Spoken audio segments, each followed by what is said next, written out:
In the conference hall, all the members of the dean's cabinet were assembled on the dean's orders. Among them were Professor Lee and Professor Orion, the two contenders nominated for the senior prof position that had recently become available. Professor Orion, how did your research go? I heard you have been working on it for years now. Any results? Professor Lee asked the lady Professor Orion in hopes of embarrassing her in front of their colleagues, knowing that Professor Orion's research for which she retreated for years was a failure. The reason the Professor Lee was bent on embarrassing Professor Orion in front of their colleagues was that he believed it was unfair that they both were nominated as contenders for the senior prof position that had recently opened when he was the better fit for the position than Professor Orion. Professor Lee believed that Professor Orion was not worthy of the nomination because she had made no new contribution to the research community, and it has been years since she took classes to fulfill her role as prof and her duty towards the students. He believed that the only reason Professor Orion got nominated as a contender for the senior prof position was that she was a beautiful single-woman researcher in a field mostly filled by single and socially awkward men, while Professor Lee, himself, had made a huge contribution to the research community by working as one of the lead researchers on the dungeon relocation project. Simultaneously, he made time to take regular classes in university to impart his knowledge and experience to the future generation. His dedication to his research and students was what qualified him to be nominated as a contender for the senior prof position that had become available.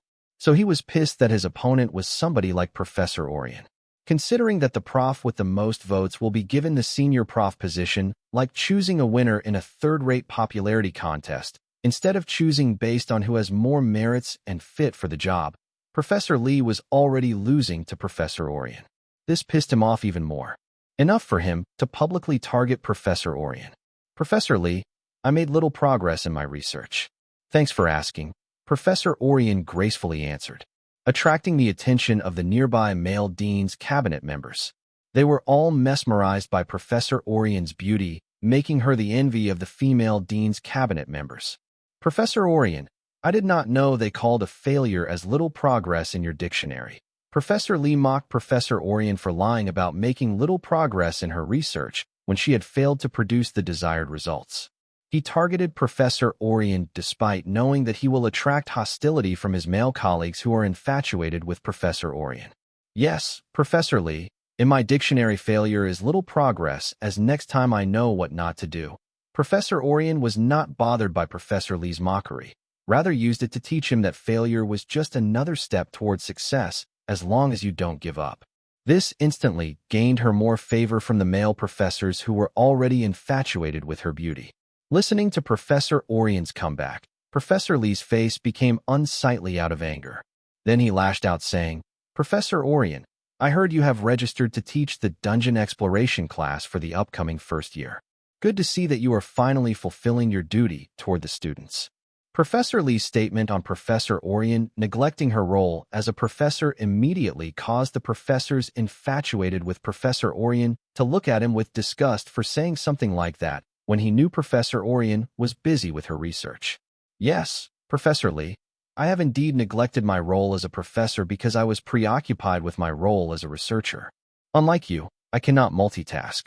I prefer to give my all to one job at a time. Since I have made a little progress in my research, I plan to contribute as a professor now. I know this will not make up for neglect Ion, but I promise you I will give my 100% to these students. Professor Orion gave Professor Lee a fitting answer, which not only showed her in a good light, but also slapped Professor Lee. Seeing Professor Orion take criticism positively, the public opinion of her among her fellow professors, not just those who were infatuated with her, increased sharply. Even the female professors who thought Professor Orion did not have to go through the same difficulty as them because she was beautiful began to think otherwise, seeing Professor Lee publicly target her for her failure in research and neglecting the students. However, seeing Professor Orion handle a bully like Professor Lee so skillfully without taking a single loss, the female professors forgot their jealousy of her beauty and began to idolize her for the smarts and strength she displayed in handling a workplace toxic bully. Professor Orion's actions not only inspired the female professors but the dean that had just walked into the conference hall, who complimented Professor Orion saying, "Well said, Professor Sansa Orion, I was right to choose you as a cabinet member." Then the dean took a jab at Professor Lee, saying, "Besides, doing a half-assed job as a professor because you are juggling between your role as a professor and as a researcher is not fair for the students and research you are working on. It is better to neglect your duty towards students for a year and give them your 100% the next year than giving them a consistent 50% for both years." Dean criticized how Professor Lee was not doing any favor to the students or his research by multitasking as a professor and a researcher. Because the students deserve better, they require their professors to be present for them 100%. This was why Dean agreed with Professor Orion's decision to put her complete focus on her research, doing justice to her job as a researcher, and then completely focusing on teaching students, doing justice to her duty as a professor and the students who were dependent on her teaching. After praising Professor Orion, the dean took a seat at the head of the conference table and then signaled his cabinet members to take a seat and announced, "The reason I have called you all for a dean's cabinet meeting is to talk about the VR universe and the secrets it's hiding." The dean briefly explained to his cabinet members about VR universe and its secrets discovered by the top illusionists of their university, while sharing the documents and papers associated with the topic with the grimoires of his cabinet members. Impossible. How can illusions be alive when they aren't even real? A professor could not wrap his mind around the fact that something who by definition was not real could be considered alive. As a researcher, he has an open mind, but this was too much for his mind to handle. The data shown in these applications do indeed show that the illusions in the VR universe are alive. However, how much is accurate? Senior Professor Novak inquired. Because it was common in the field of research for unworthy researchers to falsify their results for their 5 minutes of fame. I have personally visited the VR universe and participated in the collection of these data sets, so you can rest assured, none of the data presented to you is falsified. The dean vouched for the accuracy of the data he presented to his cabinet members with. "Dean, I can see you have already concluded that the VR universe is an illusionary realm filled with illusionary living beings. So I am guessing you did not call for the cabinet meeting here to debate this matter. Then why are we here, Dean?" Seeing the dean vouch for the presented data set, Senior Professor Novak immediately knew that Dean had reached his conclusion about VR universe and its secrets, and he was just sharing them with the cabinet body for the real reason they were all asked to assemble here. "I called you here to discuss how to proceed from here on out. I mean, since we have figured this out, the other universities too should have figured out the secrets of VR universe. The knowledge behind the creation of the VR universe is not public and is known to one person alone, Dalton Wyatt, the genius who discovered silver milk powder." Before Dean could finish, Senior Professor Novak cut him off, saying, "Say no more, Dean. You want us to get the knowledge behind the VR universe before other universities by any means necessary." The dean was not angry to be interrupted by Senior Professor Novak, because he was doing that under his direction. These two were singing a duet to control the crowd and set the agenda straight without starting a debate over this. Why not that? Why not this? And also there are things that a dean could not possibly say, like asking his cabinet members to get the knowledge behind the creation of VR universe and its living illusion before other universities by any means necessary. Therefore, Senior Professor Novak said that in the dean's place, giving the cabinet members a clear idea of why they were here and what they had to achieve. "Dean, it is obvious. We lured Dalton Wyatt with early admission to our university before the other universities do the same, and if necessary, we promised the boy other benefits and privileges. Anything to get him to enroll in our university, and once he is our student, we can ask him to share his knowledge behind the creation of the VR universe and the living illusions within it." Professor Lee spoke up. He was eager to prove himself to the dean after the previous incident where the dean condoned him for juggling between his roles as researcher and professor. Many cabinet members seemed to agree with Professor Lee's simple approach to their problem. However, the dean and Senior Professor Novak did not seem to be impressed by the approach proposed by Professor Lee. "Professor Lee, I disagree with you. You seem to have no grasp of the situation. Dalton Wyatt is backed by the Southern royal family. They will never let him share the knowledge of VR universe with us if it is as important as the dean describes it in his paper." Professor Orion disagreed with Professor Lee's proposal and spoke up about why his proposal would not work in the current situation.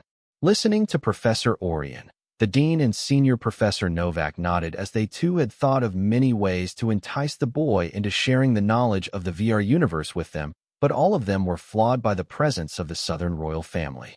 Professor Sansa Orion, what are your thoughts on this? Senior Professor Novak asked Professor Orion for her thoughts, impressed by the fact that she knew that Dalton Wyatt was backed by the Southern royal family. He and the dean had purposefully left this information out of the documents they shared with the cabinet members as a test, and Professor Sansa had passed with flying colors. I think we should take assistance from the central government on this one. That is the only way we can openly go up against the Southern royal family, Professor Orion declared with confidence. However, listening to her, the cabinet members looked at her in shock, as if she spoke something taboo. The thought that Morningstar University would take assistance from the brutes of the central government disgusted them. Interesting, Professor Sansa. What makes you think that the government will assist us on this?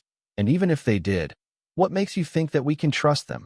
The dean himself asked Professor Sansa Orion. He did not seem to be offended by her saying that they would take the assistance from the central government.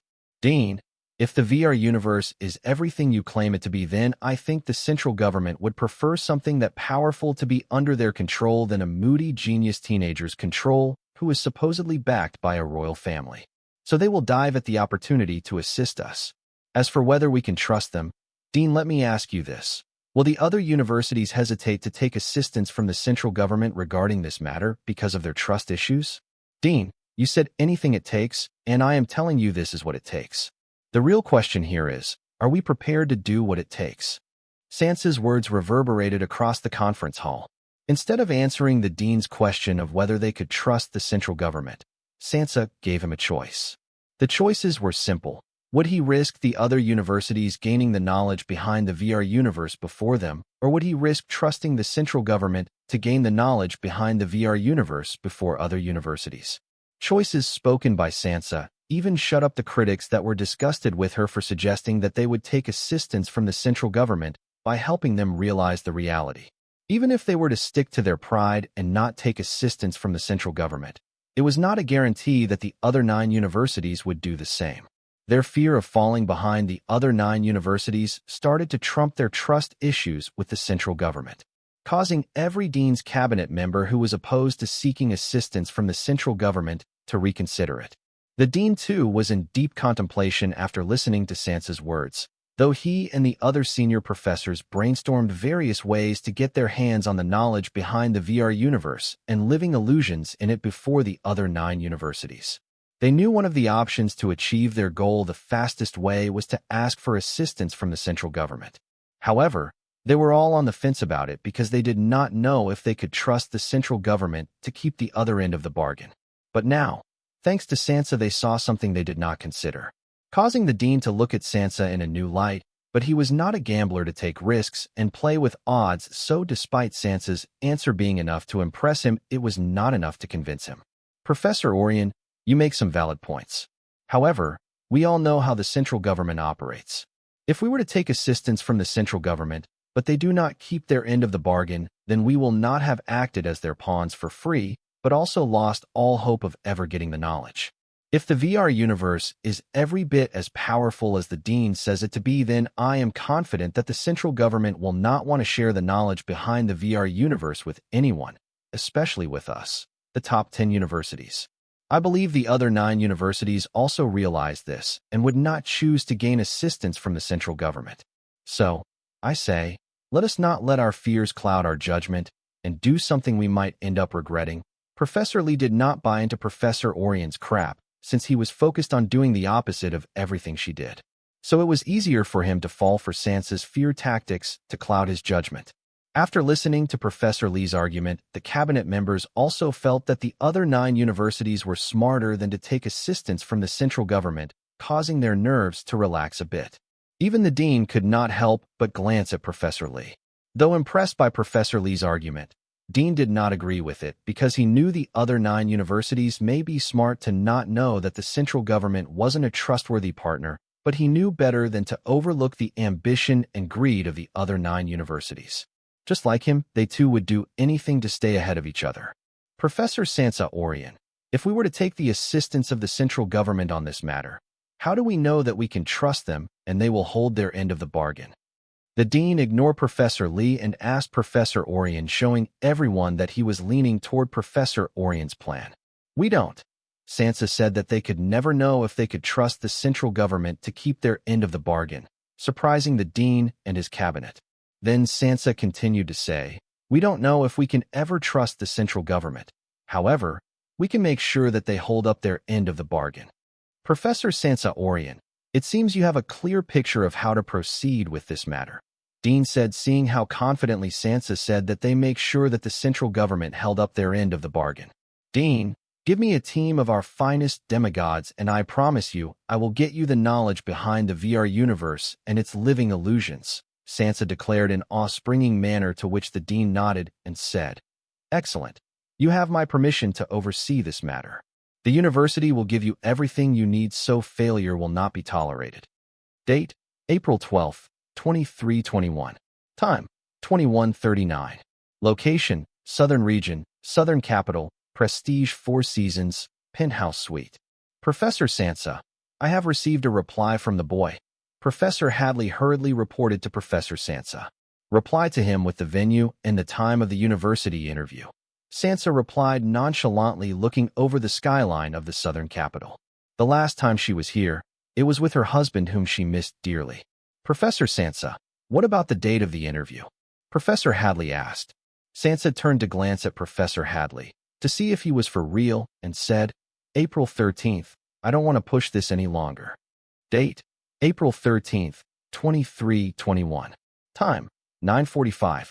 Venue, Southern Capital, Prestige 4 Seasons, Winter Hall. Dress code, formal. Professor Hadley immediately replied to the candidate for university's early admission interview, informing him of the date, time, location, and dress code for the interview. Then he patiently waited for the candidate's reply. Receiving the reply, Professor Hadley immediately informed Professor Sansa, Wyatt had agreed to come to interview tomorrow at 9:45. Good. Now send the details to our contact in the team from the central government. Tell them we have done our part, and it is now their turn to do their part. I will go talk to our team and make appropriate arrangements to ensure that the central government doesn't double-cross us, Sansa instructed Professor Hadley. World's best dad calling. Jill was standing by the glass wall separating her from the southern capital skyline, but she was too preoccupied with her thoughts to enjoy the serene skyline under the starry night sky. If not for the call notification, it would have been long before she would have awoken from her thoughts. Hello, Dad. Jill immediately answered her dad's call, hoping to distract her mind from thoughts troubling her by finding peace in conversation with Dad. Honey, how are you doing? Jill's father immediately noticed Jill's mental state was not right, just from how she answered his call and the tone she used to answer his call. I am fine, Jill lied. Okay. Jill's father chose not to call his daughter out for lying to him and instead asked, Where are you right now? Honestly, Jill's father knew exactly where and what his daughter was doing, but for the sake of giving her the sense of freedom and independence she craved, he chose to act accordingly. A father who believed in his daughter's personal space and life. Southern Capital, Prestige 4 Seasons. Jill answered without giving it much thought. Pack your bags and leave the Southern Capital immediately. Jill's father ordered Jill to leave the Southern Capital immediately. Why?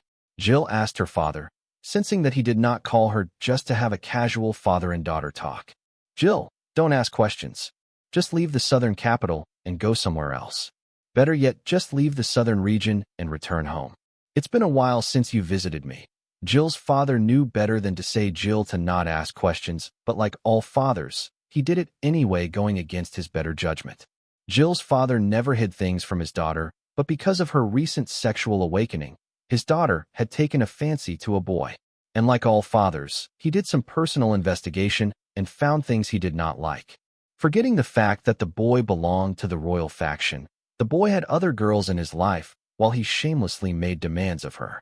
Adding to all that, the boy turned out to be a priority target of the central government for the discovery of silver milk, the invention of silver milk powder, and sealing Agent Lois Forger, aka the Miracle, in an unknown location.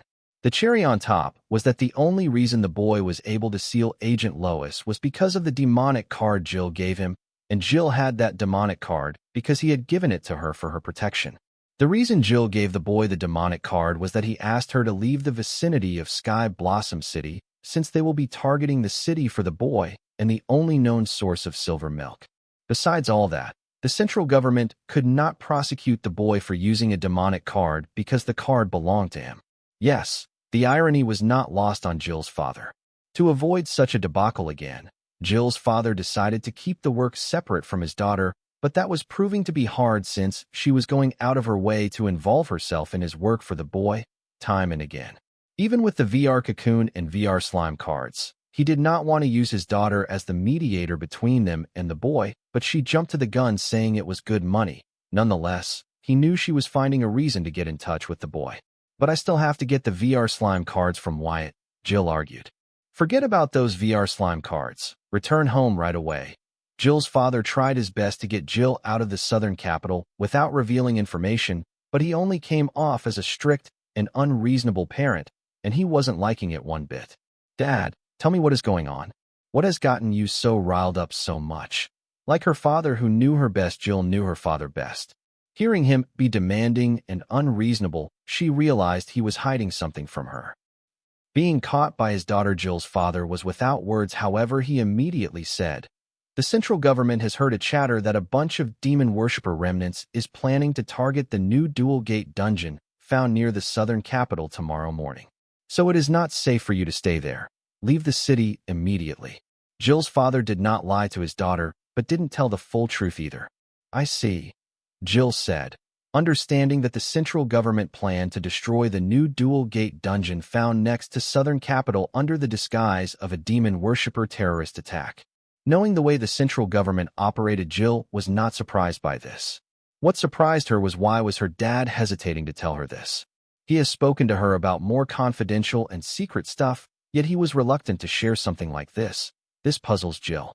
Finding her father's actions suspicious, Jill said, "Dad, the dual gate dungeon is on the outskirts of the city, so I will be fine. So I think it will be fine if I return after I get the VR slime card from Wyatt." "No. You have to leave immediately because the demon worshippers plan to attack the city and the dual gate dungeon simultaneously to split the forces of the southern royal family and increase their chances of destroying the dual gate dungeon.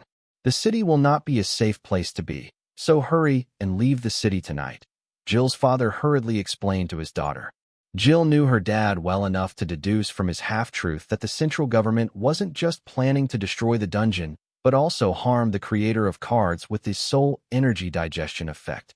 How dare this BTCH try to visit Wyatt this late at night?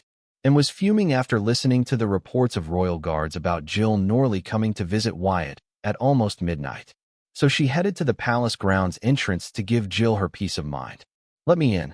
I need to discuss something serious with Wyatt," Jill yelled, being denied entry into the royal palace grounds. It did not take much for Jill to get her father to spill the whole truth. Though her father was strong-willed and tight-lipped, she knew just the right words to get him talking. After learning the full truth from her father, Jill immediately rushed to the southern royal palace with only one thought in her mind, to tell the boy what she had learned. On her way over here, it never occurred to Jill that she could just call the boy and inform him. She just wanted to see the boy and tell him everything in person. It wasn't clear what she was trying to achieve by doing this. "Miss, it is way past visiting hours. Please come back in the morning." The royal guards continued to deny Jill entry to the royal palace grounds where the southern royal palace and the royal guest palace were located. Realizing that the royal guards were giving her the runaround to stall her, Jill immediately knew who was behind this. The same person who did not allow her entry to the southern capital when she first arrived and Heat Send. Just when Jill planned to call Wyatt and ask him to come pick her up or have the royal guards let her in, she saw the culprit and fly over to the entrance of the royal palace grounds from within and land next to her. Before Jill could greet, and she heard and fire. "What the heck are you thinking trying to visit Wyatt this late at night?" Listening to Anne's tone of questioning, Jill's mind snapped, feeling belittled and attacked. So despite her better judgment, she asked, "And what is it to you?" Anne's eyes widened in anger seeing that Jill had the audacity to say that to her face.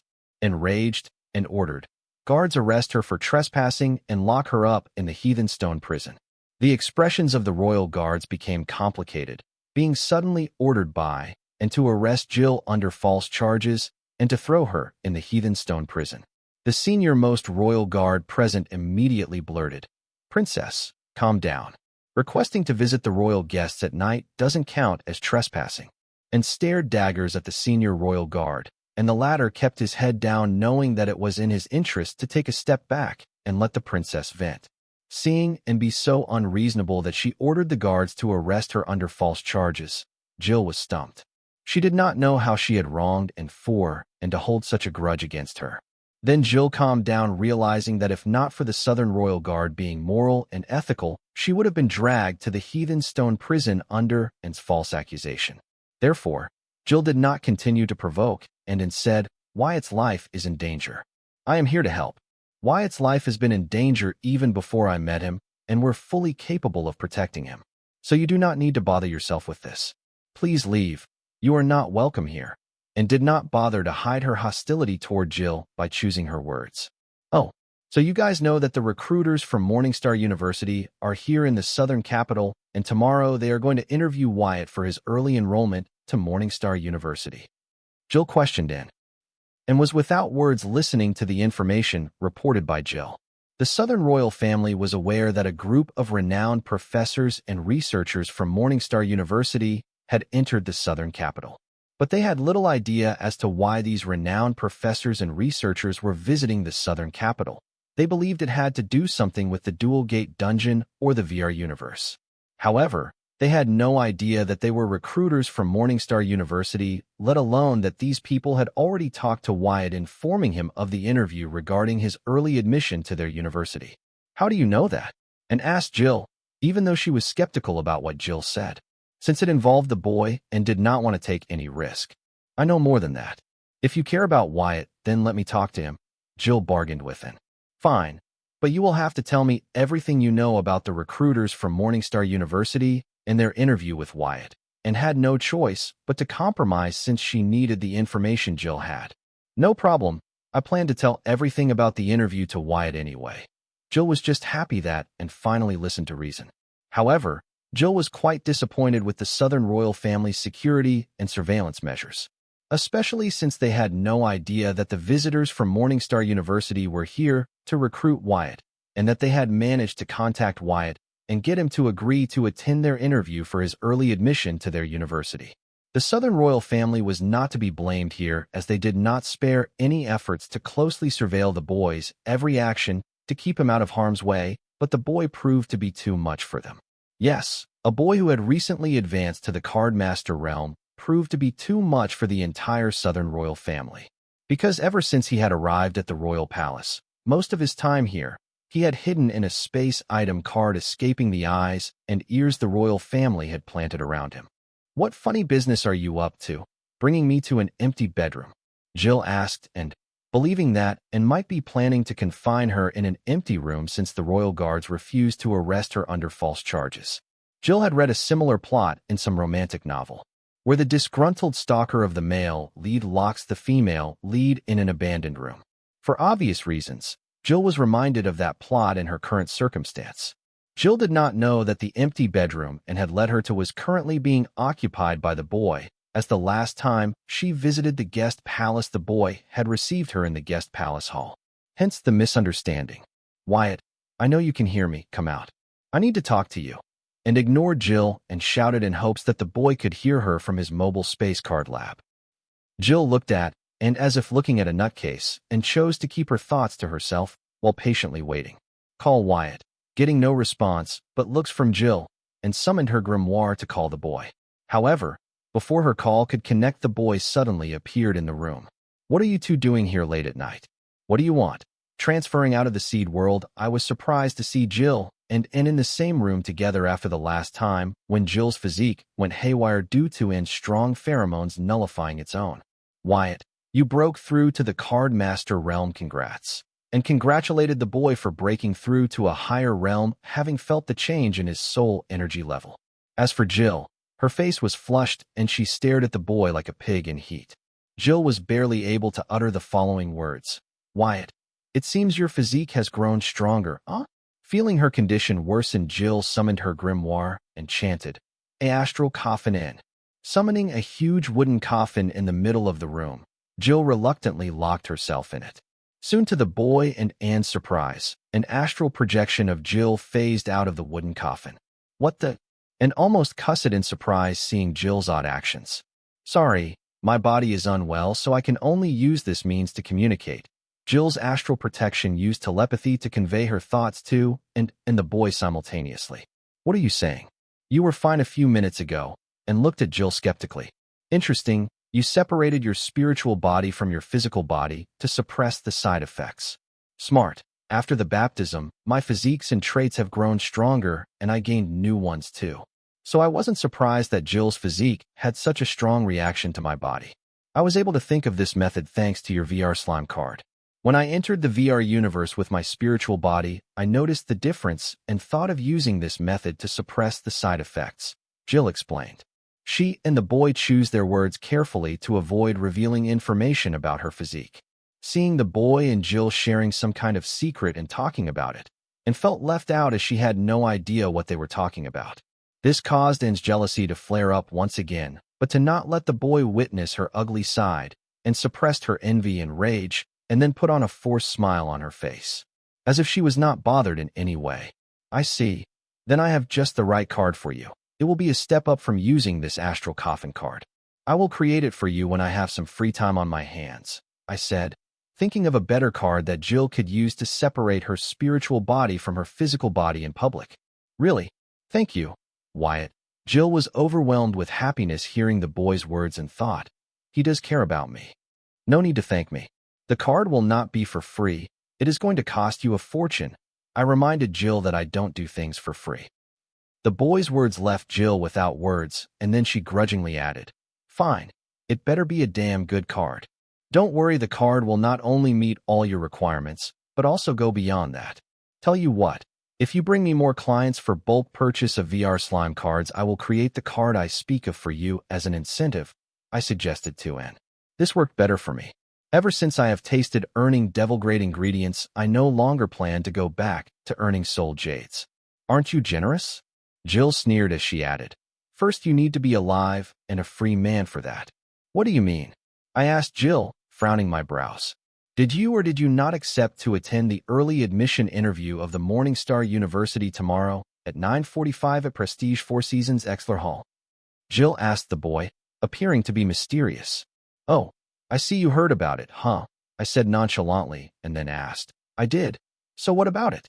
Listening to the boy, both Anne and Jill were dumbfounded, and Anne yelled, Wyatt, how can you act so casually about this? And why did you not inform me about this? I did not inform you about this because it is none of your business, and also I thought you guys were monitoring all my calls and texts. I was aware the Southern royal family can trace my activity on the Grimoire network, and it was one of the reasons why I choose to fuse my Demon Merchant Codex with my Grimoire. Yes, we were, but for some unknown reason, we can no longer monitor your calls anymore. Don't tell me you are behind it. How did you achieve that? And owned up to the fact that her family was sparing no efforts to surveil the boy and his actions, but their efforts were proving to be a failure. I don't know what you are talking about. Faced with Anne's questions, I denied that I had anything to do with them not being able to monitor my calls and texts. I chose to overlook the fact that the Southern royal family was monitoring my calls and texts because there wasn't a court in the world that would hold them in contempt for encroaching on my rights. So why bother complaining? And looked at the boy suspiciously before returning to the topic. Wyatt, don't tell me you are seriously considering attending the early admission interview of Morningstar University? Considering? It's already a done deal. Oh yeah, just so you know, the interview is at 9:45 this morning at Prestige Four Seasons. Could you make transportation arrangements for me? I informed Anne. Wyatt, you cannot attend the interview. It is a trap set by the central government and Morningstar University. They cannot get to you inside the Southern Royal Palace ground, so they are using the interview as bait to lure you out. Jill hurriedly revealed, despite her father repeatedly begging her not to reveal any information to the boy and warn him of their plans because she was in love with the boy. When she was around the boy, Jill felt comfortable, happy, and could be herself. Last time, when Jill met the boy, she was still in doubt if her feelings for the boy were hers or an illusion created by her physique. But today she knew for sure her feelings for the boy were hers from her soul. This was why Jill's physique would react so strongly in the presence of the boy. What Jill's body wanted and what her soul wanted were one and the same. This created a perfect synergy between them, empowering her physique's capabilities further enough to drive her mad, with a panty-drenching level of passion every time she was in the presence of the boy. Central government is also behind this, and exclaimed in great shock. Listening to Jill, and was astonished to learn that Morningstar University was not acting alone, but they were in collaboration with the central government. She finally understood where Morningstar University got the guts to try and poach the Southern royal family's talent. Unlike the central government, which learned about the secrets of the VR universe from Morningstar University, the Southern royal family had yet to figure it out, as with Luna gone, their research and analysis wing was all over the place. Therefore, and had not figured out why the central government and Morningstar University, two unlikely allies, would band together to target the boy. This was also the reason why the Southern royal family cared so little when they learned that the professors and researchers from Morningstar University were visiting the Southern capital. Yes, the central government wants the VR universe, while the Morningstar University wants to know how Wyatt created the VR universe. Therefore, they are collaborating to target Wyatt. Jill confirmed and explained why the two, unlikely of allies, have come together and joined hands. So what? This changes nothing. Tomorrow I am going to attend the interview, and nobody can stop me from doing so, I declared. This wasn't my ego speaking. I genuinely felt that I should attend the university interview, as I could not choose to hide in the royal palace grounds for the rest of my life. I had to leave someday. Therefore, I decided to use the university interview as an opportunity to show the conspirators conspiring against me that no matter how many conspiracies they brew, they cannot get to me. The way I saw it, I had two choices. The first choice was to face my enemies and conquer them, or die trying. The second choice was to hide and avoid my enemies until I no longer could. I chose to face my enemies and conquer them. If I failed to do so, I planned to run and live to fight another day rather than stubbornly stick around and sacrifice my life in vain. Wyatt, you can't be serious. Why would you stubbornly choose to attend the interview when you know it is a trap? And yelled at the boy in concern. She could not understand why the boy would stubbornly choose to give the university interview despite knowing it was a trap. Why? Because I am sick of running and hiding, and I am sick of people telling me what I can do and what I cannot do. I am sick of people constantly trying to take my things or trying to kill me. I am sick of not being able to pursue projects for the fear that they will be taken away from me. I finally spoke about the frustration I felt. Though I was free, I wasn't actually free. Wyatt, I know you are frustrated by your situation, but this is how life is. Not everything goes as planned. So it does not mean you put yourself in harm's way by taking unnecessary risks just because a few things did not go your way, and tried to persuade the boy to not risk his life just because a few things did not go the way he expected them to. And that may be how life is for you. But I won't accept such a life. I spoke what I thought and then added. And do you know what Anna said when I approached her with the silver milk powder? She promised that no harm will fall on me within the borders of the southern region. That day, believing her words, I exchanged the silver milk powder with her to live my life the way I wanted in the southern region. Right now I am in the southern capital, the heart of the southern region, and here you are telling me that I cannot go out in the city as it is not safe for me. This was not what I was promised. And it is time for the southern royal family to come through with their promise. Tomorrow I am going to the university interview regardless of what you, your family, and anybody else think. Nobody can dictate the way I live my life. I am done being tolerant. Wyatt, the southern royal family will spare no efforts to protect you. I hope you know this. But why take unnecessary risks? Why test fate? And continued to persuade the boy. And stop. My decisions are not up for debate, nor am I interested in arguing with you. Here, take these 20 million VR slime cards and leave, I said, handing in a storage card filled with 20 million VR slime cards that the Southern royal family ordered for 300 devil-grade ingredients. Taking the storage card from the boy and wanted to continue persuading him, but stopped and tried to understand why the boy wanted to attend the interview despite knowing it was a trap. If and did not understand why the boy was doing what he was doing, she would never be able to persuade him not to do what he was planning to do. Thinking hard, and did not understand why the boy would take unnecessary risks. He stubbornly wants to attend Morningstar University in the central academic city, knowing that the Circle, the Paw clan, and the central government was after his life, and his only allies, the Southern royal family, couldn't do much there to protect him. Now he stubbornly wants to attend the early admission interview to Morningstar University, despite knowing that it was a trap laid out by Morningstar University and the central government to capture him, and did not understand what the boy was trying to achieve by taking these unnecessary risks. Was he an adrenaline junkie? No, he wasn't. From the time Anne had spent with the boy, she had learned a lot about the boy, especially that he would not claim or do anything without thinking it through. The boy's battle with the Circle in the Sun Blossom City and his deal with the devil were the perfect examples of how the boy doesn't take any impulsive decisions. Even if he did, he sees them through. So, does this mean the boy was planning something again? Otherwise, without a plan, it would be stupid to walk into a trap, and the boy was not stupid. Thinking of this, Anne's eyes shone with brilliance, and she asked the boy, "Okay, Wyatt, you win. I will no longer question your decision, but you have to tell me what you planned. Don't act ignorant. You definitely are up to something, aren't you? Tell us what you are up to so that I and my family can help you to the best of our abilities." "What the hell, Anne? What FCK are you babbling about?" Jill exclaimed, seeing and suddenly agree with the boy's decision. The reason Jill was quiet so far was that she did not want to be the bad guy who ordered the boy what to do and what not to do when and was filling in the role perfectly. But seeing and suddenly go along with the boy's decision, she could not continue to play the cool friend and yelled out, "Jill, I don't have to explain myself to you. You're from the enemy faction.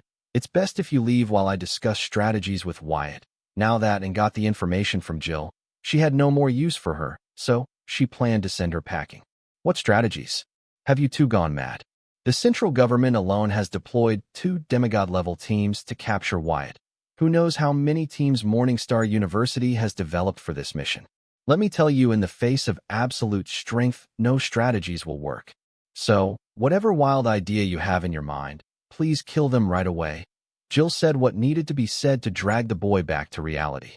Having said that, Jill could not help but wonder how brave a card master has to be for him to think he can take on a group of demigods. Only the ignorant can be brave in this situation. The boy wasn't ignorant, nor would he be facing the enemy by himself. He had the Southern royal family to face, but still, what business did a card master have in the fight against demigods? The boy should be trying his best to avoid the fight. Instead, he was directly walking into the eye of the storm. "Jill, chill.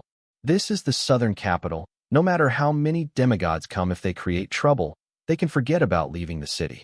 Wyatt, whatever you are planning, the Southern royal family will fully back you up. But I want you to share your plan with us so that there aren't any surprises and we can better adapt to it."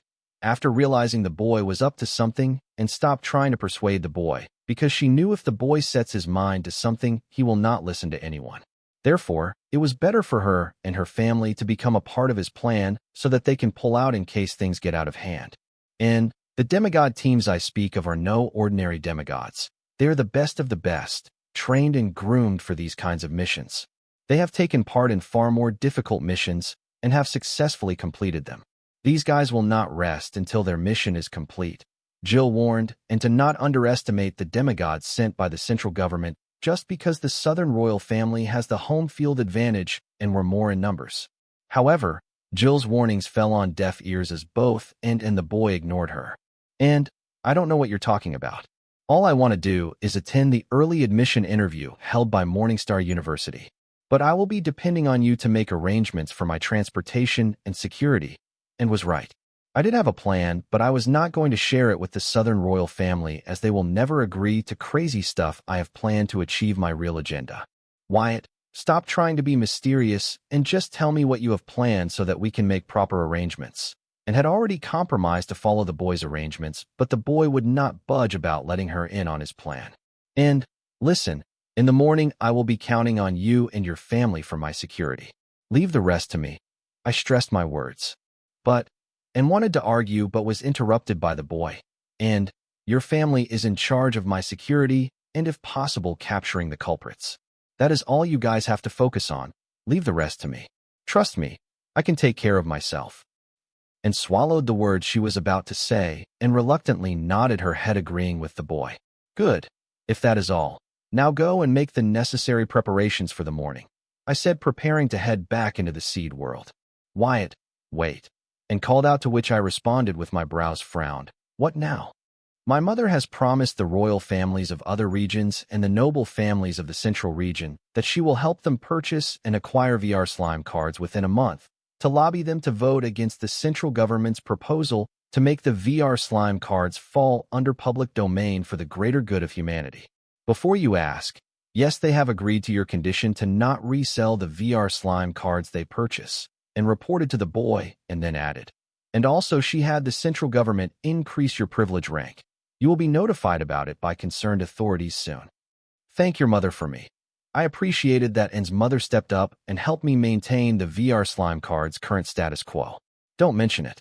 And what about the VR slime cards? And inquired, because if her mother failed to deliver on their promise, not only will the royal families and noble families be pissed, but it will also ruin her mother's reputation for failing to keep her word. Don't worry about the cards. As long as I have enough devil-grade ingredients, I can increase the VR slime card production line to meet any number of bulk orders within the given time constraints, I assured Anne. Since N's mother stepped up to help me maintain the status quo of the VR slime cards, regardless of her interest in this matter, she did do me a huge favor, and I planned to do everything in my power to make sure that she was able to keep her word to the royal families and the noble families, especially since it served my purpose. By selling 4 million VR slime cards for 60 devil-grade ingredients, I would be making a profit of 26 million VR slime cards. Not to mention, all of the royal families and noble families wanted the cards within a month, which meant they could not wait to equip their forces with VR slime cards, which was also in line with my interest. Once all the royal families and noble families' forces are equipped with the VR slime cards, I will have one of the world's biggest information networks at my fingertips. Up till now, I have released about 10 million VR slime cards in the market, and it had already created a considerably large-sized information network. This was possible mostly because the 1.5 million cards that N gave away for free during the auction were mostly bought by world leaders at a steep price from the card apprentice that were lucky enough to get the free VR slime cards. Thanks to the information network, I was already aware that Morningstar University had collaborated with the central government to capture me. It also helped me learn that the central government had sent 2 teams of demigods because they had 2 targets, the Dual Gate Dungeon and me. That wasn't all. I also knew that the leader of the Freedom Fighters was also planning to take advantage of the opportunity created by Morningstar University and the central government's joint effort to kidnap me, exactly like how he stole the D-rank Silver Beach Gate Dungeon right under the noses of the central government and the Southern Royal Family. Lastly, Matron and the Supreme Leader both had equipped my VR slime card. Though I could not collect much info about the Supreme Leader, it was a different story for Matron. Color me surprised when I learned that Sansa Baylor, aka Matron, who was declared dead by the central government, was alive and kicking as Professor Sansa Orion in Morningstar University. I wasn't surprised that Sansa was alive, but about the new identity she had assumed. And according to the illusionists of Morningstar University, who were conducting experiments in the VR universe, Professor Sansa Orion not only backed the idea of Morningstar University collaborating with the central government, but she was leading this collaboration. Thanks to the fools who talked about classified secrets in the VR universe, believing no one was listening or watching, I was able to gain a lot of secret information which people would be willing to pay a fortune for. One of the informations that I would be willing to pay a fortune for was that Professor Sansa Orion, aka Matron, would conduct my early admission interview for Morningstar University. Regardless of her overpowered origin card, Matron was resourceful by herself. She not only used her position in Morningstar University to gain a group of capable demigod subordinates to do her bidding, but also managed to create an opportunity to meet her target in person, where she could use her origin card on the target or just kill the target. Meanwhile, her temporary allies, the central government, would be busy holding off the Southern Royal Family forces. No wonder this woman was able to take over and rule both the northern and southern regions. Despite knowing all this, I still planned to attend the interview this morning because it was about time I paid back Matron some of the interest I owed her. Thanks to the information network created by the VR slime cards, I basically knew almost all the conspiracies brewing in the city and the conspirators that would be targeting me tomorrow. Using the information I had in my hands, I was going to show the world that Dalton Wyatt was not to be underestimated or messed with. The VR universe was in my personal realm network, where my presence and abilities were omniscient, allowing me, my mutant souls, and Hive AI omnipresent within the VR universe, which made it very easy for Hive AI to gather information on a large scale. As of now, I did not plan to share the information I had gathered from the VR Universe Information Network with my allies regardless of how convenient it would be for my upcoming plans, because a smart person would easily be able to put two and two together to figure out that I was able to learn so many secret and classified information by monitoring the card apprentice visiting the VR universe. While I was mulling over my plans, Anne and Jill were staring daggers at each other. Come to think of it, and your mother is responsible for this mess. Her actions have not only managed to piss off the central government pretty badly, but sent Morningstar University into their arms. If your mother had let the government successfully change the VR slime card status to the public domain, then Morningstar University would never have collaborated with the government to capture Wyatt to get the knowledge behind the creation of VR Universe. Instead, they would have tried something else to get what they want. Maybe have me honey trap Wyatt, which is a far cry from sending a team of demigods to capture him. Jill spoke her mind without even thinking that she was bad-mouthing the true southern princess in her home, which visibly pissed off, and the ideal daughter, who loved and respected her mother the most. Big surprise, you will say that, you central government goon. Is this why you are here? To lay discord between my family and Wyatt? Well, guess what, that's not happening. TSK. What was I thinking? I should have known better. A leopard never changes its spots. It took great restraint on Anne's part to not tear Jill's mouth apart for criticizing her mother and blaming her for the collaboration between Morningstar University and the central government that now has become a threat to the boy. However, this did not stop Anne from using Jill's words against her by blaming Jill for trying to decrease the boy's confidence in the Southern royal family to sabotage the relationship between the boy and the Southern royal family. She then used Jill being a part of the central government faction to further legitimize her doubts about Jill's intentions. By using the phrase "a leopard never changes its spots," and was implying that Jill might have revealed the plan of the central government and Morningstar University to them out of care for the boy, but in the end, she was still from the central government faction. When push comes to shove, Jill's priority will be the central government, not the boy. And believe this to be true about Jill because it was true for herself. Recently, she might have started to put the boy's interest above the royal family's interest due to his feeling for him, but her priority remains the same, to please her mother. I would never do anything to harm Wyatt. Jill defended herself after being accused by, and that she was from a central government faction and will always be a central government goon. Time will tell, and scoffed at Jill for claiming that she would never betray the boy because believed she had figured Jill out, that in time Jill will backstab the boy for the central government. Since Jill dared to blame her mother, claiming that her actions had put the boy's life in danger, and did not hesitate to sow seeds of doubts about Jill's loyalty towards the boy in the boy's mind. Will you two stop bickering? Let me tell you one that, carve it in your mind. I trust both of you equally, and it will not change anytime soon, so stop trying to sabotage one another and carry on with your work. See you guys in the morning. Informing and in Jill, they both were equally important to me. I prepared to head back into the seed world, however. Jill said, "Wyatt, here, take this storage card. It has 1,200 devil-grade ingredients. And when should I be expecting the 80 million VR slime cards?" 80 million VR slime cards, a month at max, I answered. "Wyatt, what about the VR slime cards for the royal families and the noble families?" And reminded the boy in concern. "Don't worry about it. Just get me the payment for the VR slime cards from the royal families and the noble family up front, and I will deliver the cards in time," I assured, and since Anne's mother stuck her neck out for me, I planned to do everything in my power, help her keep her promise to the other royal families and the noble families. I placed the storage card that I took from Jill in my grimoire, wondering if I should consider expanding my VR slime production line again. After all, with 1,200 devil-grade ingredients, I would be able to create 520 million VR slime cards.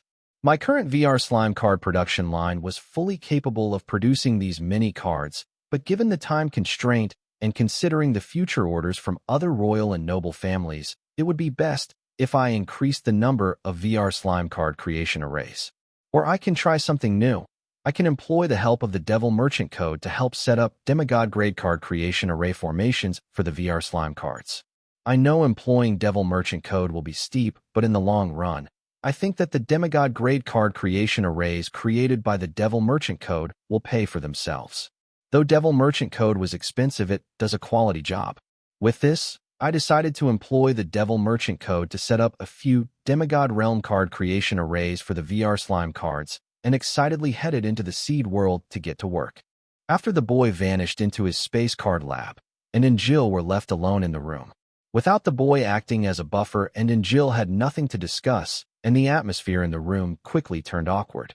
Just so you know, I will never betray or let any harm befall Wyatt, Jill explained to Anne.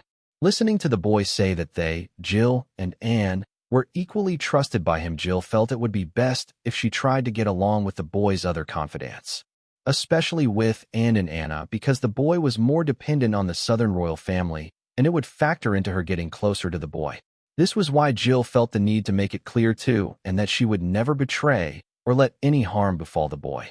Unfortunately, Jill did not know about the relationship between the boy and Anna, and how far their relationship had progressed physically and emotionally.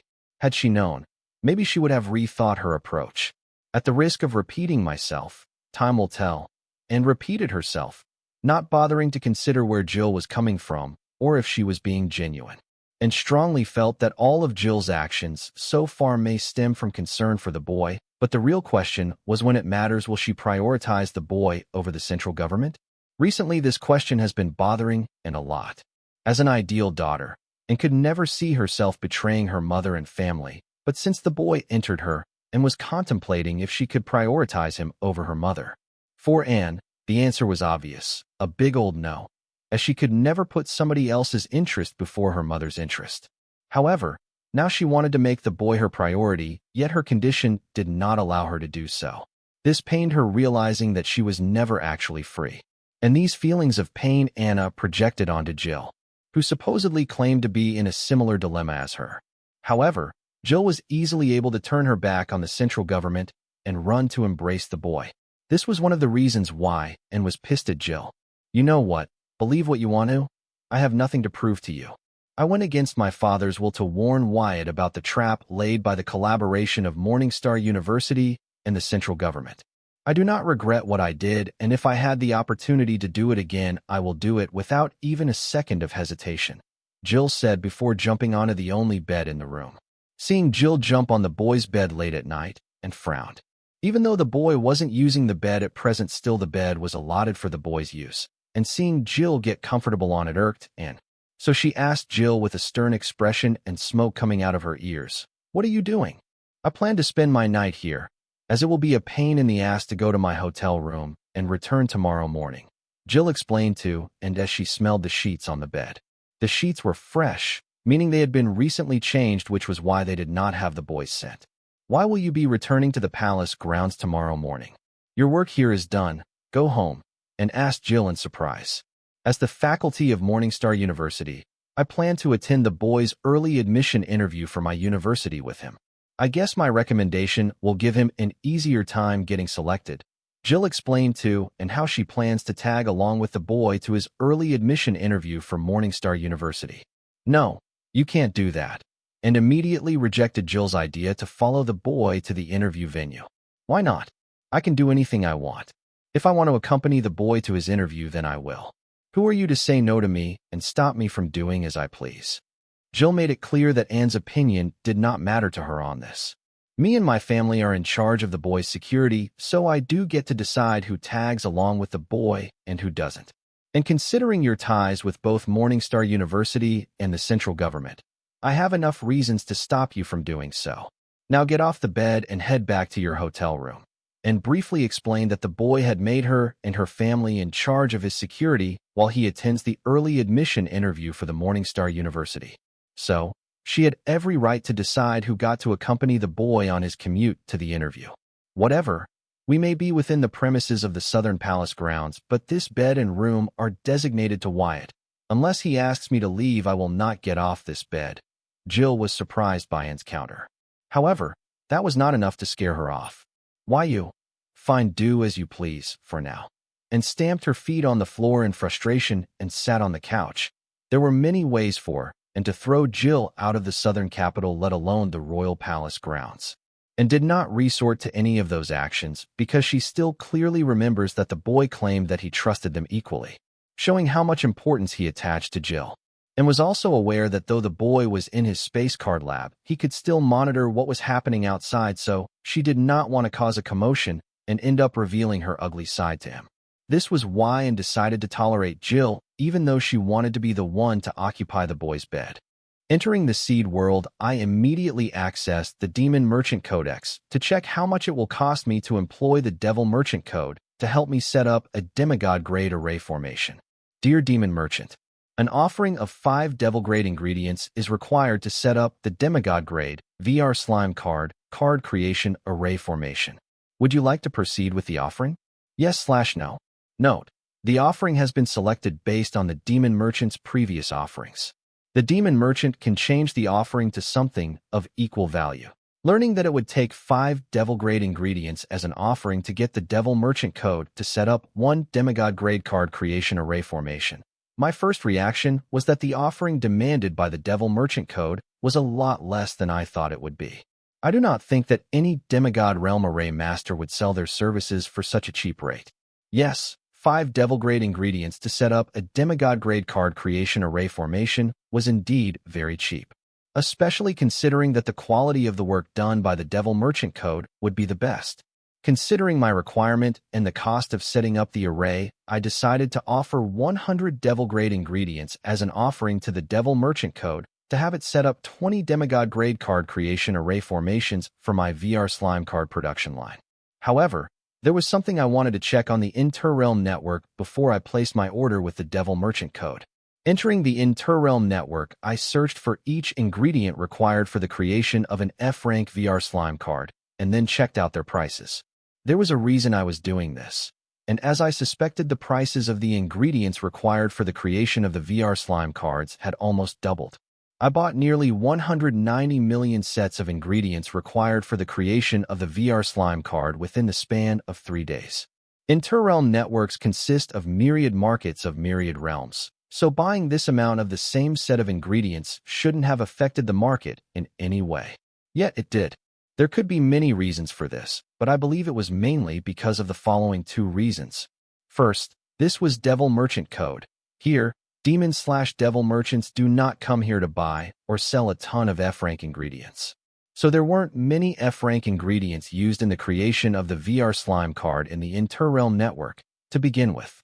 Hence, explaining that there was a shortage of the required ingredients in the Interrealm market when I suddenly bought 190 million sets of the ingredients. This sudden shortage created a demand for the set of ingredients, raising their price by almost double.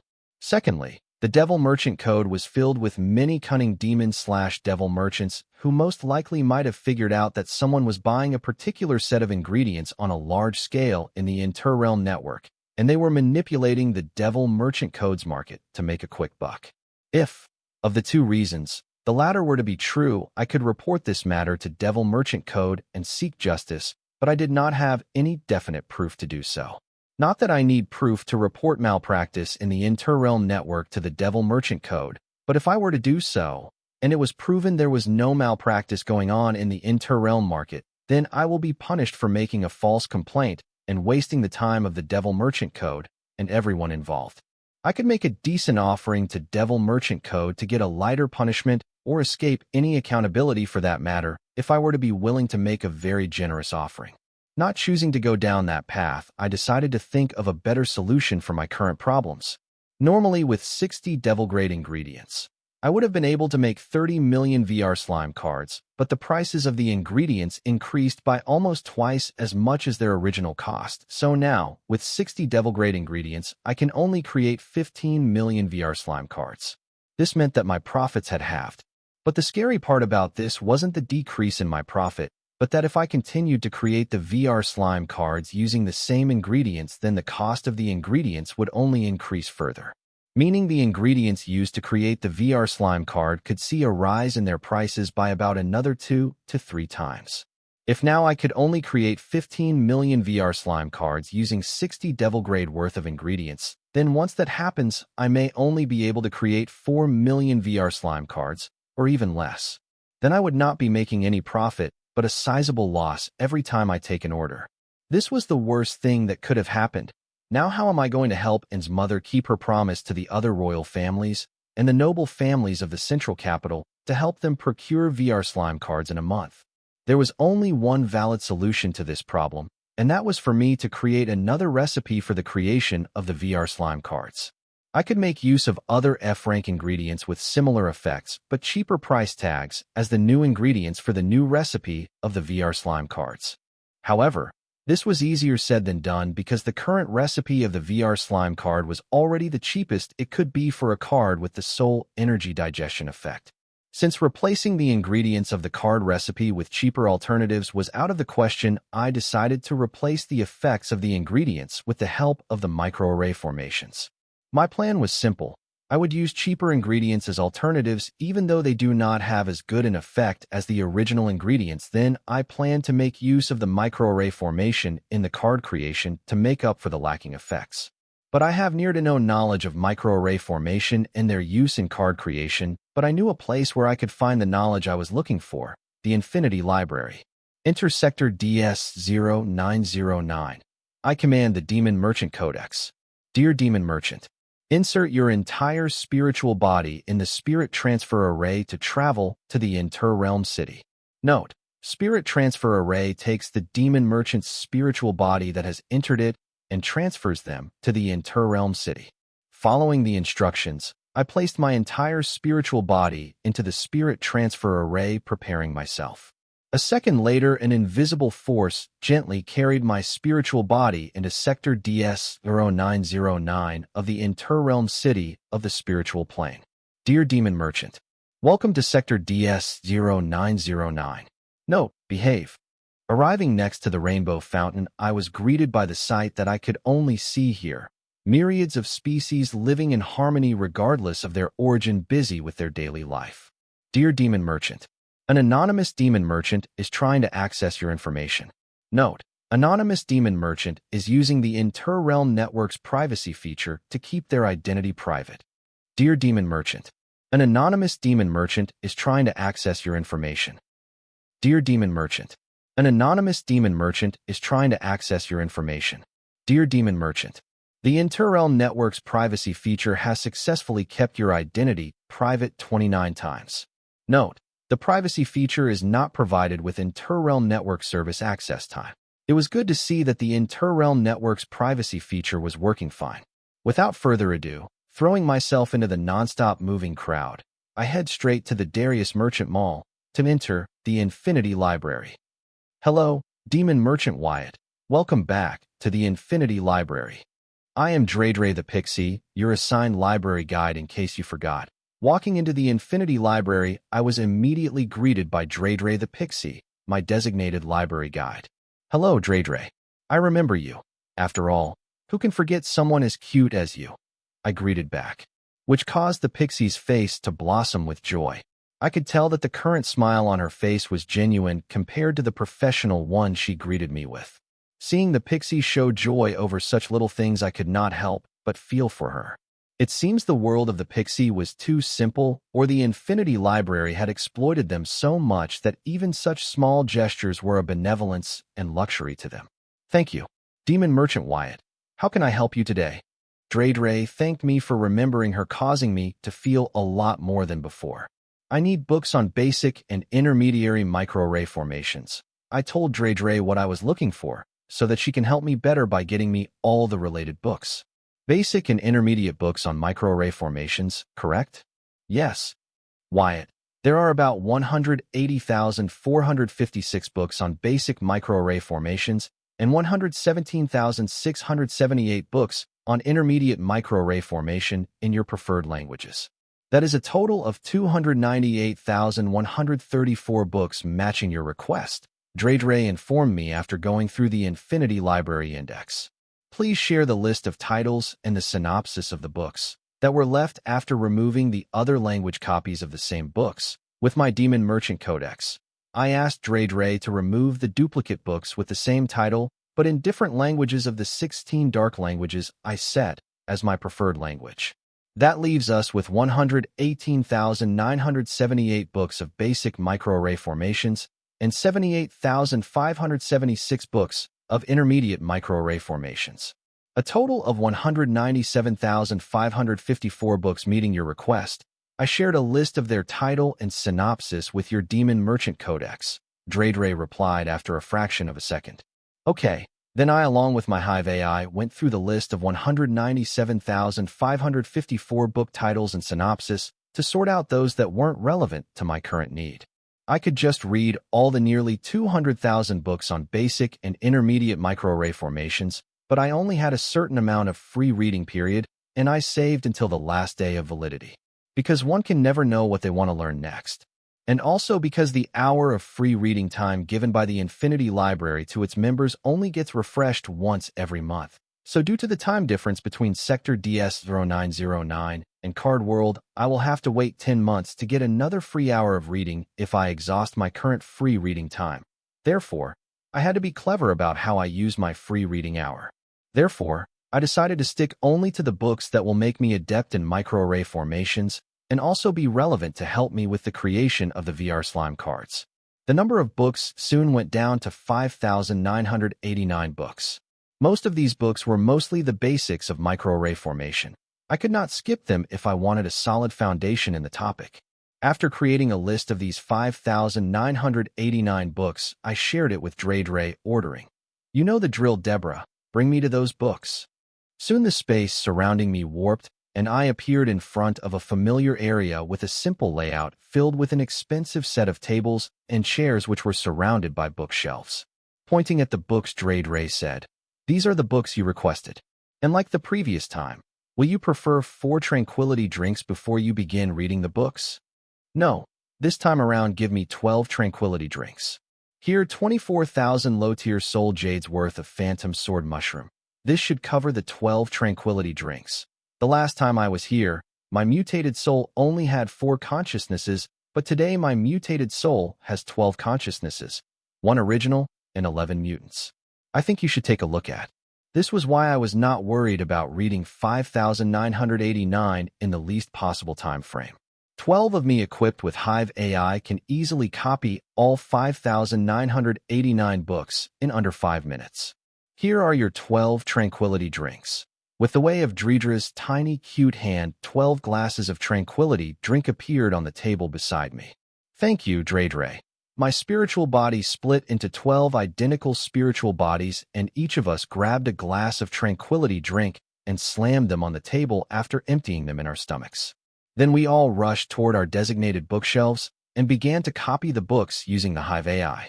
Each of my 11 clones, and I included, had to copy nearly 499 books each to completely copy the 5,989 books on the bookshelves.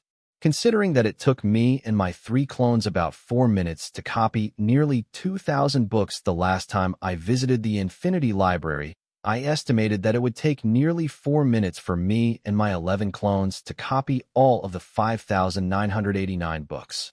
So far, I have spent about 10 minutes of my free reading hour, leaving me with 50 minutes of free reading hour. I used 4 minutes of the free reading hour to gain knowledge about the intermediate soul energy / rule power gathering and enlightenment arrays, along with the books on how to cultivate phantom sword mushrooms. A little over a minute on myriad realm myriad race records, and nearly 5 minutes on the books listing the price of various ingredients and items in the Devil Merchant Code Market. "Dredre, I am done reading all the books. Stop my free time," I yelled, informing Dredre that I was done reading and she should stop the clock. For minutes and a second, that's how long it took me and my 11 other spiritual bodies to copy all 5,989 books. "Wow, this a new record," Dredre cheered as she stopped my free reading timer. Then added, "At this pace, you will run my boss out of business." "Run the librarian out of business? Yes, sure." I brushed off Dredre's joke and did not take her words seriously. The librarian had so many copyrights in his hands that as long as Devil Merchant Code was there, nobody could run the librarian out of business. Let alone my neat little trick to copy as many books in as little time as possible. Honestly, considering the librarian's predatory business model, which solely focused on preying on poor and ill-informed newbies, I was surprised that the librarian was letting me use my cheat to continue and copy their books, exploiting the loopholes in their law. I do not know why the librarian had not called me out yet, but I decided to continue using my cheats to exploit the Infinity Library as long as I can. Wyatt, you have 46 minutes of your free reading hour remaining, Drebra reported then asked. Is there anything else I can help you with? No, that is all for today, I answered. Then Dredre used the array of the Infinity Library to bring me back to the entrance of the library. Before leaving, I thanked Dredre for help. Dredre, good job. You were a great help today. I was not going out of my way to be nice to Dredre. I just made it a point to compliment her more often for doing a good job. What job? All she did was use the Infinity Library's array system to provide me service. Anybody could do it. If you were thinking this, then you wouldn't be more wrong. Dredre wasn't just a good guide. I appreciated her company the most. She did not make me feel uncomfortable for being a human or a demon merchant who was not from the Dark Realm like other demon merchants would in the Sector DS-0909. Really? Thank you. Please visit us again. Dredre spun in the air out of joy being complimented for doing a good job. I paid a small fortune for the library card. I plan to get the full worth of my money. So, you will be seeing me quite often.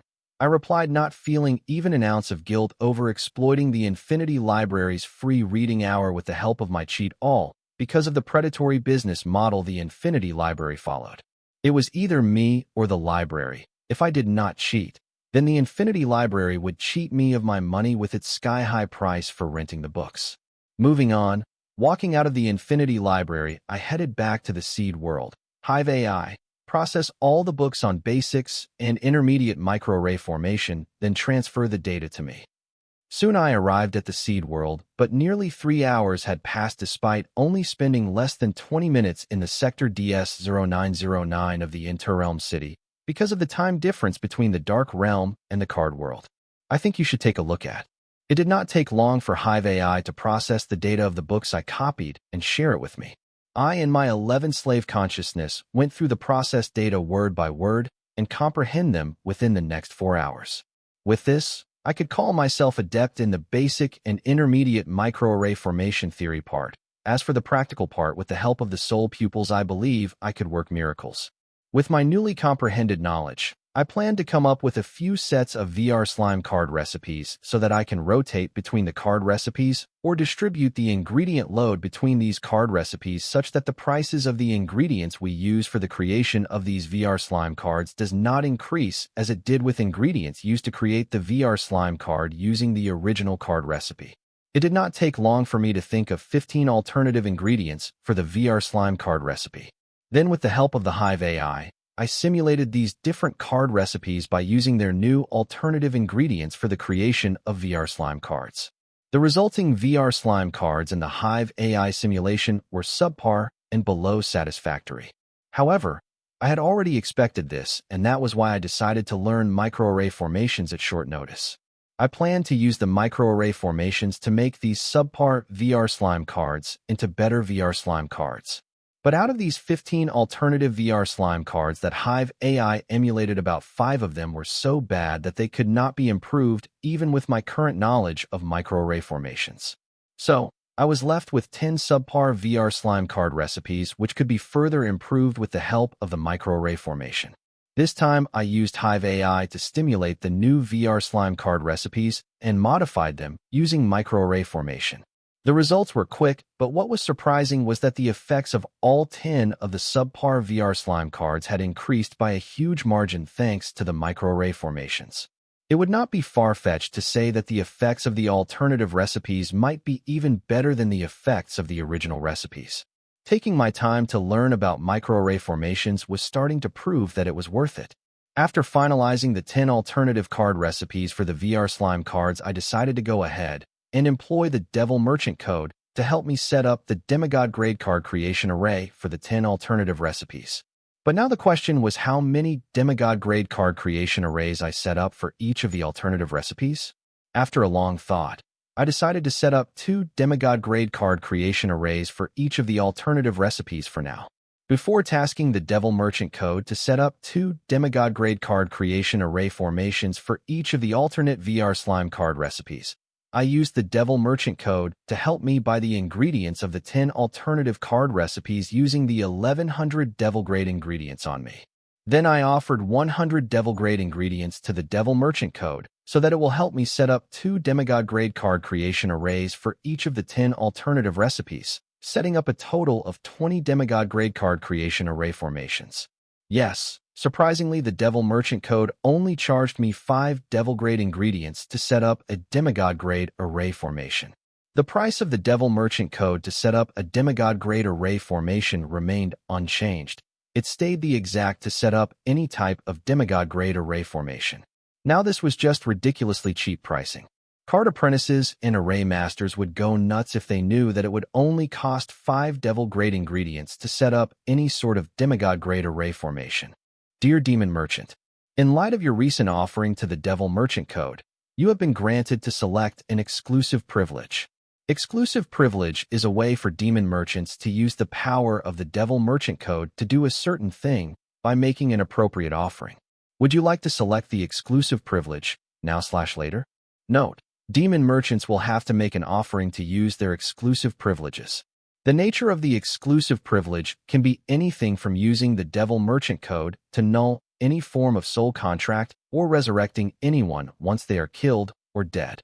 Killed or dead here specifically means the soul of the person has entered the river of the souls in the cycle of reincarnation. The offering for using the exclusive privilege will vary with the nature of the privilege.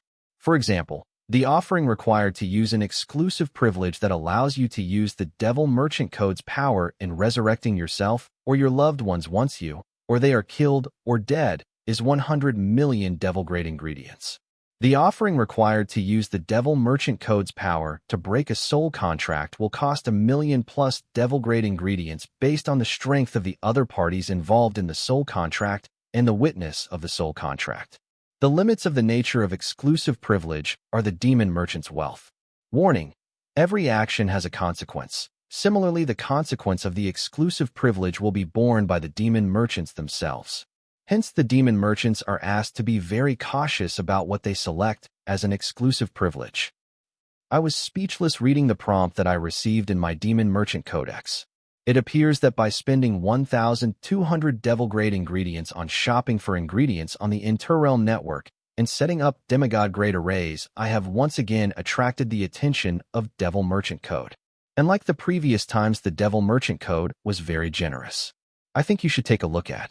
However, the explanation of exclusive privilege was confusing. Can't I already get the Devil Merchant code to do anything I want as long as I have an appropriate offering to offer the Devil Merchant code? No, turns out I cannot.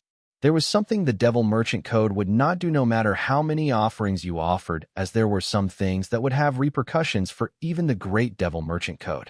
However, the Devil Merchant code found a way around it. Instead of being a direct participant in such actions, it planned to be an indirect participant in them to avoid getting penalized for them. That was by leading its power to the devil/demon merchant so that they could do that specific thing and themselves bear the repercussions that followed, all while the Devil Merchant code gets paid for lending its power. It was assuring and chilling to know that even an entity as powerful as the Devil Merchant code had to be cautious of its actions in this universe. But it was not shocking as the fact that an entity as powerful as the Devil Merchant code was trading its power for offerings that were likely pennies for someone with its power. The Devil Merchant code was powerful enough to take whatever it wanted, but it still used trade to get what it wanted. Was it because of the code its creator, the ancient dark races, wrote in its spell frame? Or was there something else that was stopping the Devil Merchant code from using its power as it pleased? Thinking of this, I was reminded of an article I read about the ants back on Earth, that the ants are not aware of the existence of humans even though they lived among us. Despite their excellent senses, these fascinating creatures seem to perceive us more as a terrain and a threat. I wonder if we were also like the ants, unable to perceive the existence of greater entities among us which the Devil Merchant code could perceive thanks to its power? My mind paused for a moment to let this thought sink in, and then I consoled myself by thinking if there were such entities, my soul pupils would notice them. Moving on to the Devil Merchant's exclusive privilege and what it meant for me. Honestly, I don't know yet. Because using the Devil Merchant's power was not cheap, not to mention we would be the sole bearer of the repercussions of our actions that would follow, and the Devil Merchant Code will not help us with that. Who would be wealthy enough to pay 100 million devil-grade ingredients to have their or their loved one's soul from the cycle of reincarnation and revive them? Most importantly, were there even 100 million devil-grade entities in the Dark Realm? Not in the Dark Realms, but maybe in myriad realms. Besides the cost and consequences of the exclusive privilege, there were other limitations to it that the notification sent to my Demon Merchant Codex was not specific about and failed to mention. These limitations I speak of were that the exclusive privilege limited what a demon/devil merchant can do with the power of the Devil Merchant Code to a predetermined action selected by the demon/devil merchant. Hence, it was termed as exclusive privilege. Meaning if the demon merchant selected their exclusive privilege to instantly teleport to any place in the universe for an appropriate offering based on the distance of teleportation, then they can only use the power of the Devil Merchant Code they gain through exclusive privilege to teleport, and not anything else. The offerings required to use exclusive privilege were too much, and it seemed like this was just another way for the Devil Merchant Code to empty the pockets of its rich demon/devil merchants. However, if I were to select an exclusive privilege wisely, it would become a life-saving grace in desperate times. So I had to be smart here to outsmart Devil Merchant Code in its own game. Select exclusive privilege to borrow Devil Merchant Code's power to enhance Demon Merchant's physical strength. After thinking for a while, and considering my current situation, I felt like this was the best exclusive privilege I could ask for. Dear Demon Merchant, if you select your exclusive privilege to borrow the power of the Devil Merchant Code to enhance your physical strength, you will have to offer offerings starting from 100,000 devil-grade ingredients based on the amount of power you are borrowing and the period you are borrowing it for. Will you select this exclusive privilege? Yes/no. Warning: the Demon Merchant will be obliterated after the effect of the exclusive privilege is over because the Demon Merchant's physique is not strong enough to hold even 0.001% of the Devil Merchant Code strength. The minimum cost of borrowing the Devil Merchant Code's power for the minimum period was 100,000 devil-grade ingredients. That was, if I select this exclusive privilege, then I will have to spend 100,000 devil-grade ingredients just to use the exclusive privilege for a second. Keeping the question that if I could afford to use this exclusive privilege aside, the warning for selecting this exclusive privilege was more worrying as it warned me that I could only use this privilege once, then I would be dead since my physique wasn't strong enough to hold even 0.001% of the power of the Devil Merchant Code. This was enough to stop me from even considering selecting this exclusive privilege.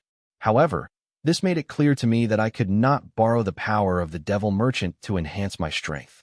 Then my mind raced and said, why dirty my hands when I could directly order the Devil Merchant Code to kill my enemies? Previously, while exploring what all Devil Merchant Code would and could do, I tried to assassinate Carl and Sansa by making an appropriate offering to the Devil Merchant Code. Unfortunately, the Devil Merchant Code did not expect my request regardless of how much I was willing to offer as an offering. However, now I could just select an exclusive privilege that would allow me to kill anyone I want by making an appropriate offering to the Devil Merchant Code. The more I thought of this, the more I felt that this exclusive privilege to borrow the Devil Merchant Code's power to kill my enemies would be more handy than borrowing the Devil Merchant Code's power to enhance my strength.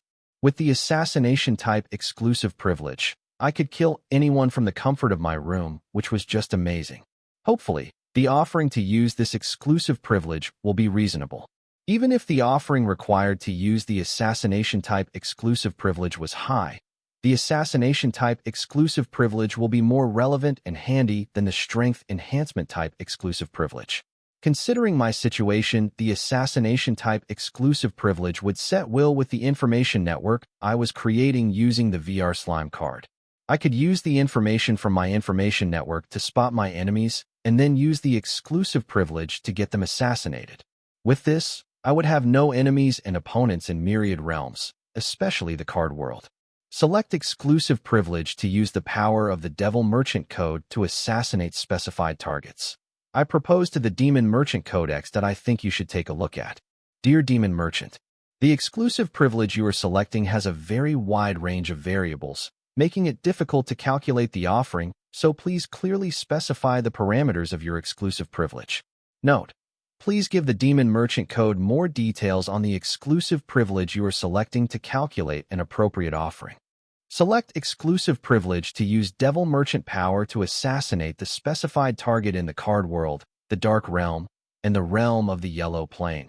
I gave the Demon Merchant Codex more details on the exclusive privilege I planned on selecting. The reason I chose the card world, the Dark Realm, and the Realm of the Yellow Plane as the locations to use my exclusive privilege was because, according to my current knowledge, all my enemies were within these three locations.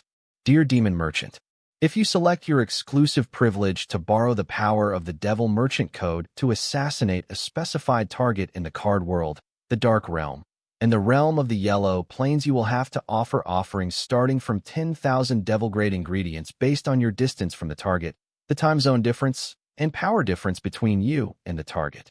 Will you select this exclusive privilege? Yes/no. Interesting, I blurted, seeing that there was not any warning prompt this time around. However, the price of a minimum of 10,000 devil-grade ingredients to assassinate my enemies did not sit right with me. With that cost, I could just hire a bunch of demigods to assassinate the targets.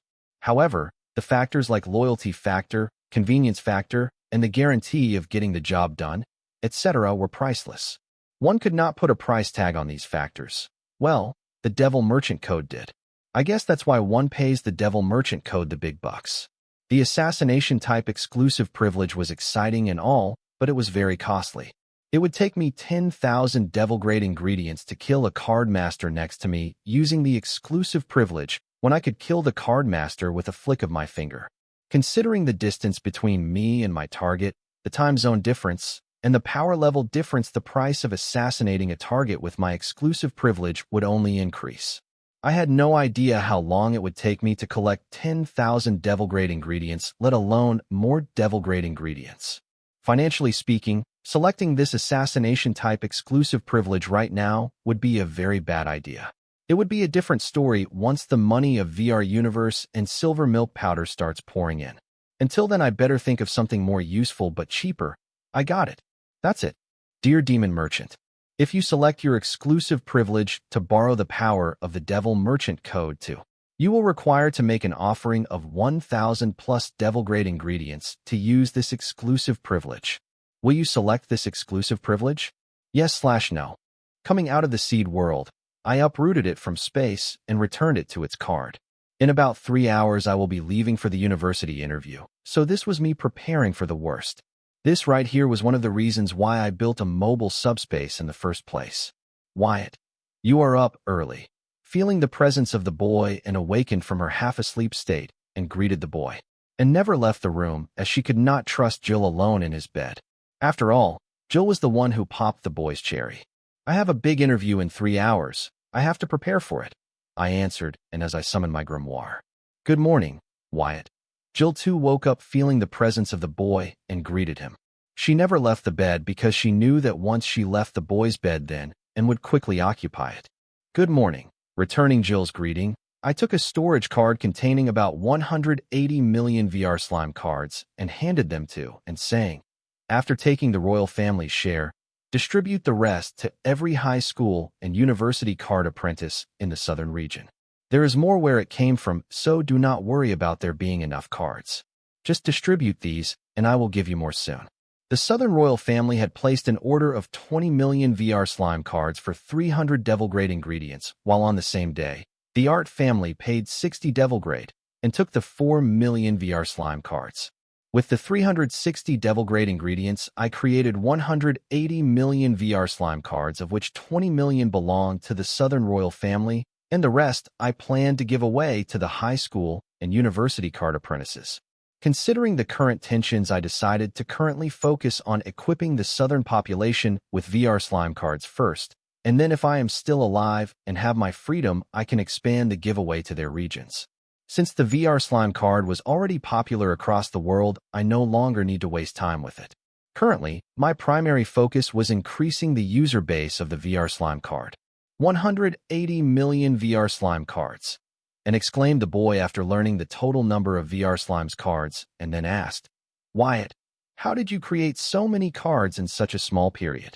And what have we talked about asking questions? I reminded and of the time when she agreed not to ask questions. Listening to the boy reminds her of their agreement, and's head drooped down in disappointment. Seeing and knew better than to ask a follow-up question to my explanation, I added, I want those cards to be distributed by the end of the day. Is that possible? Yeah, it is possible. My mother seems to have expected that you will do something like this, so she had already made all the preparations. Now with these cards, I can deploy her plans. So don't worry, by the end of the day, each of these cards will have a young owner. And replied with great confidence. Okay, then I will go take a good relaxing bath in preparation for the interview. Saying that, I left the room, but feeling a shadow follow behind me, I frowned. The shadow was none other than Arya, my bodyguard. This little girl silently followed me everywhere, and since arguing with me would not take me anywhere, I decided not to bother to stop her from following me to the bathroom. Thankfully, I did not make the mistake of asking Arya to not follow me to the bath, as In and Jill did that for me. If anything, I could count on these girls to get jealous. Little girl, where do you think you are going? Jill asked Arya to see her follow the boy as he informed her that he wanted to take a bath. I think you should take a look at. The reason Jill was so cautious about Arya was that this little girl has been standing in the corner of the boys' room, hiding her presence, the entire night without taking any rest. The last time Jill was here, the girl was doing the same thing in the meeting hall. This behavior of the girl freaked Jill out, mostly because she did not understand the girl's obsession with the boy and believed she was some kind of stalker bothering the boy. Jill was okay with the girl following the boy around and waiting in his room with the rest of them, but when she tried to follow him into the bathroom, that did not sit right with Jill. Being stopped by Jill, Arya turned to look at and for help, only to hear and relieve her of her bodyguard duty. Arya, you've done a good job as Wyatt's bodyguard so far, however you are no longer required to be Wyatt's bodyguard anymore, since I will be his bodyguard henceforth. After all, the enemies we are going to face today are of another level. Now go back to your post and report to your superior. Yes, Your Highness. Having followed the boy around, Arya was aware of the situation and knew that the current peace was nothing but calm before the storm. So she was not surprised that and relieved her of her duties as the boy's bodyguard. Still, Arya quickly followed the boy and called out to him, Master Wyatt, please wait. What is it, Arya? I asked. About my physique. You said you had a solution to it. I wanted to make an appointment with you regarding that. Arya did not bother with small talk, knowing that the boy already had a lot on his plate, and directly talked about the matter she approached him about. And that was her bloodline, which has been messed up due to the lack of synergy between the bloodline of the Heat family and the Art family running in her body. Arya trusted the boy to solve her issue because he was the only one who was able to correctly tell the symptoms of her problem at first glance. Appointment? I am sure you have heard what is happening here. There are a few teams of powerful demigods in the city after my life. It isn't clear if I will live past today. Yet, you want to make an appointment with me regarding your physique. Where do you get this confidence from? I asked Arya because even though I had all the information and the Southern royal family's manpower at my disposal, I could not guarantee my survival today, as one cannot control all the variables. They can try, but will ultimately fail. Yet, Arya had such confidence about my survival that she wanted to make an appointment to meet with me in the future and consult regarding her, which surprised me, and I could not help but ask where her confidence stemmed from. Master Wyatt, I know you are going to face strong enemies today, but you are also going to be protected by a few of the strongest beings I have ever gotten the chance to meet, the Southern royal family. I know from experience when I say that you are in safe hands. Arya sung the praise of the Southern royal family, like any extreme loyal subordinate of the Southern royal family. Well, we will see about that. The reason I was skeptical about the abilities of the Southern royal family was because they have already let them down more than once on several occasions. Therefore, I was kind of expecting them to kind of drop the ball today too. The Southern royal family only had themselves to blame for my low opinion of them. If they had managed to keep their promise so far, then I would not have such skepticism about their abilities. So, when can I visit you to talk about solving the issue with my physique? Arya did not continue to argue about the abilities of the Southern royal family with the boy and began to speak about solving the issue with her physique with him. How about this? If I survive and am still a freeman after this ordeal, come meet me and I will help you with your situation. Sounds right? I proposed and Arya agreed to my agreement as she did not have much choice in it. Sure, I will meet you in a few days, saying that Arya took her leave. After Arya left, I found and following me to the royal guest palace bathhouse. But before I could say anything to and about her actions, Jill stopped her and asked, "Where do you think you are going?" "I am the boy's bodyguard now. The protocol dictates that I should always be with him to act fast in case someone tries to assassinate him. Now, move, you are stopping me from doing my duties," and explained with a straight face. "The only thing Wyatt needs protection from, right now, is you. Ready?" and asked the boy, who was dressed neatly and looked extremely presentable. Yes. The boy nodded and followed Anne's lead as she was in charge of his security detail as he attended the early admission interview for Morningstar University. "And where are we headed?" "This is not the way to the Royal Palace ground exit," Jill asked, seeing that Anne was not leading them toward the exit. "Do you think I am stupid to exit through the regular palace gate knowing that enemies are lying in wait to ambush us? Shut up and follow me. We will be leaving the palace grounds through a hidden passage," and explained that she will not be taking the boy to his interview venue through the regular route, but through a hidden passage. Listening to and say that we will leave through a hidden passage, I frowned, because I wanted chaos to ensue as different forces fought to kidnap me, allowing me to commence my plan, and also because that would be more fun, which was not possible if I headed to the interview venue through a hidden passage. I wanted to ask and to take the regular route to the venue, but didn't say a word, seeing that, and had led me and Jill to a huge golden gate covered in numerous demigod grade arrays that had been woven together into a cluster array formation, which can display the capabilities stronger than the grades of the arrays it was made of. "Is that the Southern Capital's City Core Array, the Golden Gate Cluster Array Formation?" Jill exclaimed, looking at the huge golden gate. "Yes," and nodded, hinting that Jill's guess was correct. I blankly stared at the Golden Gate Cluster Array Formation. Yes, it was majestic and awe-springing, but I was not dumbfounded by the appearance of the Golden Gate Cluster Array Formation, but by what I heard it was capable of and the implications of, and bringing me to it. I heard of the Golden Gate Cluster Array Formation, the infamous city core array of the Southern Capital, when I was doing a deep search on the Heatsend royal family. The last time this array was used was a millennium ago, when one of Anne's ancestors plotted an army coup to overthrow his brother as the ruler of the southern region. Everyone knows that if not for the Golden Gate Cluster Array Formation, the Southern Capital City Core Array, the army coup would have been successful in infiltrating the Southern Capital. However, no one knows what exactly the Golden Gate Cluster Array Formation did. Every information regarding the abilities of the Golden Gate Cluster Array Formation had been wiped from the Grimoire network and its history. The name Golden Gate Cluster Array Formation was known to everyone and everywhere as the strongest defense of the Southern Capital, but somehow its capabilities and abilities were either erased or never mentioned. This was unbelievable. Everyone knows it exists, but not what it does. And for a period longer than a millennium, no one bothered to ask what the Southern Capital's strongest defense did, and just believed it was the strongest defense. How the Southern royal family managed to keep information regarding such a public topic a secret out in the open was beyond me. "Southern Emperor, you are here." About half a dozen demigods were guarding the Golden Gate Cluster Array Formation.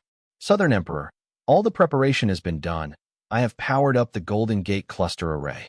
We are waiting for you to start the formation." The keeper of the Golden Gate, among half a dozen demigods that were guarding the Golden Gate Array Formation, informed, and immediately after greeting her, then waited for her further orders. "I think you should take a look at."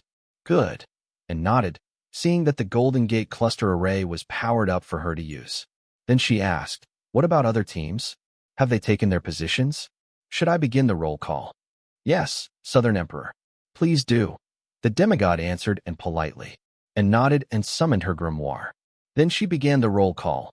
"Roll call, Team 1. Team 1, in position," the demigod form earlier reported. Turns out of the half a dozen demigods guarding the Golden Gate Cluster Array Formation, 5 of the demigods belonged to Team 1. As for the remaining demigod, he was the keeper of the Golden Gate Cluster Array Formation. Team 2, in position. Team 3, in position. Team 4, in position. Team 15, in position. All teams stay alert, commencing operation in 5 minutes. After the roll call, and asked all the demigod teams to stay alert as they were beginning the mission in a few minutes. And, did you assemble all of your family's forces in the southern capital? Is there someone left at the way beyond to keep the supreme beings in check? Learning that, and had gathered 15 teams of demigods in the southern capital as the security detail for the boy Jill was dumbfounded. A team has a minimum of 5 members. For 15 teams, it was about 75 members. This meant and had gathered about 75 known demigods, who knew how many hidden teams there were. It was apparent that and had gathered a small army of demigods to protect the boy and was prepared to go on a full-scale war for him. 75 demigods. I blurted in surprise, because compared to the Southern royal family's 75 demigods, the numbers of the enemy demigod that were conspiring against me was small. I was sure of this because of the information I gather through my information network. Why was I worried? Shouldn't my allies outnumbering my foes be happy news for me? Yes, it was, but I had different plans in store. All of that would not come to fruition if the Southern royal family guards outnumber my enemies and gain an easy victory. By my current estimate, the demigods of the Southern royal family had not only outnumbered the enemy demigods, but they also were not hesitant to use deadly secret weapons such as the Golden Gate Cluster Array Formation. It seems the Southern royal family would not hesitate to do whatever it takes. Now they were seeming reliable. Southern Emperor, please, the keeper of the Golden Gate said, handing in some sort of ceremonial knife. Taking the ceremonial knife from the keeper and walked toward the Golden Gate. Stopping a foot from the Golden Gate, and used the ceremonial knife to cut her left wrist and bathe the ceremonial knife in her blood. Anne's action did not surprise the demigods of Team 1 or the Golden Gate Keeper or Jill. It appears Jill knew about the Golden Gate Cluster Array Formation more than what was known to the general populace. Once the blade of the ceremonial knife was covered in blood, and used her soul energy to close the cut on her left wrist and stop the bleeding, and then inserted the blood-covered blade of the ceremonial knife into the small opening in the Golden Gate that looked exactly like a keyhole and rotated it. As a result, the numerous demigod-grade array formations that were woven together to form the cluster array formation, Golden Gate, began to shimmer and vibrate rhythmically as if an unknown power was coursing through it and its metaphorical wheels were set in motion. The Golden Gatekeeper looked at the Golden Gate cluster array with great emotion, like someone who had to maintain a supercar for years and finally got the chance to ride shotgun in it. After a few seconds, a book-shaped opening appeared on the Golden Gate, where and placed her diamond grimoire and took full control of the Golden Gate cluster array formation, the strongest defense of the southern capital. Taking control of the city's cluster array formation through her blood and grimoire, and turned the page of her grimoire to the grimoire network and accessed the city map. Seeing this, I shook my head in disappointment. The royal family spent so much money, resources, and manpower to create, maintain, and secure something so powerful, yet they made use of the grimoire network in its control. This was just pathetic because anybody would hack into the cluster array formation through the grimoire network. Considering that it was the strongest defense of the southern region's capital, this was just shameful. Gatekeeper, will you please make the announcement? And turned to look at the keeper of the Golden Gate array formation and asked respectfully. Others must not be clear of the greatness of the Golden Gatekeeper, as he had given his entire life to protect and maintain the Golden Gate cluster array formation and hadn't interacted with the outside world for centuries, but was aware of his origin and history. The Golden Keeper was one of the oldest members of the Heat-Send branch family alive, who had sacrificed his marital life and social life for the main family. I think you should take a look at. Therefore, as the progeny of the Heat-Send main family, it was Anne's duty to not forget his sacrifice and spread it to the future generation. Thank you, Southern Emperor. The gatekeeper was not polite and thanked Anne for the opportunity. Then the gatekeeper arrived next to and Anne announced in a deep voice, "Brave citizens of the southern capital, I am the keeper of Golden Gate. The city will soon be under attack from dark forces. In light of that, Her Highness Southern Emperor is activating the Golden Gate Cluster Array Formation. So do not resist as the Golden Gate Cluster Array Formation covers you. Please, do not panic and cooperate." The Golden Gatekeeper made the same announcement a total of 3 times and returned to his original spot after nodding at Anne. I watched in confusion as the situation unfolded, as I had no idea what and was up to activating the Golden Gate Array Formation right off the bat. And I did not like this feeling. However, I did not have to wait for long to understand what and was doing as soon an apparition of the entire southern capital city appeared in the middle of the room. The apparition was a very accurate and detailed scaled map of the southern capital city. It also showed the accurate location of every citizen in the southern capital in real time. The apparition looked exactly like a hologram. Though the apparition was accurate and detailed, it was missing one thing: the royal palace grounds in the middle of the city. I could only assume that it was purposefully omitted by the creators of the Golden Gate cluster array formation. Southern Emperor, you sure I need to be here? I don't feel like I should be here. I will take my leave. Though Jill knew what exactly the Golden Gate cluster array formation was, and what it did, she did not want to witness and use it any further because a question suddenly appeared in her mind. Why did and bring her to a classified site like the Golden Gate? It was understandable for her, and to bring the boy to the classified site as he was their ally. But why her? Jill's misunderstanding further deepened when she began to think that all of this was An's plan to have the Southern royal family throw her into prison for having witnessed one of the highly classified secrets of the southern region. Thinking this, Jill yelled in her mind, "This BTCH is trying to get me killed," and ignored Jill and continued to optimize the Golden Gate array formation to her convenience. And then, having made all the preparation, she declared, "It's time." Soon the citizens of the entire southern capital felt an unknown but gentle energy covering them, and remembering the announcement of the Keeper of the Golden Gate, they did not resist the unknown energy from covering them and their family members. This change could also be seen in the apparition as well, as a bright white color shade slowly began to cover the entire southern capital and the citizens within it. Then the bright white color that had filled the apparition of the city suddenly vanished, and with it the citizens of the southern capital. I looked closely into the apparition of the southern capital city projected by the Golden Gate cluster array formation to find that not all of the residents in the city have vanished. There were a few of the residents left behind in the city. To be exact, these people resisted the effect of the Golden Gate cluster array formation, hence they were not teleported with the rest of the citizens. Team 2, 3, and 4, I have shared the locations of possible hostiles to your grimoire. Go investigate them and neutralize the threat if there is one. Otherwise, ask the residents to quickly move to the disaster shelter, or they will be responsible for their safety. Other teams, be on standby, and tabulated the locations where the city residents resisted the Golden Gate, and then divided the locations into 3 groups based on their proximity to each other, and share it with 3 demigod teams to investigate and neutralize the threat. Considering the patriotism of the Southerners, they would never willingly resist the effect of the Golden Gate, when the Southern Emperor and the Keeper of Golden Gate specifically asked them not to.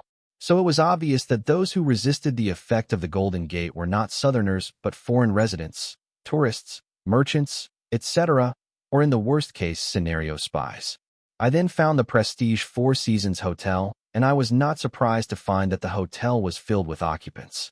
Considering it was a hotel, most of its occupants were visitors from other regions, and considering that they could afford to stay at Prestige Four Seasons, they were influential people.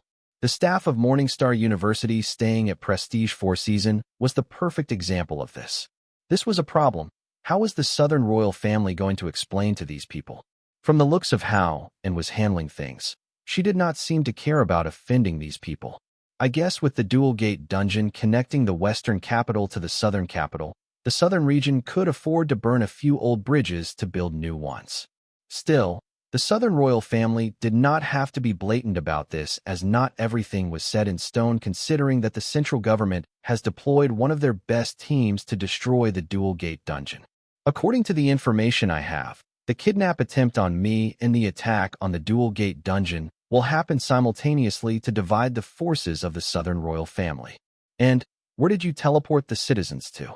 I asked and aloud, gathering the attention of Team 1 and the Keeper of the Golden Gate on me. This was the first time they were sparing some time to look at their target of protection since I arrived here. I think you should take a look at. Before now, their attention was only focused on Ann and her orders alone.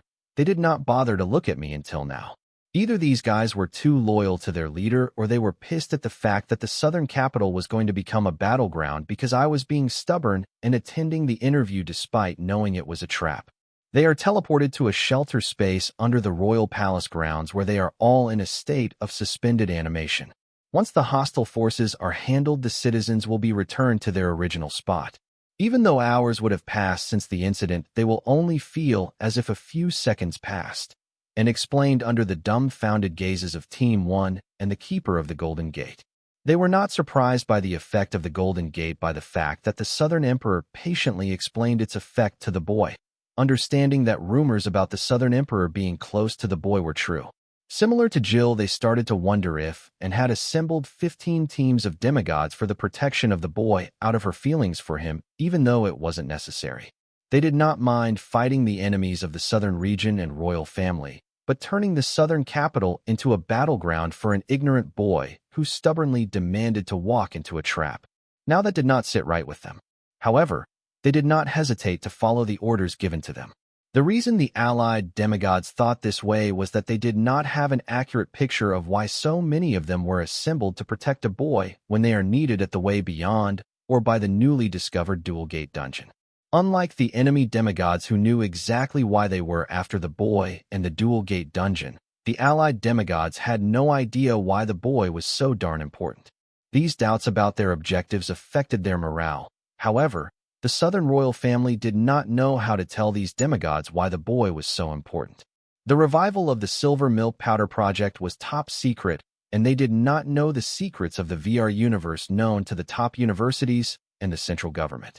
The Southern royal family did use the soul energy digestion effect to emphasize the importance of the boy and justify that they all had to risk their lives to protect the boy as he attended the university early admission interview despite knowing it was a trap set by the central government and Morningstar University. This only raised dissatisfaction among the demigods. Their dissatisfaction was not with the Southern royal family, but with the boy. As demigods, they did not receive even a tenth of the treatment the boy received, so it was bound to attract their jealousy for the boy, and this incident couldn't have been on a better timing. However, the demigods' dissatisfaction with the boy was not without reason. It was debated why the boy didn't apply for the copyright of his card recipe for the card with the soul energy digestion effect, and why the boy stubbornly demanded to walk into a trap knowing it was a trap. They felt he was being selfish. The demigods lowered themselves out of patriotism for the southern region and accepted the same from the boy. Listening to Anne's explanation of where the citizens were teleported to and what happened to them, I finally understood why there was no mention of the ability of Golden Gate cluster array formation in the Grimoire network in history. It was because all of those who experienced the effect of the Golden Gate cluster either had no recollection of it or were dead. However, based on the performance of the Golden Gate so far, I was not convinced that it was the strongest defense of the southern capital. Teleporting the citizens to a secure location was well and good, but what was the use of it if they did not have a home left to return to?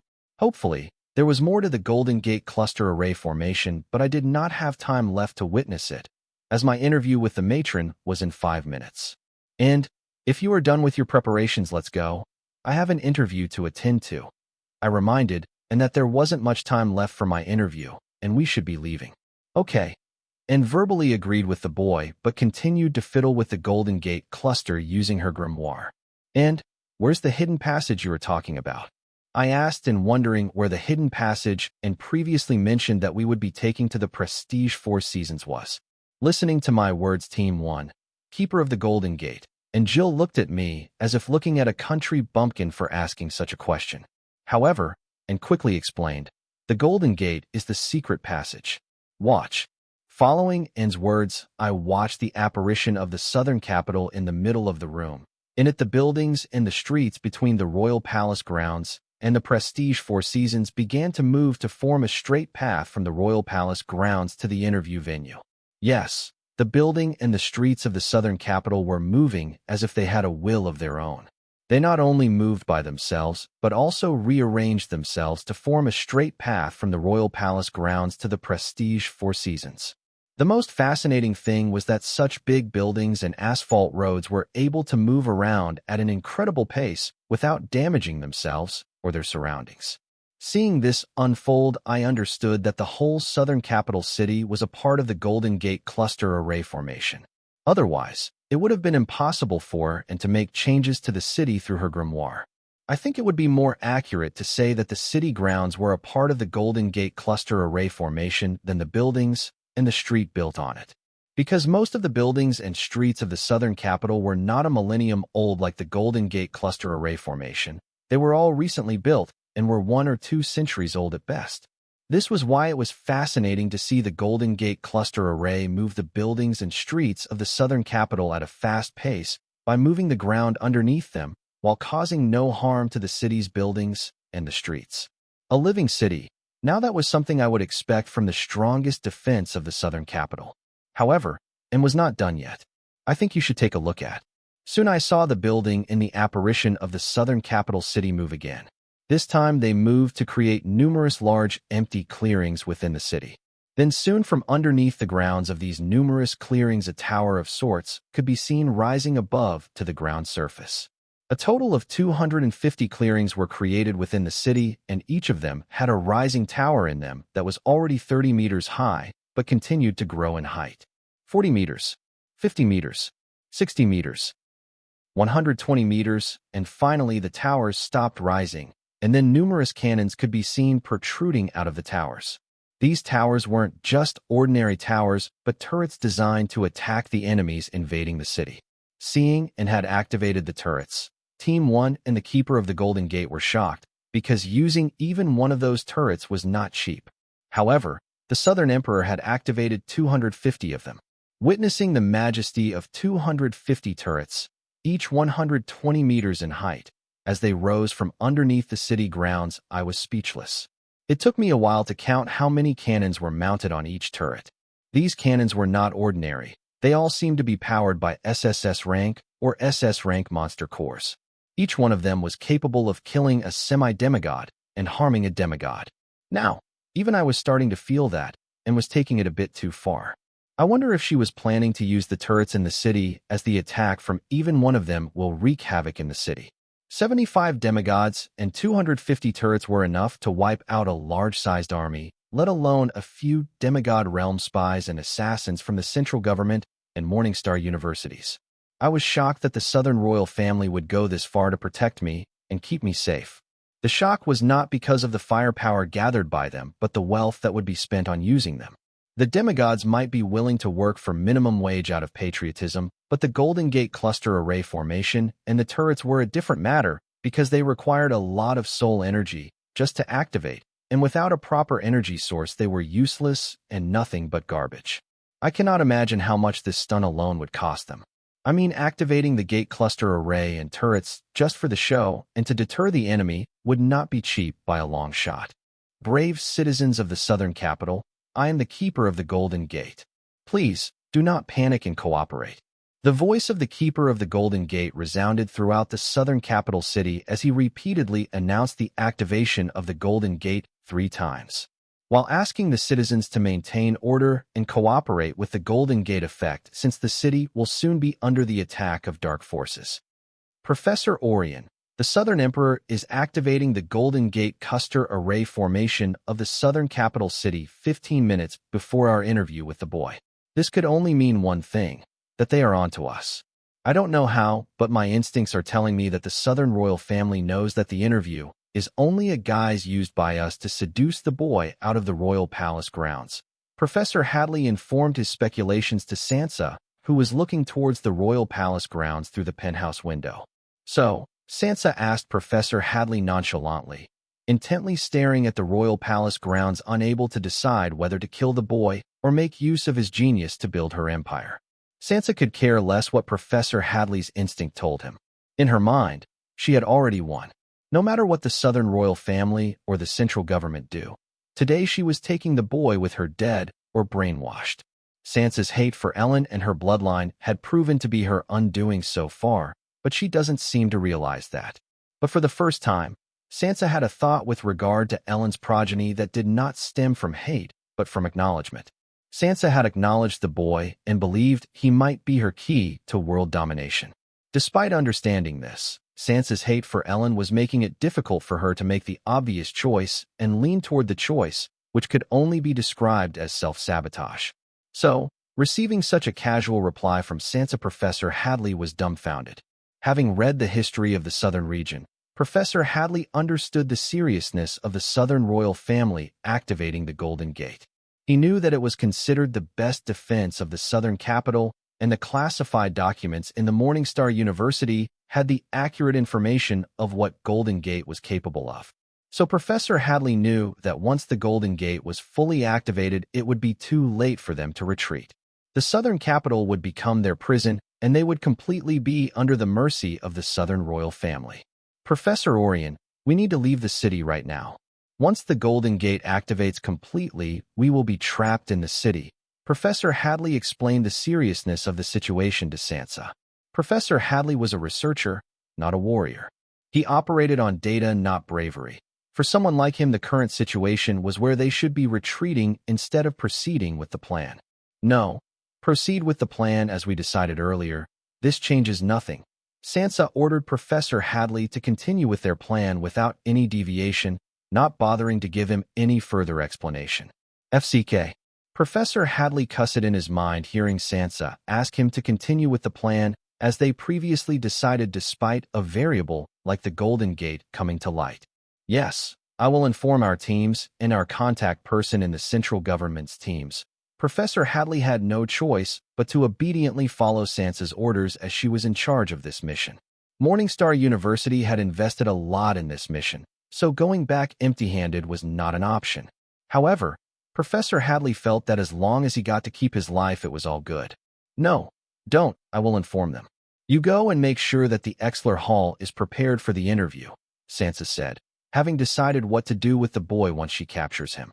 A few minutes later, watching the buildings and the streets of the city come to life and make a straight path connecting Prestige Four Seasons and the Royal Palace grounds while 250 120-meter tall turrets erect on the city grounds.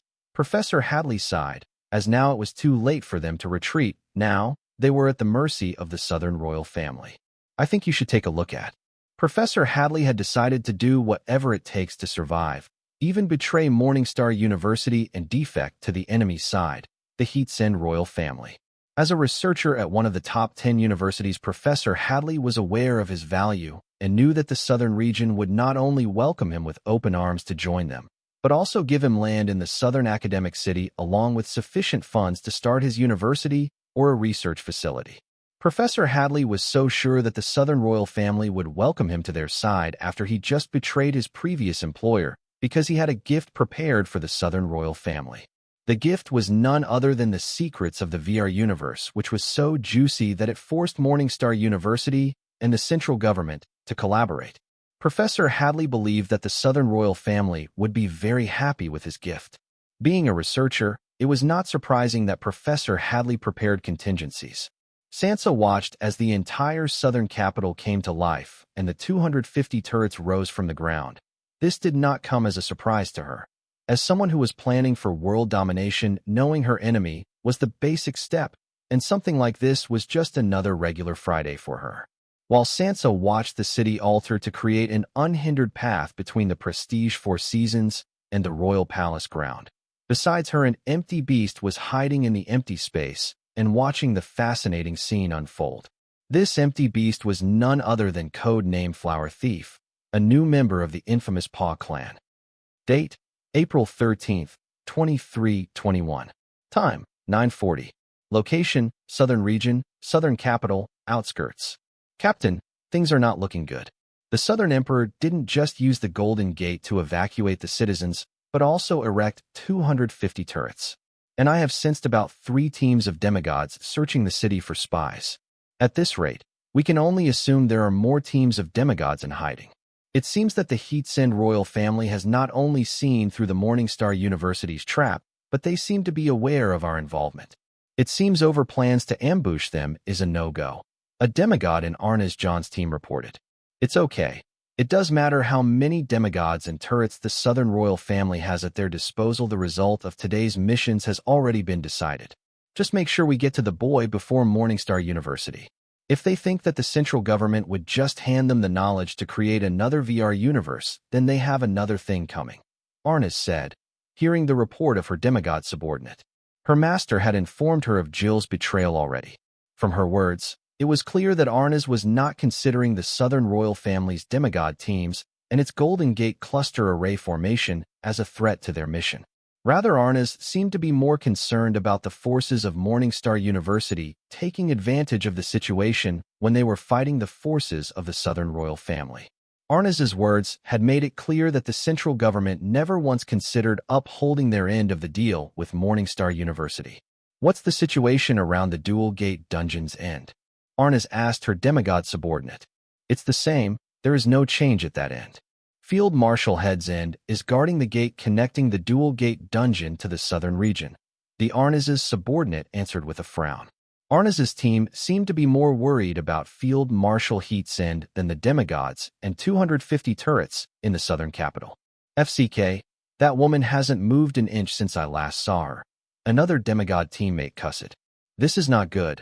We have to think of a way to get her away from the gate of the Dual Gate Dungeon, so ABA can enter the dungeon and destroy it from within, Arnas ordered her teammates. Captain, we can try baiting her away from the gate of the Dual Gate Dungeon by leaking our soul energy. Hopefully, she will take the bait. As per her current actions, she doesn't leave her post and just mercilessly destroys everything and anything that enters her attack range. So I don't think there are high chances to this method succeeding. Another demigod in the team pitched a plan to use himself as bait to lure Field Marshal Heatsend away from the gate of Dual Gate Dungeon, but he wasn't confident about his plan working. We can give it a try. As long as we distract her for a second, we will be able to achieve our goal here. Arnas decided to go with the plan pitched by her demigod teammate. And don't you think this is a bit much?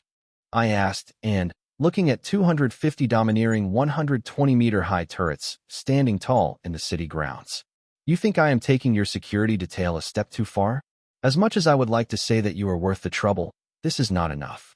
In case you have forgotten, let me remind you we are facing two of the top forces of the world, the central government and Morningstar University at the same time. Those two forces do not mix well together, but once they come together there is bound to be an explosion. In case you didn't get it, that explosion is you and the Southern royal family will be the collateral damage. Wyatt, leave the security detail to me. You do not know what Morningstar University and the central government are capable of.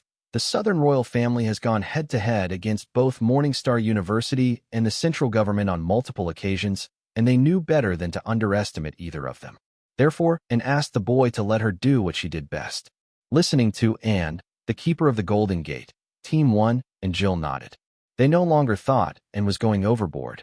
Instead, they too agreed with and feeling that she was correct. 75 demigods and 250 turrets were not enough assurance against the combined forces of Morningstar University and the central government. Therefore, they would not be lax and be on high alert. Fine, just get me to the interview on time. I decided to trust, and as my plan was independent of the performance of the Southern royal family. Considering the Heatsend royal family's failure to protect me on multiple occasions, I did not bother to depend on them this time around. So what Anne didn't affect my plans that much, unless the conspirators were scared off seeing 250 turrets, which was a very unlikely scenario. Sure, give me a second, Anne asked. Team 2, 3, and 4 is the parameter secure? And asked the demigod teams that she harder to search and eliminate all the hostile. Team 2, reporting, parameter secured. Team 3, reporting, parameter secured.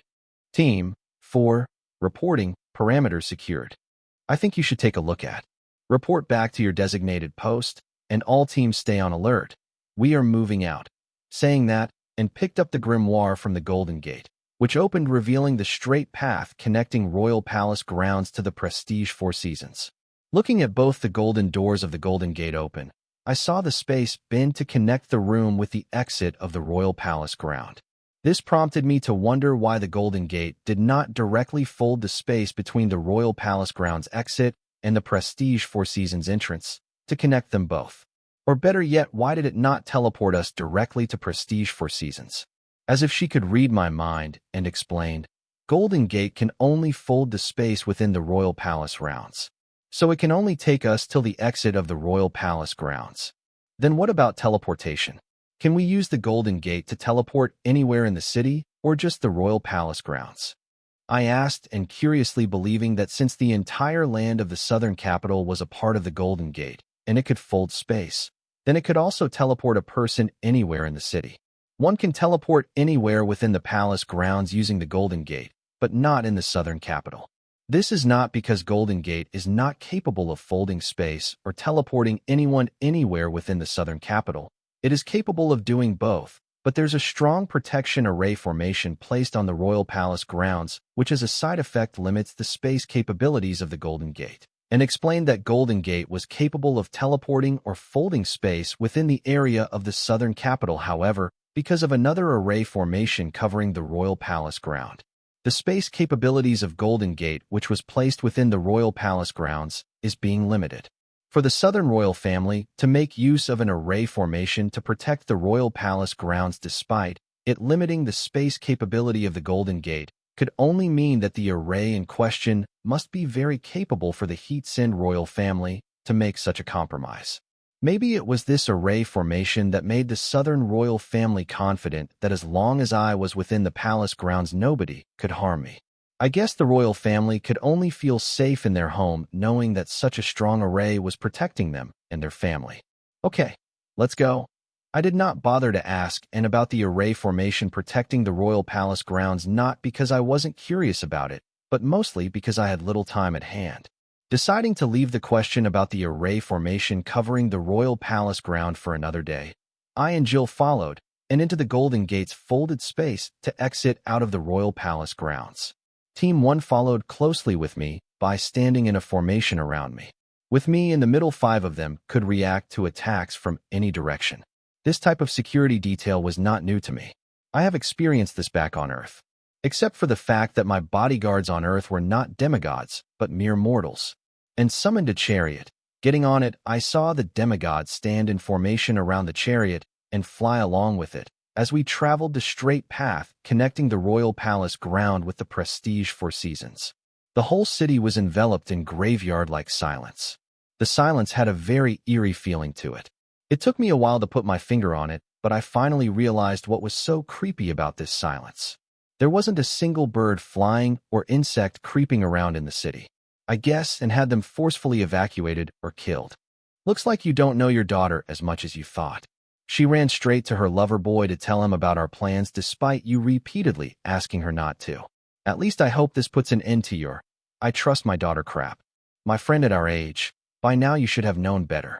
Now, because of your daughter, a simple mission has turned into a full-blown war. Arnes John's master taunted Jill's father. It seemed as if Jill's father's relationship with Jill was bothering him and was not subtle about it. My friend, age is just another number for people like us. I am bored living just for myself. My heart has gotten numb.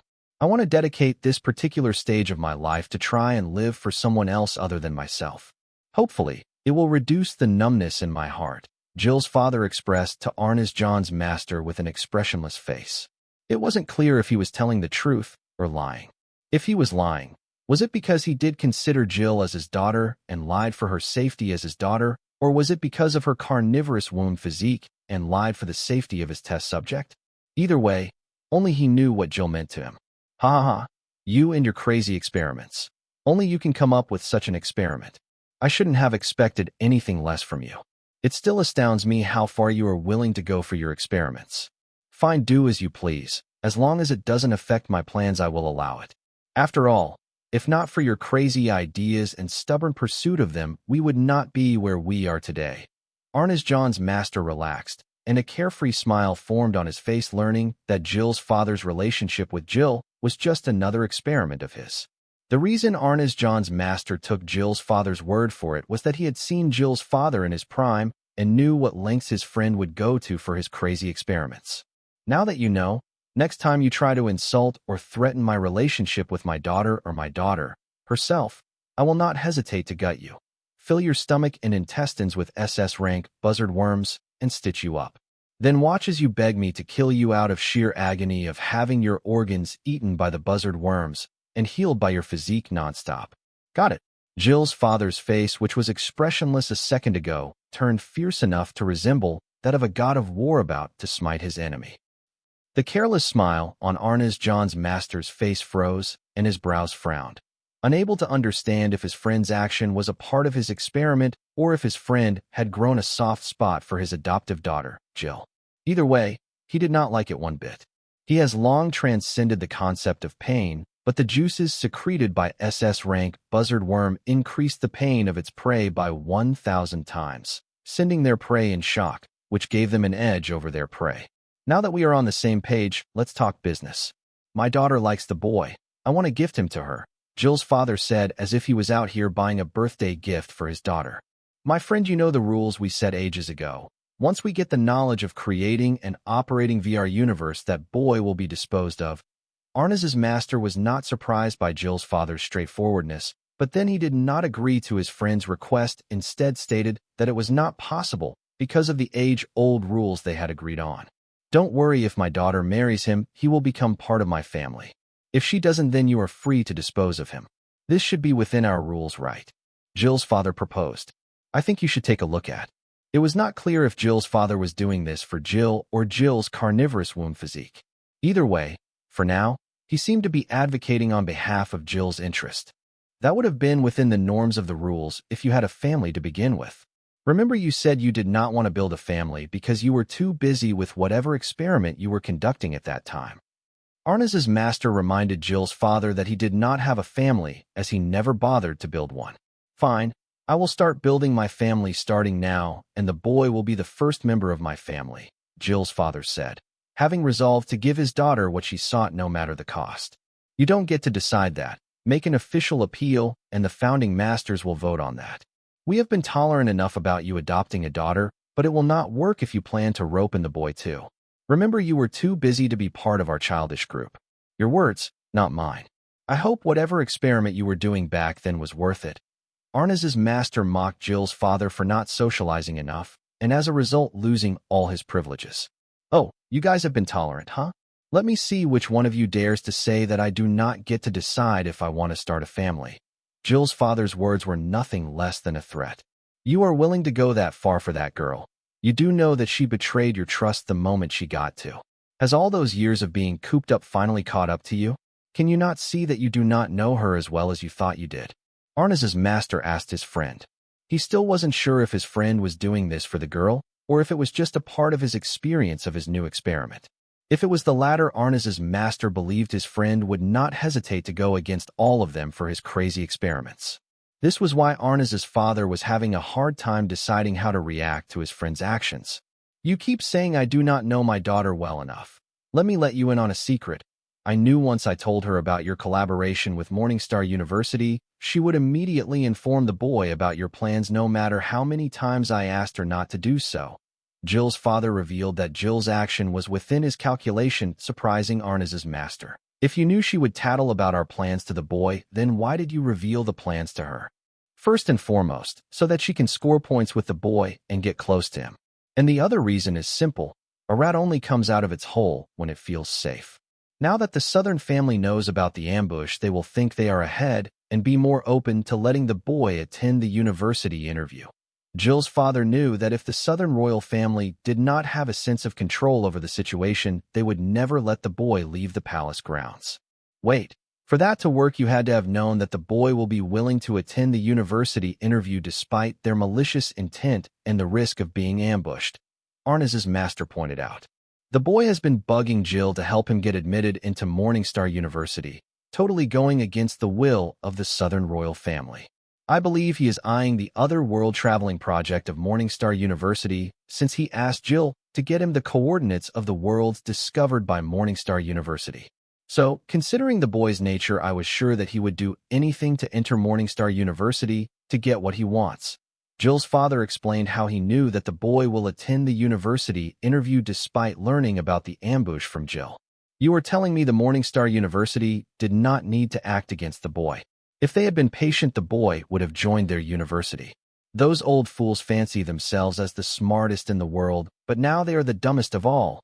Ha! Arnaz's master laughed heartily hearing the snafu of the Morningstar University. The Morningstar University did mess up on this one. Jill's father agreed with his friend, seeing him have a hearty laugh at Morningstar University's expense. Ha! Those dumb old fools will die out of anger when they learn that the boy planned to join their university all along. Arnaz's master could not stop taking pleasure in the stupidity of Morningstar University and its leaders. Who will tell them that? If your people capture the boy before the people of Morningstar University, then they will never know that the boy planned to join their university.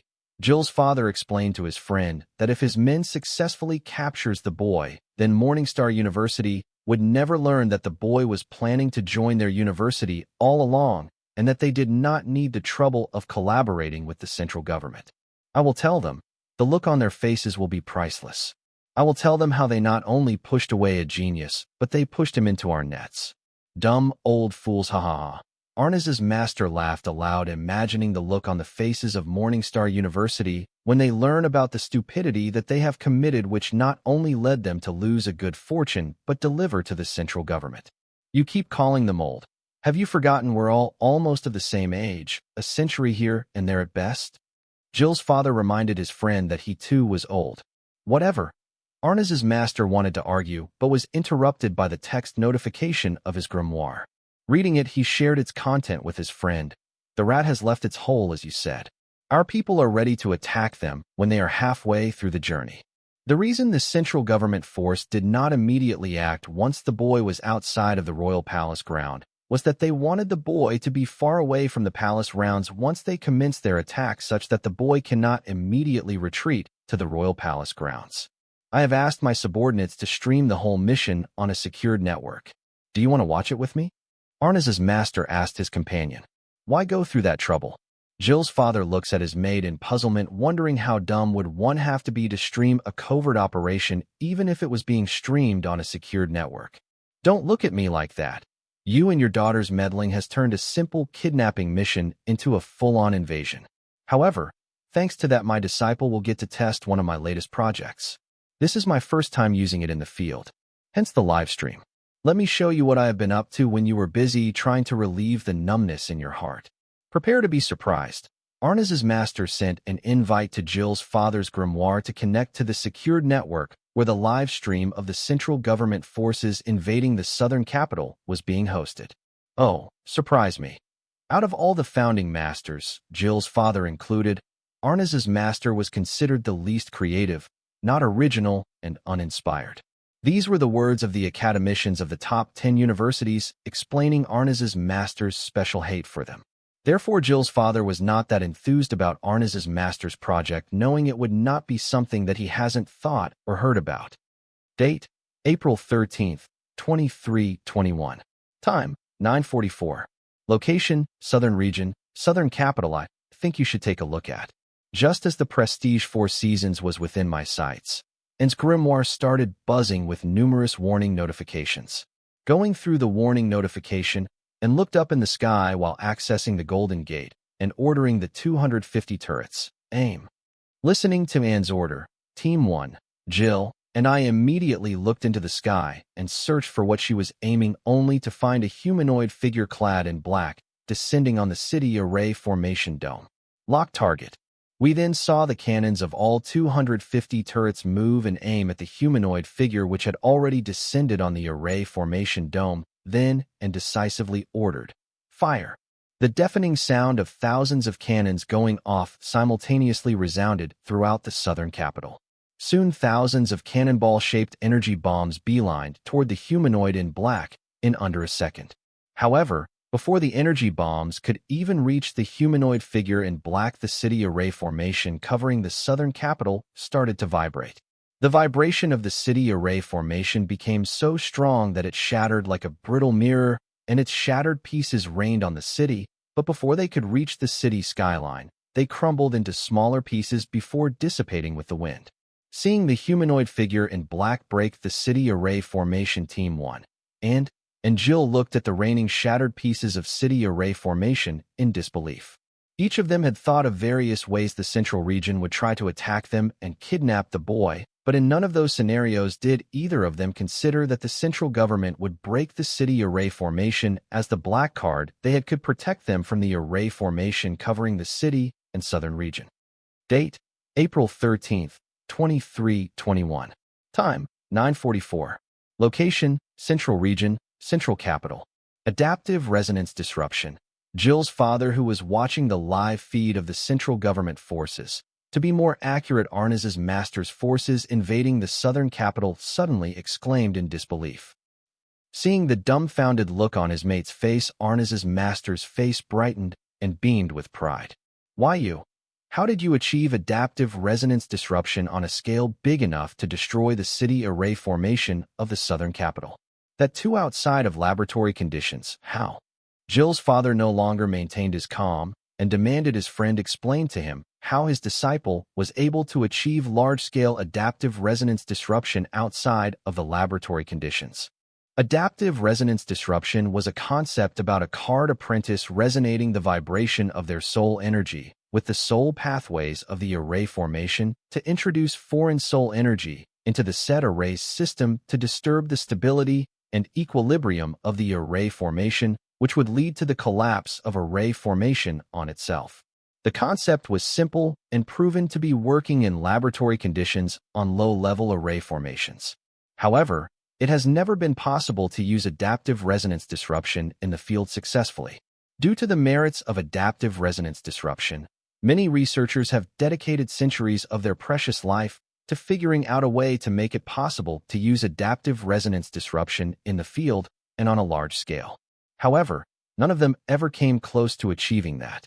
The reason why every researcher that tried their best in the adaptive resonance disruption failed was that to apply this in real-time scenarios, the card apprentice should be able to discern the vibrations of the said array formation's soul pathways. For that, the said card apprentice should have very acute senses.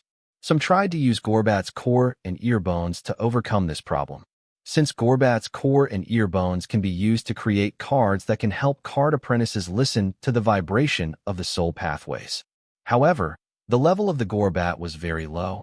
It could only help the card apprentice discern the vibration of low-level arrays at best, and it was of no use in the case of high-level array formations. Some diamond-grade card creationists and array masters who have trained their sensitivity to the soul pathways for centuries tried this adaptive resonance disturbance. Though they were able to discern the soul pathway vibration of the high-level array formation, it wasn't physically possible for them to match the vibration of their soul energy with the vibrations of the soul pathways of the said high-level array formation in the field, as it demanded a lot of concentration and focus, which was physically impossible even for a card apprentice in demigod realm. This was why Jill's father was shocked to see his friend's disciple use the adaptive resonance disruption to break the southern capital city array formation, which wasn't just a high-level array formation but a large-scale array formation that has special features to maintain its stability.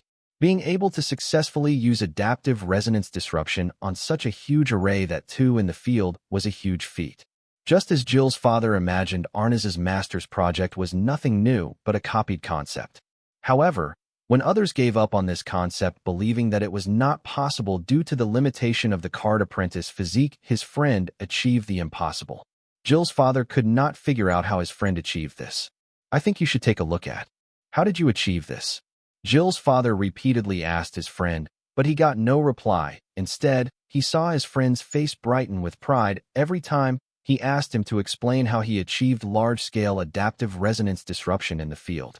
So Jill's father stopped asking his friend for an explanation and decided to deduce it himself, remembering the scene of his friend's disciple using adaptive resonance disruption to break the southern capital city array formation. Seeing his friend stop asking for an explanation, Arnaz's master began to boast about his project and its achievements, saying, "I wonder if I should order Arnaz to use adaptive resonance disruption on the array formation covering the southern royal palace grounds.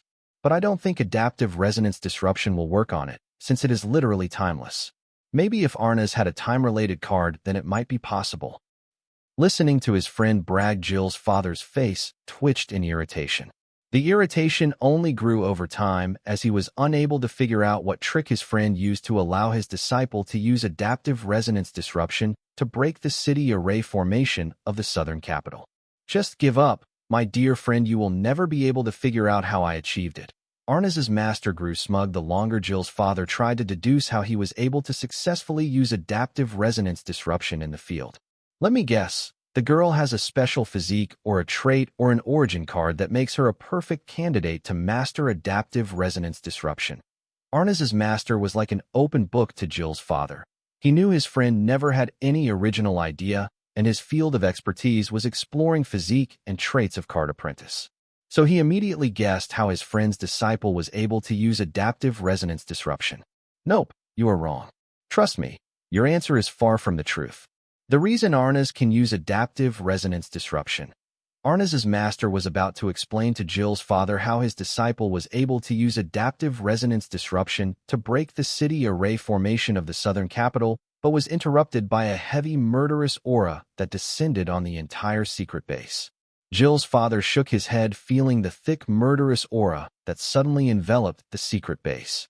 The murderous aura did not have the intention to act, showing that the uninvited guest was signaling their presence to both of them and awaiting their response. How did he know about this place, and what the FCK is he doing here? Shouldn't he be busy at the way beyond dealing with supreme beings? Arnas's master seems to recognize to whom the murderous aura belonged.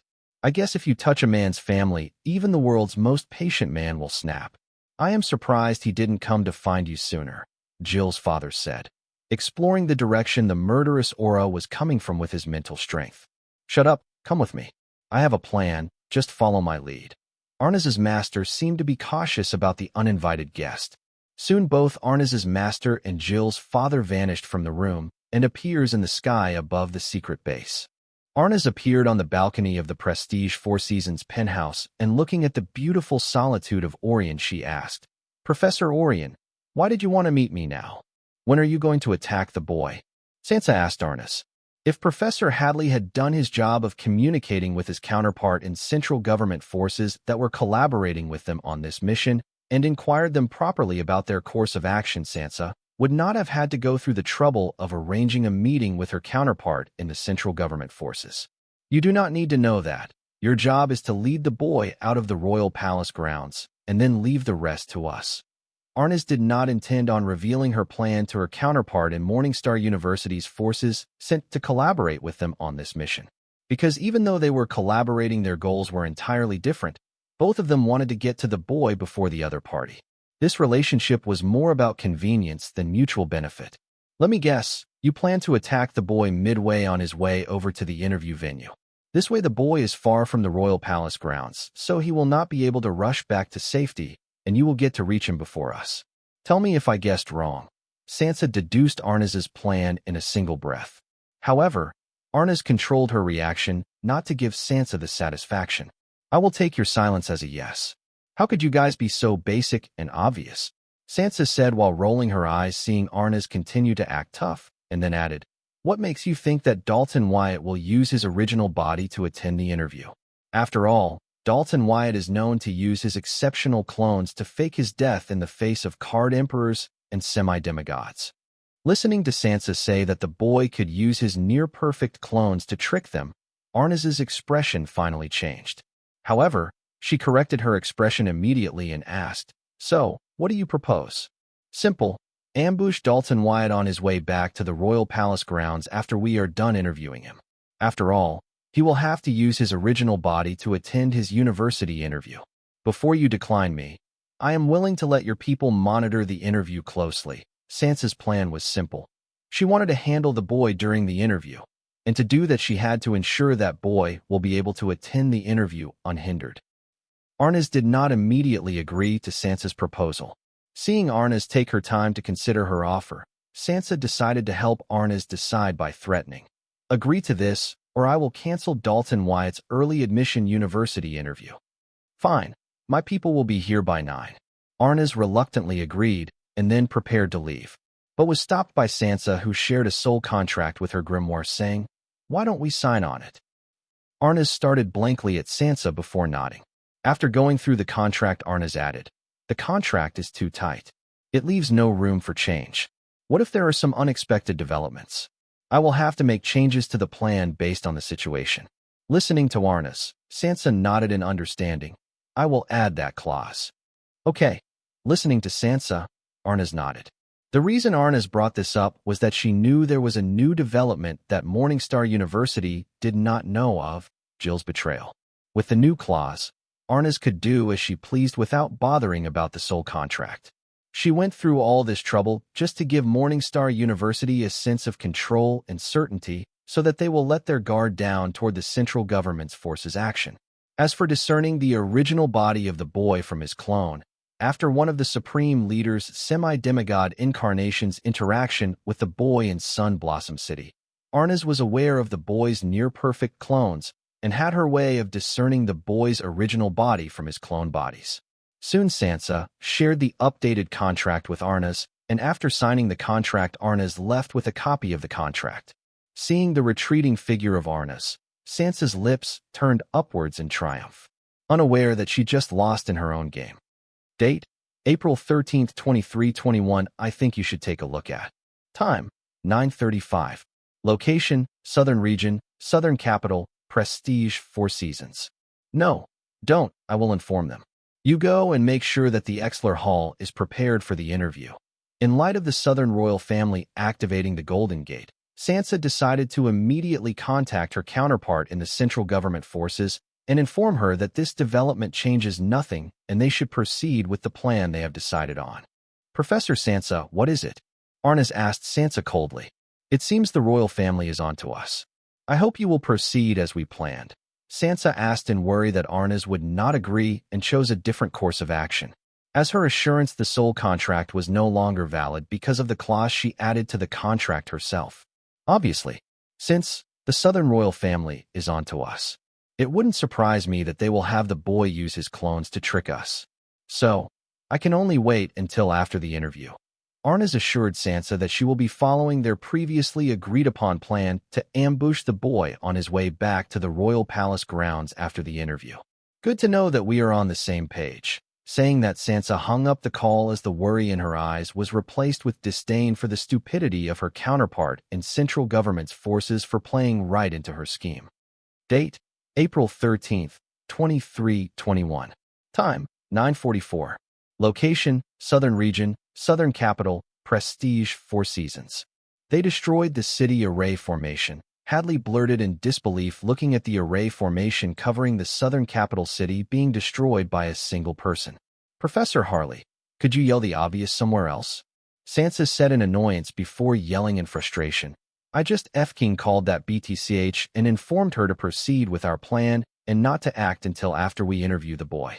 That BTCH F-King lied to my face. Where are the bastards from the central government that came to monitor the interview? They were right here a while ago. I think they changed the plan last minute since the royal family activated the Golden Gate cluster array formation. Professor Hadley answered with a frown. Professor Hadley too was aware of the soul contract between Sansa and Arnaz. So it did not surprise Professor Hadley that the central government did not follow their previously agreed-upon plan with the new development.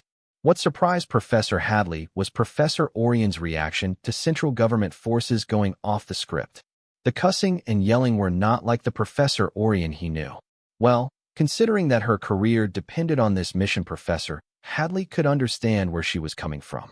That shy BTCH, I will F-King kill her. She never planned to keep her promise from the start. Professor Hadley, hurry and ask our teams to stand back and not act with the forces of the central government. They will only be used as cannon fodders. Tell them to wait for further orders. Giving Professor Hadley temporary instructions, Sansa stomped her foot on the ground in irritation and left the Exler Hall and moved back to her penthouse suite in a flash. Appearing in the penthouse, Sansa was greeted by Flower Thief's empty beast, which made itself visible feeling her presence. Looking at the empty beast, Sansa ordered, "You know what to do next. Be careful the boy can see the empty beast." The empty beast nodded at Sansa and then vanished from the penthouse. If everything had gone according to Sansa's plan, the Flower Thief would not have needed to take action, but things didn't go as planned. But Sansa knew better than to believe everything will go according to her plan. Therefore, as a contingency before this, she had ordered the Flower Thief to monitor the forces of the central government if they go off the script. While monitoring them, in the chaos, if possible, Flower Thief was to kidnap the boy. If not, he had to stop the central government forces from kidnapping the boy. Otherwise, at the least track where they were taking the boy and kidnap him from their holding cell. Having his work cut out for him, Flower Thief ordered his empty beast to head to the field to make the most of the ensuing chaos, resolving that he will not be outsmarted by the boy once again and will redeem himself in the eyes of the matron. Failing to kill the boy twice had hurt his pride, and now this mission was more personal than a duty. The array formation that protected the southern capital city for millennia was broken through in under a second by an unidentified humanoid. A few seconds ago, if someone had said this could happen, people wouldn't even bother to even spare it a thought, as the city array formation had to prove itself against many adversaries time after time. When the black humanoid figure descended on the city array formation, the other card apprentice in the city only saw the city array formation vibrate until it shattered, but a certain card master in the guard by demigods saw and heard something else entirely. He saw the humanoid in black emit a continuous, very low-frequency noise that wasn't even audible to the demigods guarding him, but under a fraction of a second it reached every corner of the city array formation. It was indeed intriguing that the humanoid in black could emit a noise that nobody can hear, even the boy himself. It would have gone unnoticed if not for his special pair of eyes. The interesting thing here was not that the humanoid in black could emit a noise that couldn't be heard even by powerful beings at the top of the world's food chain, the demigods themselves, but the consistency of the noise's volume. Considering the speed of the sound, it wasn't surprising that noise traveled to every corner of the enormous city array formation. What was surprising was that the noise's volume remained consistent throughout the time it reached all the corners of the array formation covering the city. Now, this was an impressive feat. One had to know being able to emit a noise that could not be heard by the demigods was already an achievement in itself, but keeping its volume consistent for thousands of square miles was a very difficult achievement in itself. It was easier said than done. That wasn't all, as it only gets better from here. Because though the noise went unnoticed by the powerful demigods, it played as a trigger that led to the events that destroyed the city array formation. Wherever the noise passes, the vibration of soul pathways of nature in the surrounding area would start to alter to a specific frequency. As the noise's volume was consistent throughout the city array formation, the vibration of the soul pathways of nature surrounding the city array formations began to alter to a specific frequency. Since the humanoid in black had emitted this noise and went through the trouble of keeping the noise's volume consistent till the bounds of the city array formation, then it can be concluded that the specific frequency was not random, but particularly chosen by the humanoid figure in black that I think you should take a look at. Adding merit to this was the fact the frequency at which the soul pathways of the city array formation were vibrating was the same as the specific frequency at which the soul pathways of nature surrounding the city array formation were altered to vibrate. This incident wasn't a mere coincidence, but the beginning of the events that led to the destruction of the southern capital's city array formation as planned by the humanoid in black. One of the soul pathways of nature surrounding the city array formation began to vibrate at the same frequency as the vibration of the soul pathways of the city array formation. Then soul pathways of both nature and the city array formation began to interact with each other, which at normal conditions would not have been possible. With the interaction of both sets of soul pathways, the energy transfer between these two totally different sets of soul pathways began. The noise that made all this abnormal interaction between two totally different sets of soul pathways, which then lead to soul energy transfer between them, possible in the first place, suddenly vanished when the humanoid figure in black stopped emitting the noise. With the absence of the noise, the soul pathways of nature surrounding the city array formation reverted to vibrating at its original frequency, breaking the interaction between nature's soul pathways with the soul pathways of the array formation. When the interaction between the two sets of soul pathways came to an abrupt halt, the soul energies they transferred to each other did not have enough time to return to their original soul pathways. As a result, a lot of foreign soul energy was present in the soul pathways of both nature and city array formation. The foreign soul energy in nature's soul pathways was not new. They were released to the surroundings. But the same was not true for the city array formation, which was a closed system as a precaution against outside interference. However, because of this, now a large amount of foreign soul energy was trapped inside the soul pathways of the array formation. Unable to go anywhere, the foreign soul energy became a clog in the soul pathways of the array formation, restricting the distribution of the soul energy evenly throughout its body, which resulted in the destabilization of the array formation, as its various systems did not get enough soul energy to continue their function and began to shut down. so unable to sustain the array formation collapsed on itself. The veil of protection covering the city was torn into shreds which fell on the city. Even before these pieces could reach the city, these pieces that once were part of something so powerful that defended the city from countless disasters and adversaries crumbled at the touch of the wind and dissipated in the surroundings.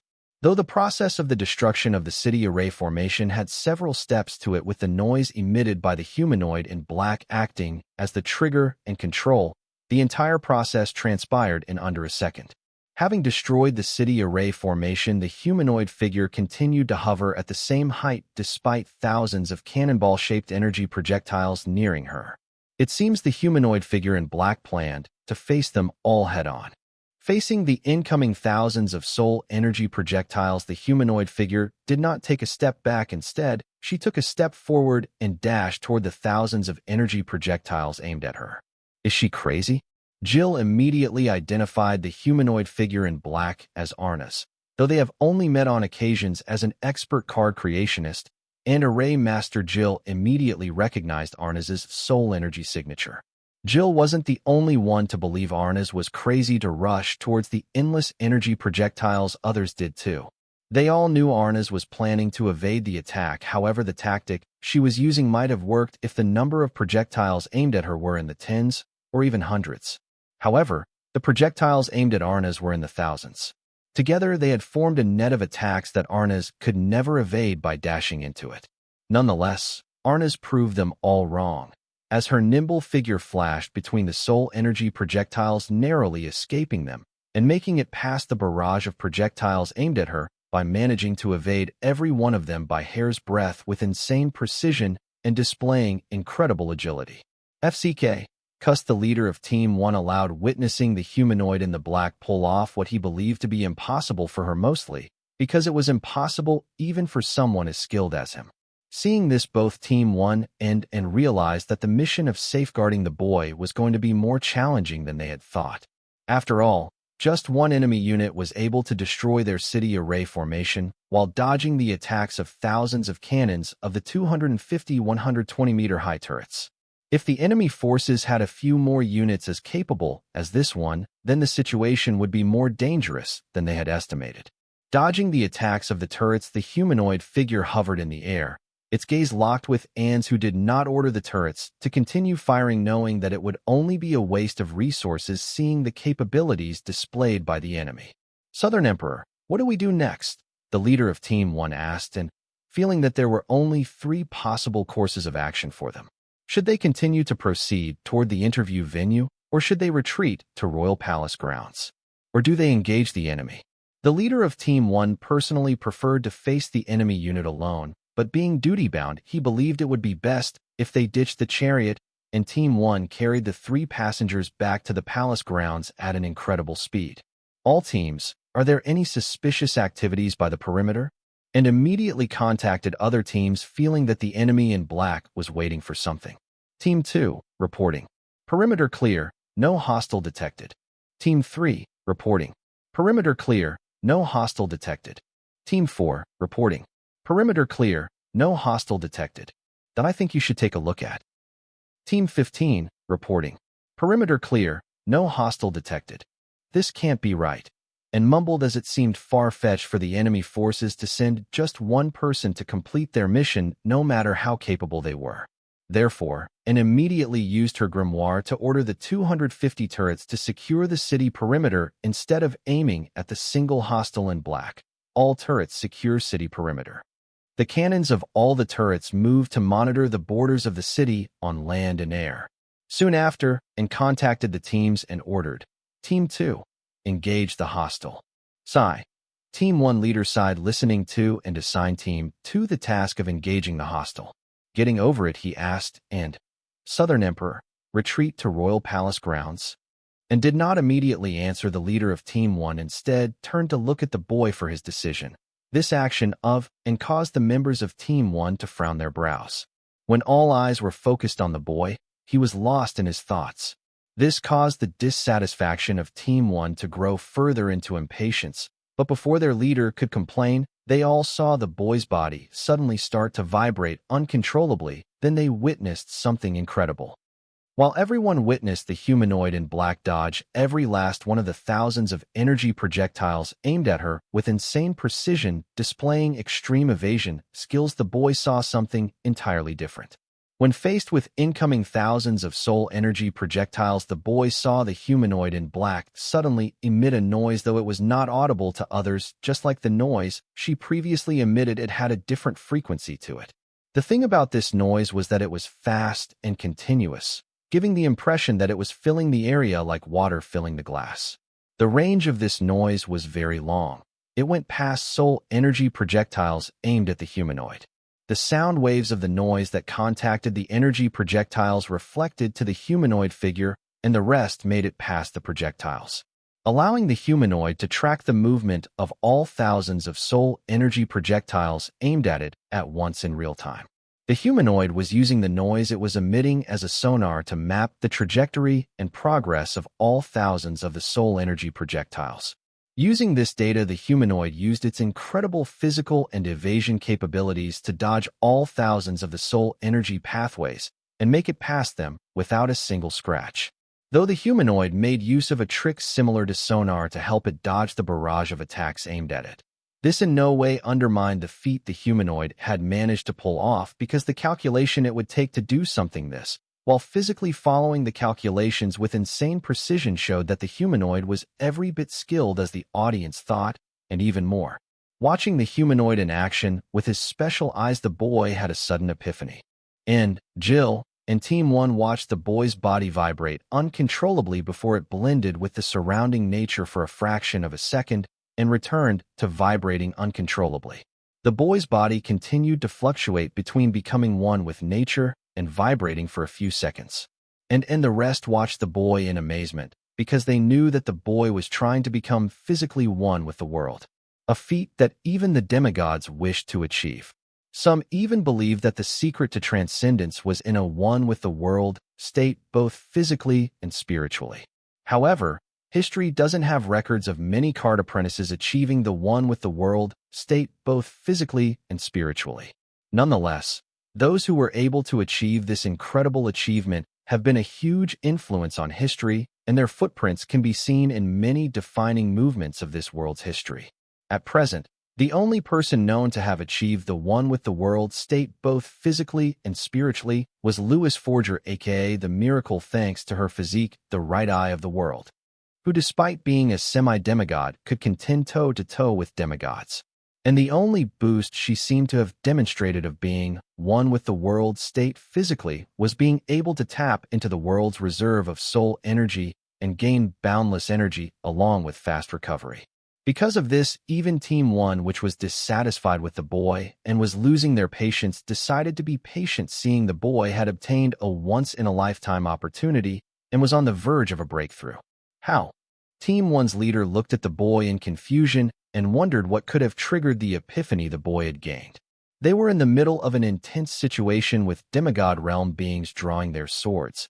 As the only card master and being targeted by demigods, anyone would be fearing for their life.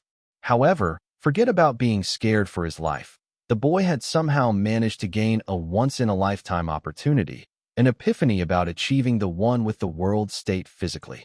One doesn't just gain an epiphany. Something must have triggered this. Thinking of this, Team 1's leader immediately turned to look at the humanoid in black in the sky. And to his surprise, he found that the humanoid in the black was intently staring at the boy, ignoring every Team 2 that was closing on it. Team 2, this is Leader 1. I have reasons to believe the hostile might have achieved the one with the world state. Team 1's leader, codename Leader 1, immediately cautioned the entire Team 2 using the common secured network. Copy that, Leader 1. Approaching hostile cautiously, Leader 2 replied. Listening to Leader 1 and the rest of Team 1 members look at the humanoid figure in black in reverence. The skills displayed by it had gained their respect and caution. Even Jill looked at Arnaz in astonishment. In the few encounters she had with Arnaz, she never realized that Arnaz was so strong and skilled. Fan out and secure the perimeter. It seems we are stuck here for the time being. And ordered Team 1 to secure the perimeter as the boy accepted his enlightenment. She did not want to be the reason the boy could not make use of the once-in-a-lifetime opportunity. As soon as An gave this order across the entire border of the southern capital city, thousands of red beams of light pierced the sky from Earth. I think you should take a look at. Seeing this new development, all 15 teams halted their actions and looked at the beam of lights at the border of the city in alert. Leader 2 felt engaging the hostile in light of the new development would be reckless, so asked his team members to retreat to a safe distance and await his orders. As for Anne, she immediately used her grimoire and accessed the user interface of the Golden Gate cluster array formation to check why the turrets did not react as the red beam of light emerged at the border of the city, and had specified all 250 turrets to secure the city perimeter, yet the turrets did not alert her of the red beams of light. Leaving the matter of Golden Array aside and contacted her teams. Teams report the status of the perimeter. Team 3, reporting. No hostiles were detected. The unidentified incident was out of nowhere. Unable to detect the source of the unidentified incident. Team 4, reporting. No hostiles were detected. Team 5, reporting. No hostiles were detected. Team 15, reporting. No hostiles were detected. All 12 teams claimed the same thing. The red beam of lights across the border of the southern capital city was out of the blue, as if they manifested out of nowhere, and its source was unidentified, labeling it as an unidentified incident.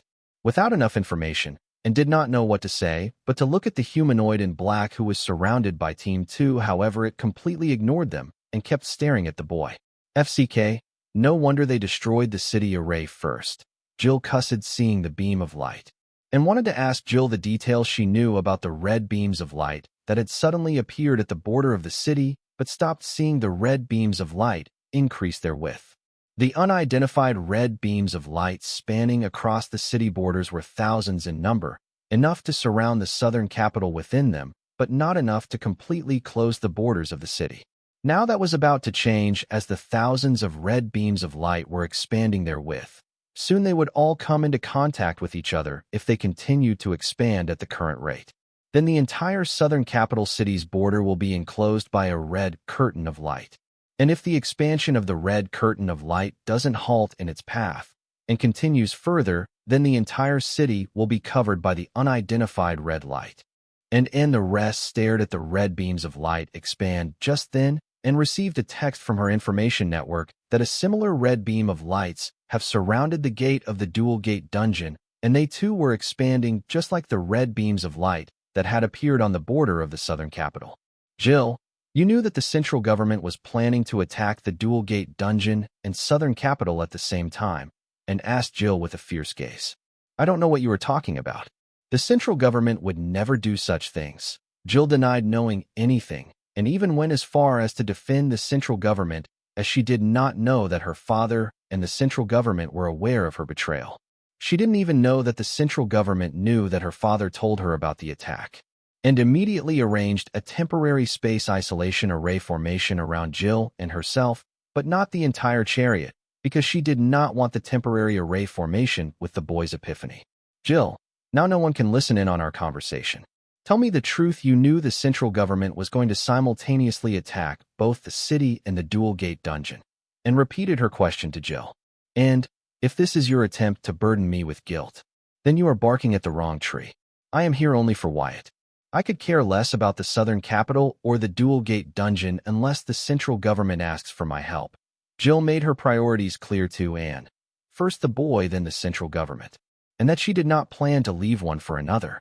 If not for Wyatt, I would imprison you right now, and fiercely glared at Jill. In response, Jill just scoffed and said, if not for Wyatt, I would not be helping you right now.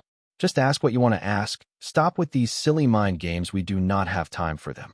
And did not seem to be bothered by Jill's response, and immediately asked, tell me everything you know about these red beams of lights. Can you not see it is a demon summoning sacrificial ritual? Jill asked, and are you sure this is a demon summoning sacrificial ritual? A demon summoning sacrificial ritual of this scale requires a sacrifice of thousands of strong card apprentices, but the turrets and my people have not detected a single human sacrifice around the city border or miles from it. I believe though these red light beams resemble a demon summoning sacrifice ritual, it should be something else. Just contact your father and ask him what is this and how to counter it. and did not agree with Jill and persuaded her to contact her father for information. I think you should take a look at. Seeing the thousands of red light beams at the city border, Anne's first guess was the high-level demon summoning sacrificial ritual, but then seeing how turrets and the demigod teams did not anyone human sacrifice on the city border, she thought these red light beams were something else, a new weapon of the central government, and Southern Capital was its first victim.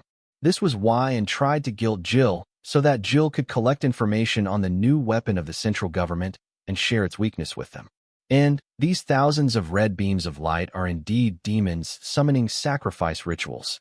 The reason you cannot detect any human sacrifice is that they are using special cards to erase their presence.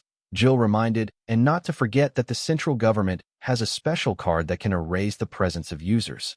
Listening to Jill, the members of Team 1 were shocked. Because as demigods they had reached the ceiling of the card world's power system, but learning the central government had cards that could mask the presence of card apprentices from them, the top existence of this word's food chain, they felt their worldview change. It was another thing if these card apprentices were demigods themselves, but considering the scale of the human sacrifice, they clearly weren't. If they were, then it would be even more astounding news. As for Anne, she chose to heed Jill's reminder, and connecting to Golden Gate, she ordered the 250 turrets to aim and fire at the red beams of light nearest to them, in hopes that the attack of the turrets will kill the hiding card apprentice before they sacrifice themselves for the ritual. Following Anne's orders, the cannons of the 250 turrets moved to aim at their nearest red light beams and prepared to open fire, but were interrupted by Jill, who explained to Anne, "I know this demon summoning ritual. You killing the human sacrifice will only speed the summoning process.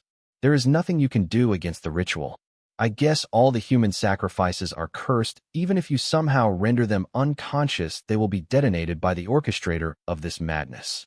And looked at the expanding red beams of light, then at the boy, and finally withdrew her order to the turrets. Seeing this, Jill nodded, and then added, "Considering the scale of this sacrifice, I think this might even be a devil-summoning sacrificial ritual. Something of this scale happened once before 500 years ago in the northern region. However, back then the demon worshippers responsible for the sacrifice ritual were not able to break the city array formation before the devil-summoning ritual, so the devils never made it into the city, keeping the casualty to a minimum.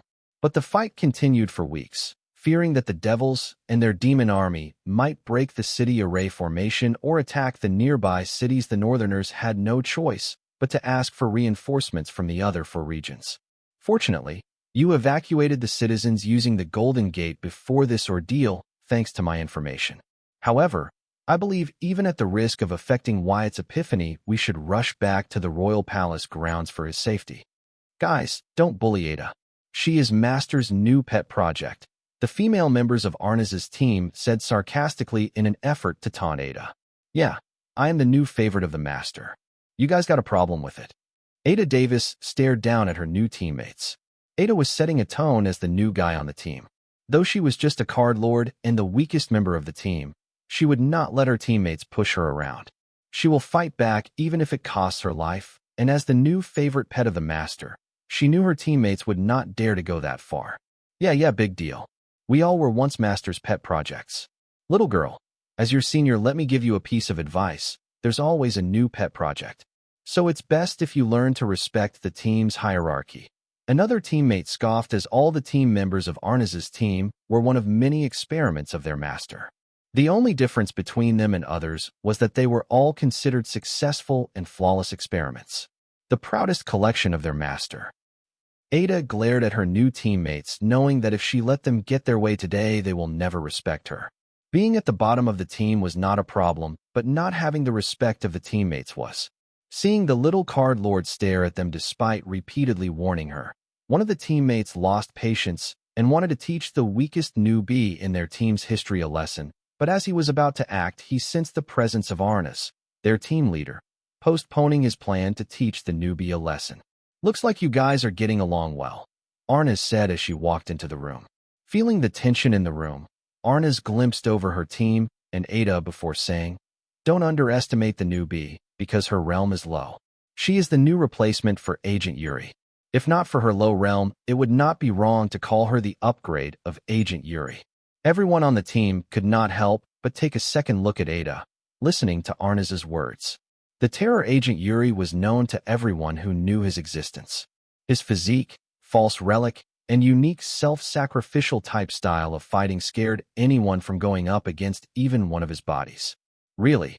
The female team who tried to taunt Ada earlier blurted in surprise. Agent Yuri's physique and false relic's terror were known especially to the female card apprentices. Except for overly powerful and influential female agents, all other female agents were under the radar of Yuri's terror. The female teammate here had the misfortune of experiencing it firsthand multiple times. As an agent of the central government, she knew if it came down to choosing between her and Yuri, the central government would choose Yuri over her, so she never dared to complain. When she or Agent Yuri wasn't on a mission, she would always try to be in the presence of her team or would be on a constant lookout, because she did not know when and where Agent Yuri would ambush her and his 3 bodies would assault her 3 holes. When the news of Agent Yuri spread across the secret base, many female agents like the one here rejoiced and even celebrated his death. Therefore, when Arnaz said that Ada would be filling in Agent Yuri's position, she could not help but look at Ada with fear. This was how deep the trauma left by Yuri was. Even after his death, his victims would still tremble in fear hearing his name. However, learning that the next person replacing Yuri was a female, the female teammate felt a sense of relief, and she even looked at Ada with reverence. The fear she had for Yuri had turned into respect for Ada. Did Ada not tell you guys? Arnaz was looking right at Ada. Looks like the newbie is humble, the vice leader of the team said, forming a better impression of Ada. I knew it. Master wouldn't just send anybody to join our team. Besides, the newbie has guts. She dared stand up to all of us. I can respect that, another teammate said, which was as good as him welcoming Ada to the team. Okay, Master has given us 2 new missions. These 2 missions have to be executed simultaneously to ensure maximum chances of success of both the missions, so this time we'll be taking the help of other teams. So, I want you guys to be on your best behavior since I have invited the other team over to discuss the details of the mission, Arnaz informed her team. I think you should take a look at. Leader, which team will be joining us on the mission? The vice leader of the team asked Arnaz. You will know when they are here. Arnaz did not answer her second in command, and turning to look at Ada, she said, let us continue to welcome the newbie into the team. I take it you guys are done with the introductions. With that out of the way, now it's time for the welcome gift. Ada, here you go. With that, Arnaz summoned her grimoire and took out a strip made of paper-thin unknown material that was connected end to end, forming a loop with a single twist. It was Ada's welcome gift. Arnaz then carefully handed the welcome gift to Ada. False relic Mobius presence, the female teammate exclaimed. It looks like Master has decided you will be the replacement for Agent Yuri, the vice leader concluded. Seeing Arnaz give Ada the false relic Mobius presence made things clearer. Leader, how do you have the false relic Mobius presence when? Shouldn't it be locked away in the diamond grimoire of Agent Yuri after his death? Last I remember, Agent Yuri's grimoire is currently in the possession of Soldier Queen Colleen, who killed him, one other team member asked. What have I told you guys about asking questions that can get you killed? Come on, everyone answer me together. Arnaz did not answer her teammate. Instead, she glared at him for asking the wrong question. We shouldn't ask questions that can get us killed. The whole team except the newbie and the leader answered in unison. The teammate who asked how Arnaz had the false relic Mobius presence, which was locked in the diamond grimoire of Agent Yuri after his death, and currently in possession of the Soldier Queen Colleen, who killed Agent Yuri, could not help but wonder. If Arnaz did not want to reveal the origin of the false relic, would it not have made more sense if Arnaz gave it to Ada in secret instead of giving in to her in open? Did this thought not cross Arnaz's mind, or was this some sort of test? Did I fail the test by asking her the origin of the false relic? FCK? I just wanted to know if they got the Southern royal family to return Agent Yuri's grimoire. Seeing how secretive Arnaz was, that wasn't the case. There has to be more to it. Did the central government figure out a way to create copies of false relics? Arnaz looked at her teammates, and then she looked at Ada. Taking the clue, Ada, having heard her new teammate's answer, also answered Arnaz aloud. Seeing this, Arnaz nodded in satisfaction with a bright face. As for the origin of the false relic Mobius presence that she gifted to Ada, The thoughts of the teammate who foolishly inquired about the origin of the false relic were not that far from the correct answer. Newbie, since you received the welcome gift, now you are officially part of our team. Now, say a few words introducing yourself, and this time don't be humble, the vice leader said, trying to change the subject. Yes, newbie, come on, the female teammate cheered. Ada nodded at her teammates and said, I am not the new Agent Yuri or his upgrade. My name is Ada Davis. I like to kill anything, everything Southern Emperor holds dear. I dislike every second Southern Emperor and people dear to her draw their breath. Lastly, my only goal in this life is to destroy the Southern royal family and make the Southern Emperor watch helplessly as her loved ones burn to death. Listening to Ada's not-so-humble introduction, everyone gawked at her bravery to point out that she was not the next Yuri and her insane hatred for the Southern royal family. Well, so much for changing the topic. The vice leader of the team mumbled, hearing Ada's arrogant and uncut introduction filled with hatred and thirst for vengeance. Newbie, don't care what others say, that was deep. The teammate who commended Ada for her guts to stand up against the team was once again impressed by Ada's single-minded thirst for vengeance. Quiet, the other team is here, the vice leader reminded his team, feeling the presence of the other team near them. Ada, prepare for the devil summoning sacrificial ritual. I will go destroy the array formations covering the city and the dual gate dungeon. Rest of you guys, you know your orders, follow them to the dot. Arnaz ordered the two teams she brought with her for two separate missions. Seeing the two team members nod in understanding, Arnaz then summoned her grimoire and summoned two Blackwood coffin. Opening the coffins, Arnaz took out two SSS-rank corpse puppets. Then she sacrificed both the corpse puppets to her SSS-rank demonic card corpse doppelganger. Soon both the SSS-rank corpse puppets were swallowed by Arnaz's diamond grimoire, and a second later, two humanoid figures dressed in black, who looked exactly like Arnaz's copy, conjured next to her. They were Arnaz's SSS-rank corpse doppelgangers. After being summoned, both of Arnaz's corpse doppelgangers bowed to Arnaz, showing their obedience to the original and main body. The reason Arnaz created two SSS-rank corpse doppelgangers was that she did not plan to participate in the mission, as a semi-demigod had no place in the battle of demigods. That's right, Arnaz was just a semi-demigod, but thanks to her peculiar card set that she had equipped in her diamond grim, she could easily take down any renowned demigod. Just take the SSS-rank corpse doppelgangers. They were made using SSS-rank corpse puppets, which were made by refining the corpse of a card demigod. Thanks to the special method used to refine a corpse into a corpse puppet, the SSS-rank corpse puppet displayed the physical prowess of a peak demigod, someone who was close to understanding transcendence. Then by turning the SSS-rank corpse puppet into her SSS-rank corpse doppelganger, Arnaz was sharing her ego gem and grimoire with it, giving the corpse doppelganger the physical prowess of a peak demigod and access to her extraordinary rune and cards collection, making the corpse doppelganger strong enough to face strong demigod enemies. This was why Arnaz was able to lead two teams of demigods without anyone questioning her authority in either of the teams. While Arnaz's corpse doppelgangers attracted the city and dual gate dungeon array, Arnaz planned to monitor them from the secret base of the central government on the outskirts of the southern capital city. Following Arnaz's orders, two of Ada's 12 bodies that would be in charge of the devil summoning ritual at the southern capital and the dual gate dungeon had already split their swarm of 20,000 duplicate devil masks consisting solely of card lords in a 2-to-3 ratio, and were awaiting further orders at their mission site. The first half of the swarm of duplicate devil masks consisted of 8,000 card lord clones, which will be used as sacrifices for the devil summoning sacrificial ritual at the dual gate dungeon. While the second half of the swarm of duplicate devil masks consisted of 12,000 card lord clones, which will be used as sacrifices for the devil summoning sacrificial ritual at the southern capital. Despite a swarm as big as 20,000 card lords moving around in the city outskirts, it did not attract any attention thanks to the combination of Ada's two origin cards, Devil Skull Mask and Mobius Presences. The Devil Skull Mask turns whoever wears the duplicate Devil Skull Mask into a perfect copy of Ada, allowing the Devil Skull Mask clones of Ada to satisfy the conditions of Mobius Presence and gain its effect. Since the swarm of 20,000 card lords had their presence erase their movement did not attract the attention of the authorities.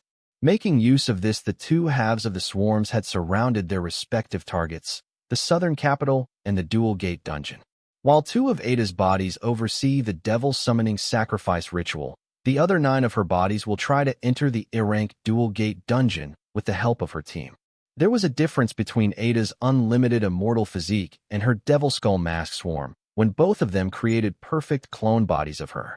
The bodies created using unlimited immortal physique could think for themselves and could be revived once killed. Lastly, unless all of them were killed, Ada would not die. I think you should take a look at. As for the clones created by Ada's origin card Devil Skull Mask, though being her perfect copy, they did not have a mind of their own, but shared a common mind known as Swarm Mind, and if killed they cannot be revived. Lastly, if Ada died, the whole swarm would die with her. The difference between the clone bodies created by Ada's physique and the clone bodies created by her origin card were few but very detrimental, but when used together, they made up for each other's flaws.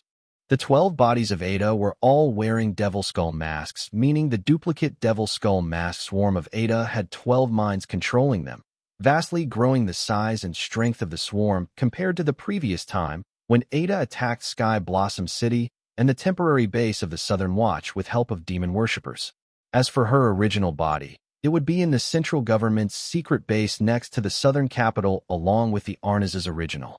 After making all the preparations, one of the corpse doppelgangers of Arnaz asked one of the visible bodies of Ada, "Is everything ready for the devil summoning sacrificial ritual?" One of the 9 bodies of Ada, acting with her team, said, "Half of my devil mask swarm has already surrounded the city and the other half has surrounded the dual gate dungeon. Once you break their array formation, we can start the sacrifice for the devil summoning ritual." "Good." Arnaz's doppelganger nodded and reminded Ada, "Field Marshal Heatsen's eyes are special. They can see you despite the Mobius presence, so be careful. Our whole plan depends on you entering the A-rank dual gate dungeon and disturbing it from the inside." "Don't worry, leader, we got her covered." Arnaz's team assured her that they would make sure that Ada's clones enter the dungeon. There were 2 ways to destroy a dungeon. The obvious one was to explore it, find its dungeon core, and destroy it. As for the other way, it was directly destroyed with overwhelming power from outside. With Field Marshal Heatsen guarding the dual gate dungeon, it was impossible to try the second option, so was the first option, but Arnaz and her team felt that they had more chances of success choosing the first option than the second option thanks to Ada's physique and origin cards. Unlike in field dungeons, in gate dungeons high-ranking card apprentices cannot force their way in. Therefore, the team's plan only depended on Ada's clone bodies entering the dual gate dungeon. Ada, remember, there are 2 dungeon cores in the dual gate dungeon, 1 for each gate of the dungeon. Make sure to find both the dungeon cores and destroy both of them. Because unless you destroy both the cores, the dungeon will not be destroyed, but one of the gates will temporarily be closed until its destroyed core reforms. Ada was reminded by her team's vice leader. "Don't worry, I will search and destroy both dungeon cores of the dual gate dungeon. You guys have reminded me of this 100 times now. Just get me into the dungeon already." Ada was irritated by her team's leader and vice leader, who repeatedly kept reminding her of the basics of their mission. "Ada, don't be overconfident. Your physique and origin card combo is unmatched, but you cannot underestimate this mission. This dual gate dungeon is currently the priority project of the 2 royal families. Once you enter it, there is no telling what you will find there. As far as I can guess, the forces of the royal families are within the dual gate dungeon and forcefully stopping it from refreshing or causing a dungeon break. Though there will only be card lords in the dungeon, among the 2 royal families there are many powerful card lords with unique origin cards, physique, traits, and runes, so just don't blindly be confident like Yuri and end up dying in the hands of the royals. Arnaz lectured Ada, feeling that she had grown overconfident with her new origin card, just like Agent Yuri, who in the end was killed at the end of the Soldier Queen Colleen. If only Agent Yuri was smarter and more careful, he would not have gotten himself trapped inside Colleen's rule domain with his all 3 bodies. And he could have avoided his tragic demise. "Don't worry, team leader, I know what I am doing. Please, trust me."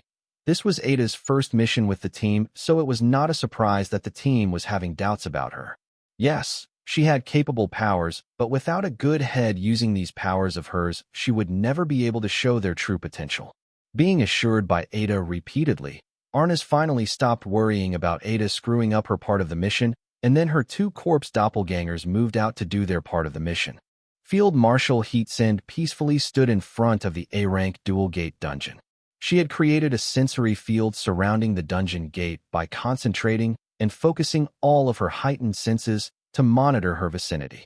Nothing could escape her senses, and if anything entered the range of her senses, it would not be instantly destroyed without any mercy. There was a reason for this ruthless destruction of anything that fell within Field Marshal Heatsend's panorama. The A-rank dual gate dungeon and the area surrounding it were protected by SSS rank array formation. When setting up the array formation, every being within the dungeon's surroundings was eradicated. Hence, if something can make it past the array and come into the sensory range of the field marshal, then there was something unusual about them. So, instead of wasting time investigating it, the field marshal chose to destroy them on the spot. While the field marshal used her senses to create a sensory field around the A-rank dual gate dungeon, her sight, however, was paused at a distant location, the rendezvous point of the central government forces. Compared to her other senses, Field Marshal Heatsend's sense of sight was special and had a longer range, allowing her to pinpoint the location where several strong soul energy signatures were hiding. Apart from the strong soul energy signature, she also felt the presence of thousands of Card Lord Realm card apprentices gathering at that location. Field Marshal's brows frowned, knowing that the central government was up to its old tricks. With her power, Field Marshal Heatsend could care less about ants regardless of their numbers, but her experience told her not to underestimate her enemy, even if they were mere ants. Therefore, she made use of her sense of sight to keep track of the ants while using her sensory field to monitor the dungeon gate's vicinity. Grand Ant, how long are you going to tolerate those fools? Just let me out. I will handle them. Anna's telepathic voice sounded in Field Marshal Heatsend's mind, and seems to also be aware of the central government forces that have gathered on the outskirts of the southern capital. However, and could not be seen anywhere near the A-rank dual gate dungeon or field marshal. No, shut up and complete the task I have given you. Field Marshal immediately rejected and telepathically and asked her to get back to work. I think you should take a look at. I don't see that happening anytime soon. No matter how hard I try, the seal won't budge an inch. Granted, just let me out after I am done handling them. You can put me back in the seal to continue my training. Anna argued and tried to reason with the field marshal. It seems she did not plan on taking a no for an answer. Anna, stop arguing. If you want to get out of there so badly, just break all the seals and complete your training. Then you are free to do anything you want. The field marshal seemed to be in no mood to reason with Anna. Wait, what do you mean by all the seals? Tell me I heard wrong. I remember you saying there was only one seal. Anna asked the field marshal, finding discrepancies in her words. When did I say that? I am not responsible for your misunderstandings, Field Marshal corrected Anna, knowing Anna was preferred and more responsive to hands-on learning. As a part of Anna's training, the field marshal locked Anna in her Mystic Space card, and Anna could only get out by breaking seals of the Mystic Space. However, it has been days and Anna had made no progress in breaking the first seal of the Mystic Space card, meaning she had made no advancement in her training, and with the passing day, she was right where she started. Misunderstanding? You led me to believe that there was only one seal. Grand Aunt let me out. I have to go help protect Wyatt. Anna began to dream at the top of her telepathic voice. Help protect Wyatt? With your current strength, you will only be in his way. Did you forget the incident on the outskirts of Sky Blossom City? Do I need to remind you how you watched helplessly as the boy made a deal with the devil to save you? Field Marshal Heatsend did not hold her words back, seeing Anna throw a tantrum. I clearly remember it. That is the day I knew for sure the boy loved me and wasn't just using me. How can I forget that day? That is why I need to be there by his side. Grandma, let me out, Anna said, remembering the moment the boy came to her rescue, risking his life and soul. The boy, unlike Anna, was not very open about his feelings for her, so somewhere in the deepest part of Anna's heart, there was always a doubt if the people were correct that the boy was only using her. Now she knew the boy cared about her enough to risk his life and soul, even if he doesn't show it. Your mother was right. You are still not ready for the responsibility your brother is planning to put on your shoulder. Girl, stop talking and get back to training. I am willing to keep you in there for a millennium if that is how long it takes to break all the mystic seals. Field Marshal Heatsend was starting to think that she should have started Anna's training a lot sooner, maybe by a decade or two. Yes, my mother is right about many things. Why don't you people make her the next heir to the Southern Throne? Anna finally spoke the words weighing in her mind, and, like many, believed she was not the most desirable candidate to become the next ruler of the Southern region. Her mother was. And today she finally said it out loud. Listening to Anna's words, Field Marshal Heatsend let out a mental sigh and said, "Long ago my brother asked us who would be the ruler of the Southern region. The popular choice was your mother, but she chose you. She said you should be the next to sit on the Southern Throne." Granted, you just said my mother said I shouldn't be the next to sit on the Southern Throne. Which is it? Anna asked the Field Marshal in irritation. Girl, the exact words your mother used were that it was too early for you to become the heir to the throne. She always thought you should be the next heir to the Southern Throne, but not as of now. In these past few days you have proven your mother right repeatedly about it being too early to decide if you should be the next in line to sit on the Southern Throne. Field Marshal Heatsend cleared Anna's misconception that her mother did not want her to become the next ruler of the Southern region. Learning that her mother recommended her to become the next Southern ruler, Anna was overwhelmed with joy. It was true that Anna did not care for her mother's approval, but knowing that she had her mother's approval was like a cherry on top of the cake. Grandaunt, enough with this boring training. Send in some demigods. I will show you how wrong my mother is, Anna proposed confidently. Anna was so overwhelmed with joy that she ignored the important question. Why did her grandfather name her as the next ruler of the South despite her mother saying she wasn't ready yet? Anna, this training is not about increasing your combat prowess. It is about helping you understand your strength. You lost to the right eye of the world, not because you weren't strong enough, but because you did not understand your strength. Breaking the seals in the mystic space will help you understand your strength. When fighting against enemies as powerful as oneself, brute force will not get you anywhere. Your understanding of your strength and skills will make the difference you need to defeat your enemies. Field Marshal explained the importance of the training mystic space to Anna. Granted, how about you let me out? I will fight those central government fools to understand my strength. It was as if pouring water on stone. Anna did not soak in anything the Field Marshal explained to her about her secluded training in mystic space. No, with your strength you will get captured, turning this situation into a hostage situation, and that is exactly what they want. The central government is fully aware of my powers, yet its forces have revealed their location to me. I believe they have revealed their location to me purposely rather than out of their foolishness. I guess they are trying to bait me into leaving the side of the dungeon gate, and then have their card lord army invade the dungeon gate, Field Marshal speculated. Then why don't you let me guard the dungeon and you go and uproot those buffoons? Anna suggested, seeming to be hell-bent on getting out of the mystic space despite repeatedly being rejected by the Field Marshal. I think you should take a look at.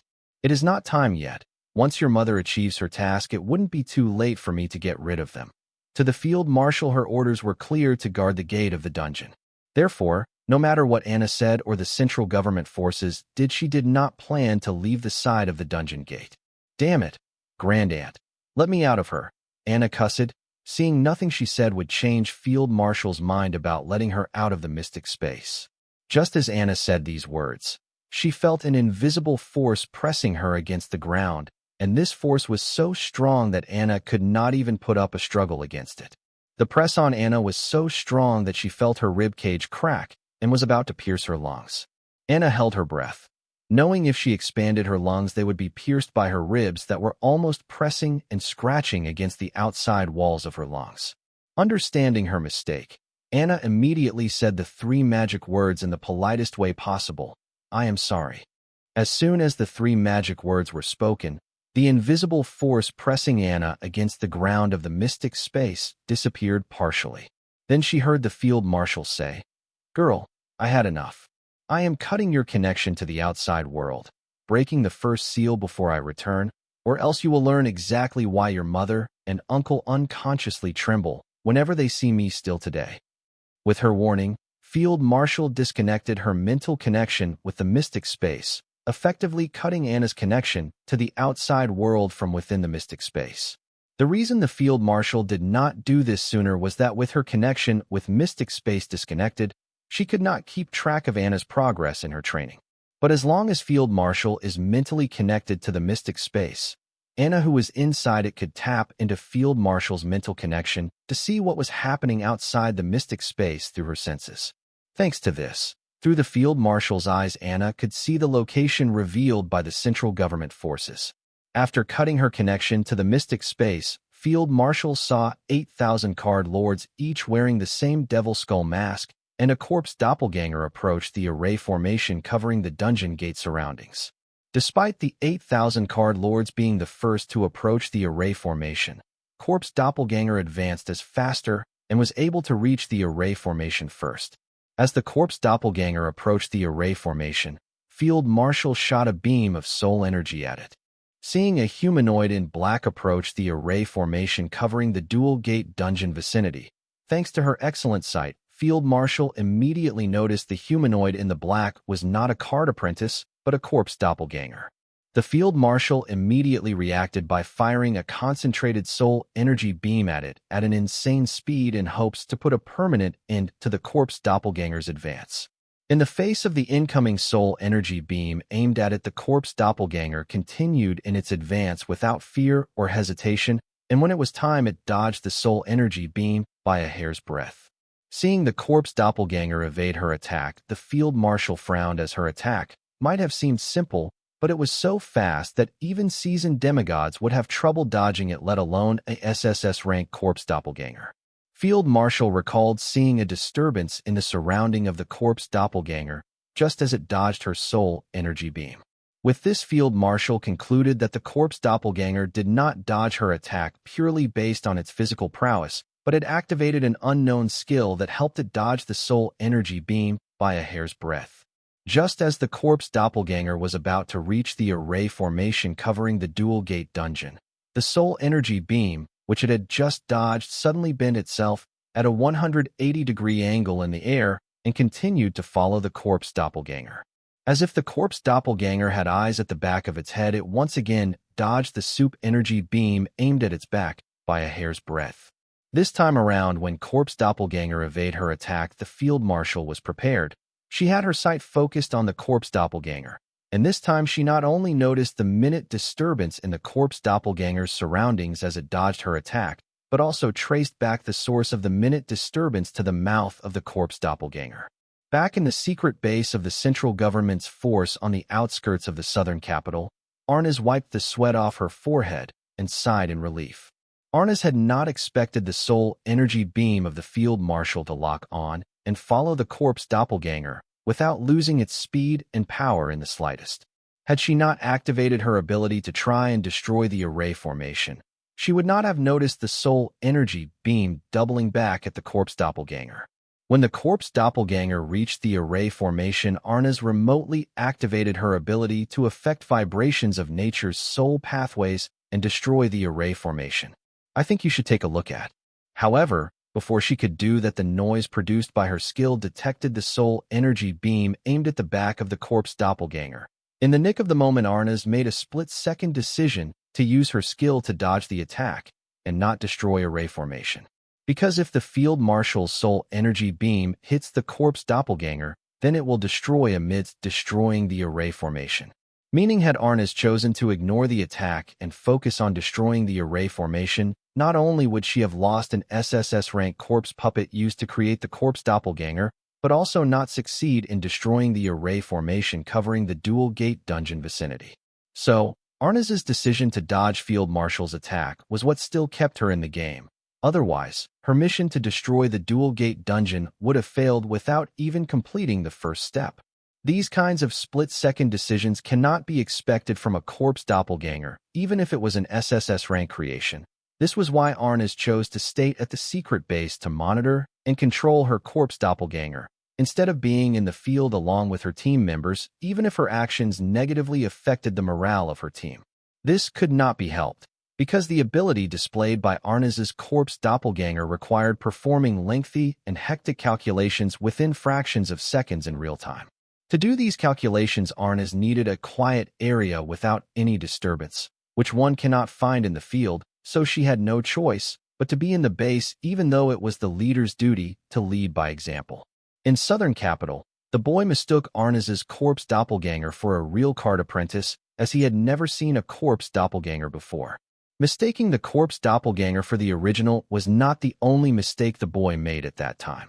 The other mistake was when the boy concluded that Arnaz was using her ability as a sonar radar to dodge the attacks aimed at her by keeping track of the progress of all the attacks headed her way, but he was only half right about this.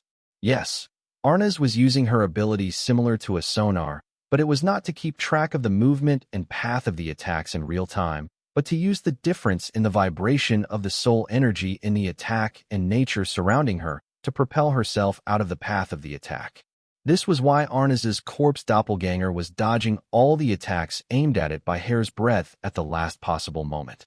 Arnaz's corpse doppelganger only used its ability to dodge the thousands of energy projectiles aimed at it in a short time. At such short notice, the data collected by the boy was incomplete. Hence, it was not a surprise that the boy mistook how Arnaz was making use of her ability to dodge the attacks aimed at her. However, he was correct about Arnaz using noise to manipulate the vibrations of nature's soul pathways.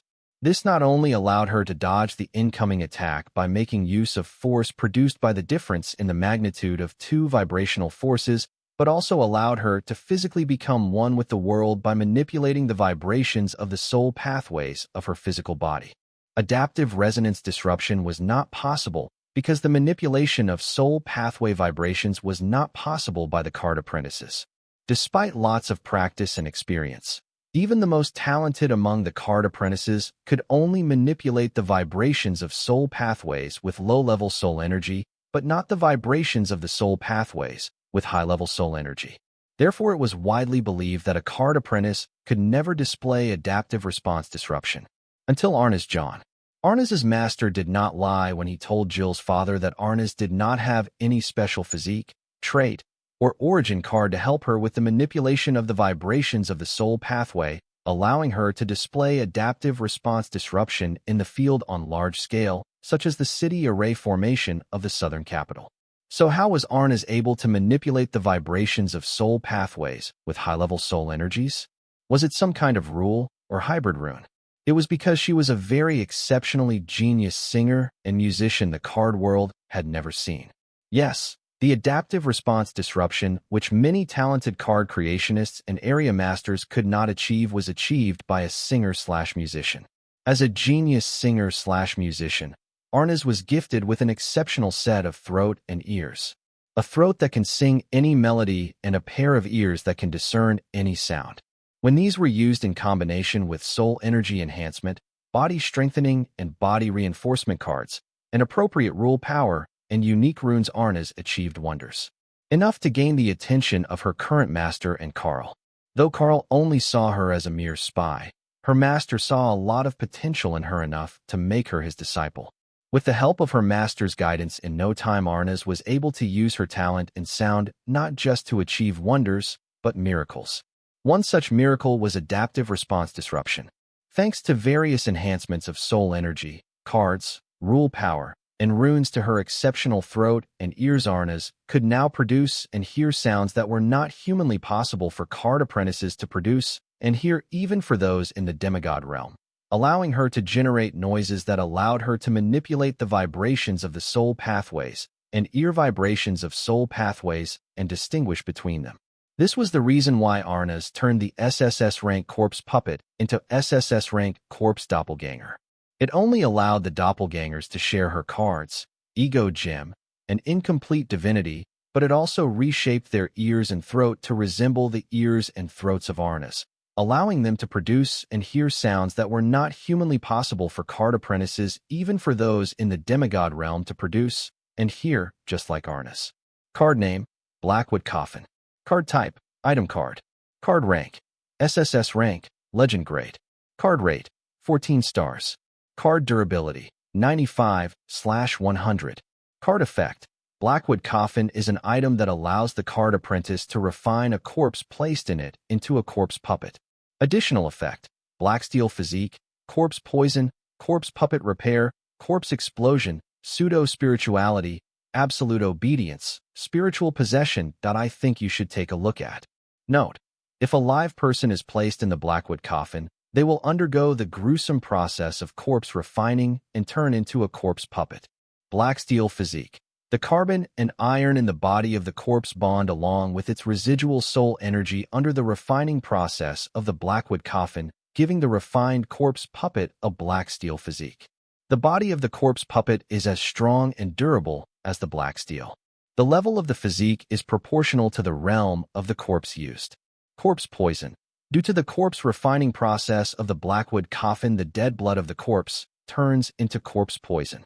The rank of the corpse poison is directly proportional to the realm of the corpse used to create the corpse puppet. Corpse puppet repair.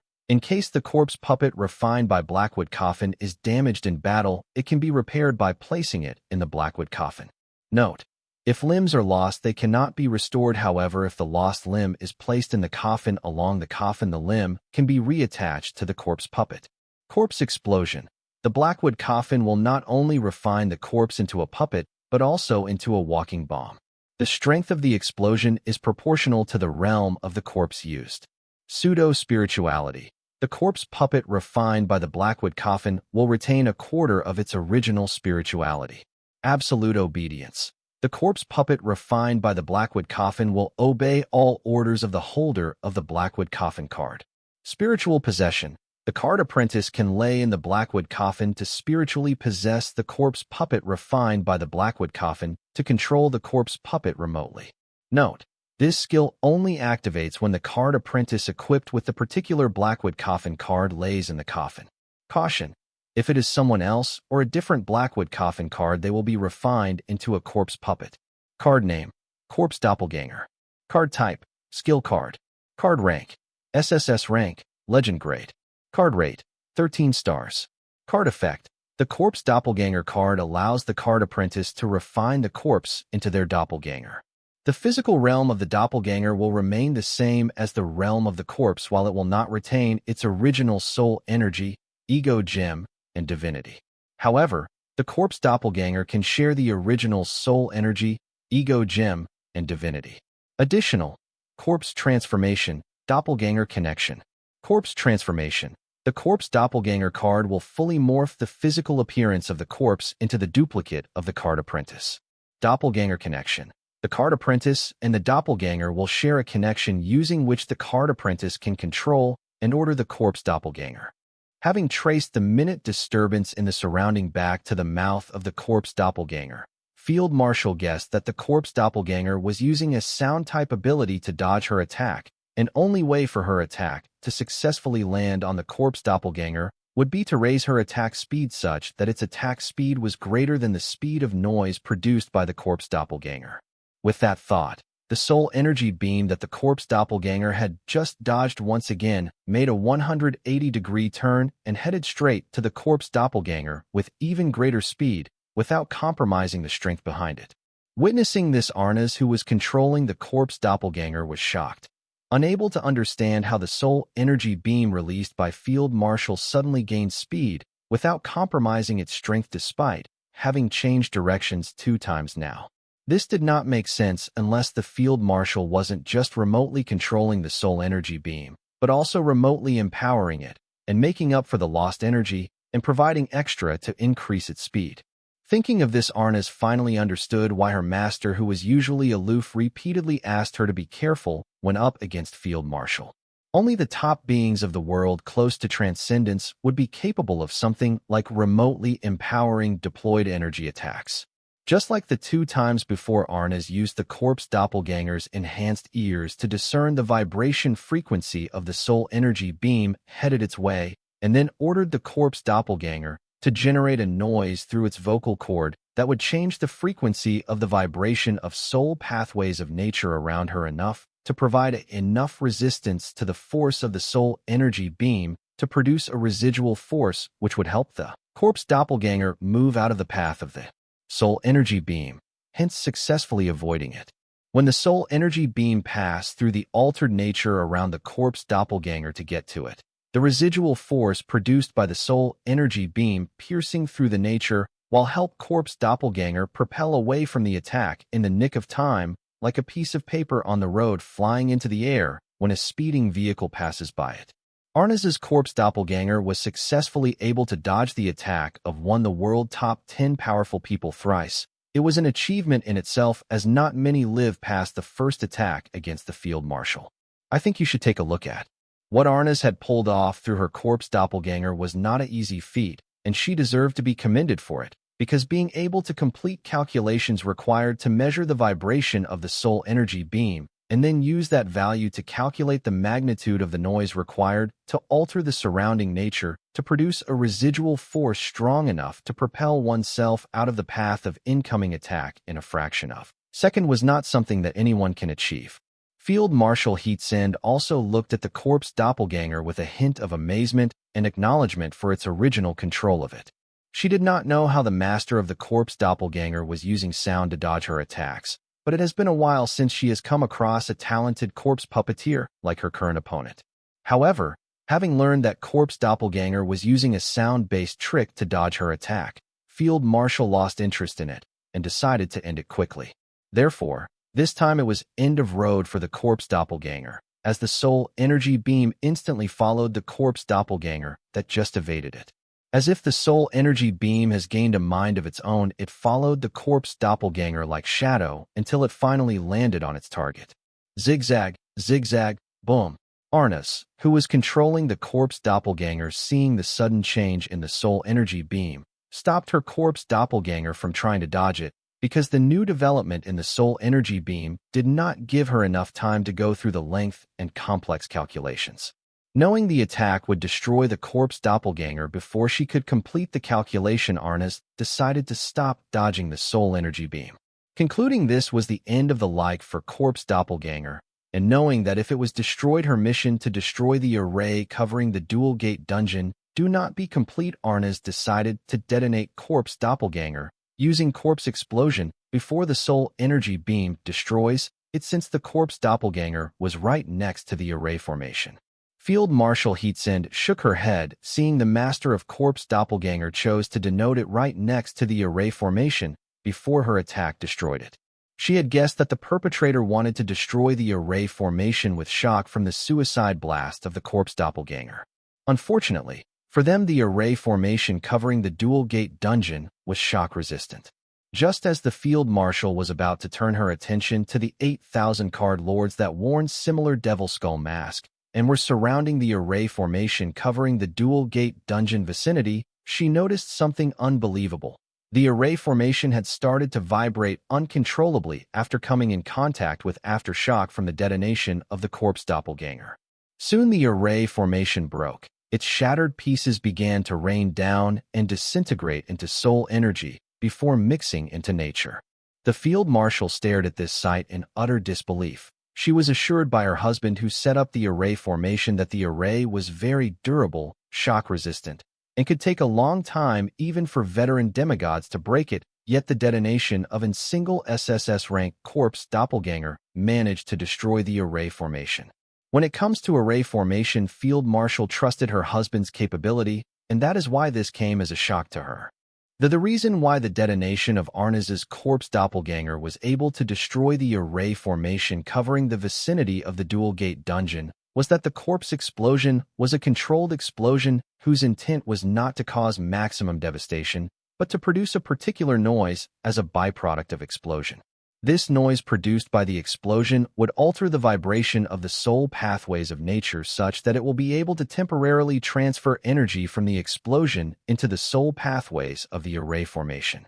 After the volatile soul energy from the explosion entered the soul pathways of the array formation in a large quantity, the noise altering the vibration of nature's soul pathways stopped, and the volatile soul energy was permanently trapped in the soul pathways of the array formation.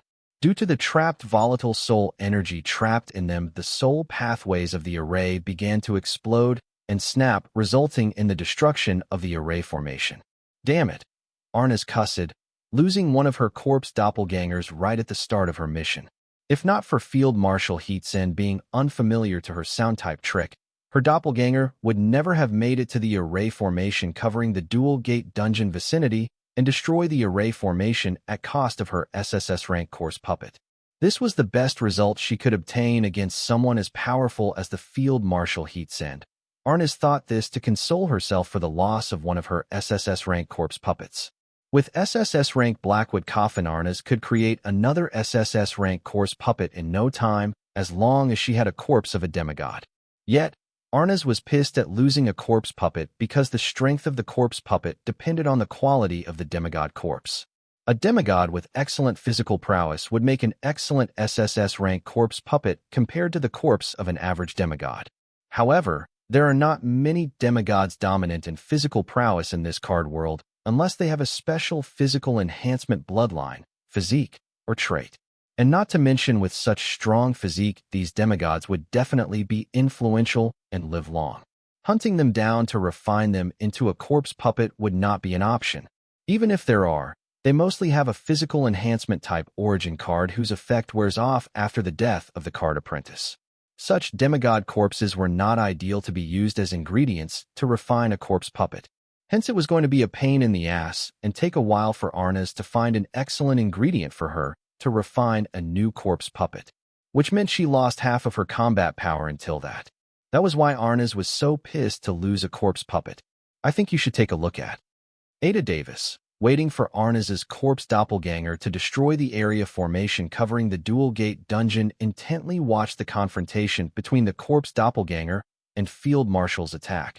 However, it all happened so fast was that all she was Arnes's corpse puppet explode, and then the array formation covering the dungeon gate vicinity crumble with it. Once the detonation of corpse doppelganger destroyed the array formation, Ada immediately had her swarm of 8,000 card lords sacrifice themselves in a devil summoning sacrificial ritual, without caring if they managed to surround the vicinity of the dungeon gate, because she knew once Field Marshal launches her act, her swarm would not even have an opportunity to start the devil summoning sacrificial ritual. Field Marshal Heatsend, who was looking at the array formation slowly falling apart, had her attention distracted by the thousands of red beams of light that shot into the sky from the border of the dual gate dungeon vicinity. Seeing these multiple red beams of light, the Field Marshal shook her head in dismay and muttered, "Devil summoning sacrifice ritual. Looks like the central government is sticking to its old tricks." Field Marshal Heatsend patiently watched as the width of all the red beams of lights expanded until they all joined together to form a curtain of red light surrounding the vicinity of the dual gate dungeon. Knowing that once the demonic ritual starts, killing the participants will only speed the ritual but not prevent it. Soon the curtain of red light formed surrounding the dual gate dungeon. Then numerous rune circles began to illuminate on it with bright white highlights. All these rune circles were drawn using foreign symbols that did not belong to this world. Later, straight lines extend out of these rune circles to join with rune circles adjacent to them. Once all of the rune circles were connected to each other, the curtain of red light surrounding the dual gate dungeon vicinity shone brighter than ever, masking the light of the sun and turning the sky within the area of the light curtain blood red. It was as if the world was all of a sudden shaded in blood. When this happened, the atmosphere in the surrounding area turned heavy and wind stopped passing through that area, as this incident had managed to gather the attention of the world's will to this part of the world. Feeling the presence of the world's will, Field Marshal Heatsend, who was standing in front of the gate of dungeon, kneeled on one knee to greet the world's will. Ignoring the pressure of the world, the bright rune circles that had joined together to form an array of rune circles radiated rhythmically like a heartbeat, as if they had come alive and were calling something. In light of this, the wind that had stopped passing through the area suddenly became violent. The clouds in the sky turned dark, and it began to rain heavily. Soon a thunderstorm descended just in this part of the southern capital's outskirts, as if signaling the descent of evil. The Field Marshal, who was kneeling on one knee, looked up into the sky and uttered with a deep voice, "Leave this to your daughter. Leave this to your daughter." Field Marshal's voice was not loud, but it reverberated throughout the vicinity of the dual gate dungeon. With the echo of these words, the storm that had formed in the vicinity of the dual gate dungeon slowly receded. However, the dark clouds still continued to pour heavy rain, and loud thunderclaps sounded after brilliant lightning flashed by time and again. This development signified that the worlds will had agreed to the Field Marshal's request to leave the descent of evil in the vicinity of the Dual Gate dungeon to her. It was a very rare sight to see the worlds will communicate and respond to a card apprentice in the physical plane, even rare sight than seeing a card apprentice communicate with the world's will and get its response in the spiritual plane. Getting the approval of the world's will, Field Marshal Heatsend got back on feet. Then she gazed at the red light curtain carrying the array of bright rune circles and frowned. The worlds will had warned the Field Marshal that the red light curtain wasn't just summoning the dark forces, but had connected the surrounding space with the space of the dark realm. The array of rune circles on the red light curtain surrounding the Dual Gate dungeon had morphed into a gate connecting the card world to the dark realm. According to the worlds, the only way to rid the gate formed by the array of rune circles on the red light curtain was to annihilate all the devils and their demon army that enter the card world through it. Summoning devils and their demon army was nothing new, but connecting the card world to the dark realm through the red light curtain had pissed the world's will. Field Marshal Heatsend has never seen or heard about devil worshippers having such a devil-summoning sacrificial ritual. This was the first time Field Marshal had come across a devil-summoning sacrificial ritual capable of connecting the card world to the dark realm. However, this did not faze the Field Marshal's confidence. Instead, it only excited her. She could not wait to kill some devils for good for a change.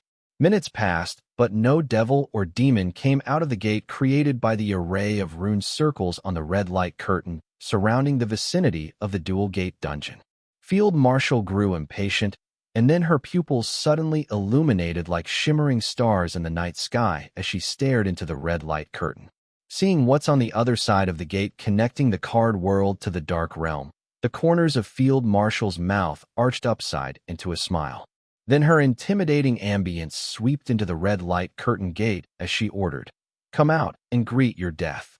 I think you should take a look at. Why are the devil and their demon army not pouring out of the gate?" Ada, who was watching the devil-summoning sacrificial ritual unfold from afar, asked in impatience. The devil-summoning sacrificial ritual demonstrated by her swarm of card lords was a new ritual that she had recently learned from Arnaz particularly for this mission. Arnaz hadn't provided her with much detail about the ritual except for revealing that this ritual was 1,000 times stronger and more efficient than the one she had been previously using. However, so far except for brilliant lightworks, Ada had yet to see the ritual at work. It has been minutes since the necessary sacrifice for the ritual was successfully conducted, but so far no devil or a demon had been summoned. As someone who has conducted her share of demon summoning, Ada knew that the demons and devils will be thrilled to be summoned to another world and would immediately appear after appropriate sacrifice for the summoning ritual was made. However, right now it was contrary. The devils appeared to be taking their sweet time to get here. "Team leader, what's the holdup? Why are the devils and their demon army being summoned?" Ada asked Arnaz through the common secured network using her grimoire. "They are afraid." Arnaz's voice thundered in the secured network, shocking the members of both the teams using the secured network to keep in touch and update about their respective missions. "What?" Ada asked, feeling she heard Arnaz wrong. "The reason the devils and their demon army is not pouring out of the gate created by your devil-summoning sacrificial ritual is because they are afraid." Arnaz repeated herself with a deeper voice, emphasizing the seriousness of her words. "How can the devils be afraid? What are they afraid of?" Ada asked Arnaz in disbelief. To Ada, who practiced demonic arts, devils were akin to godly existence. They were unparalleled, and there was no being strong enough to threaten them. So listening to Arnaz say that the devils were afraid of coming to a lower realm was shocking and unbelievable. Therefore, she demanded her immediate superior for an explanation. "They are afraid of death. To be exact, Field Marshal Heatsend. Unlike us, the devils can gauge her true strength," Arnaz answered. From the way Arnaz answered Ada, it appeared as if she already accepted something like this to happen, and it was within her calculations when she came up with the plans for the mission. Listening to Arnaz, the members of both teams felt goosebumps racing all over their body. They too, like Field Marshal Heatsend, were card demigods, but it would take a team of them to handle a single devil, that too, with the help of the suppression of the world's will. Alone, none of them dare to fight a devil. However, In the case of the field marshal, the devils were afraid of facing her in group of 4 and hesitating to enter the card world. Just thinking that they would have to go against her next if the devils failed to do the job had them sweating through their clothes. They prayed that it should not come to that. Regardless of how strong Field Marshal Heatsend is, the devils would not be afraid of death, as they do not actually die if they die in any other realm but the Dark Realm, Ada argued, defending the devils. It was known to all devil worshippers that even if a devil was killed in the card world, they do not die, but were reborn in the Dark Realm after a period of sleep in the bosom of the Dark Realm's will. Devil Feastus, that Anna faced and killed in spite her ancestor had killed the same devil in the past, was an example of this. The reason Ada, as a human, went so far to defend the devils was because they were her tool of vengeance against the Southern Emperor and her family, but the idea that the tool that she worshipped to get her revenge was not sharp enough did not sit right with her.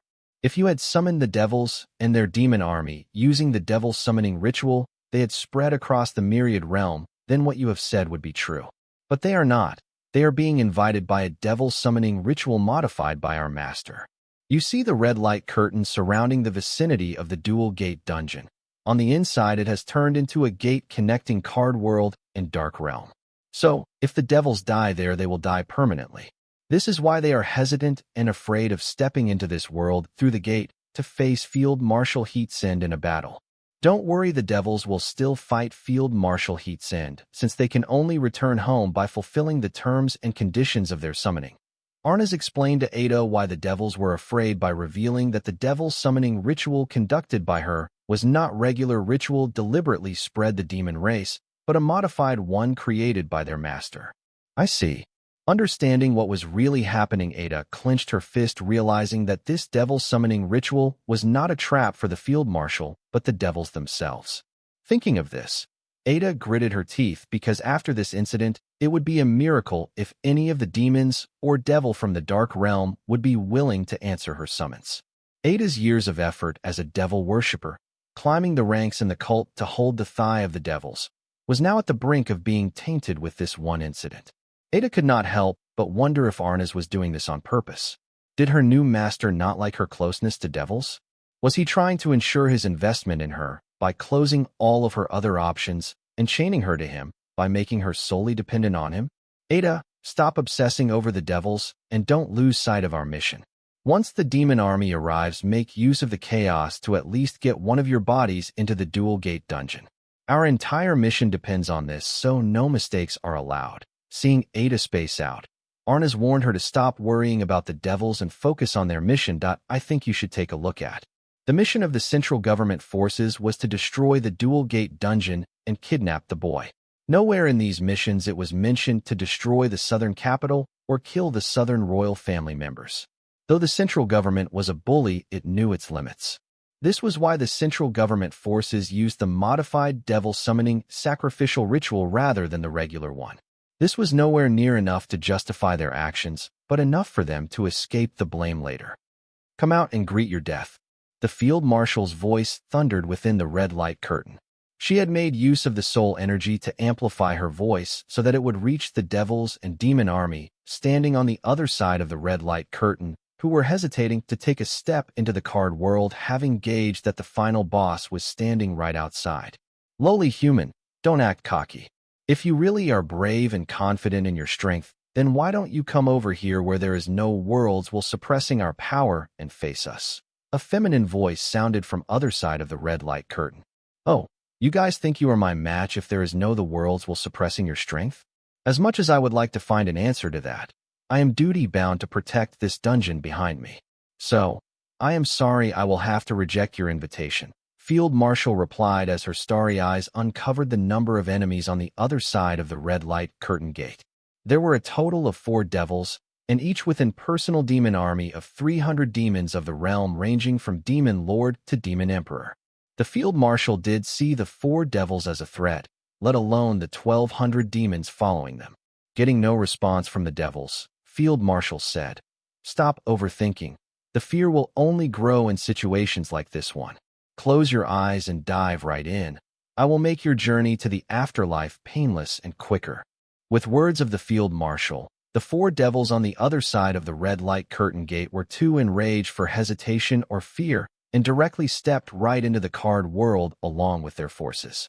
Stepping into the card world, the four devils and their forces immediately felt the suppression of the world's will. The very next second, the 1,200 demons that followed the four devils began to sacrifice themselves, and the dark red blood from their bodies came together to form a pool of blood before turning into a stream of blood and spreading along the red light curtain gate, forming an array formation. As the array formation formed, a blood-red dome formed covering the vicinity of the dual gate dungeon, isolating the space from the outside world and temporarily making it a part of the dark realm. Witnessing this development inside the curtain of red light, Arnes, who was hiding in the central government hideout, cried out aloud, "Not good.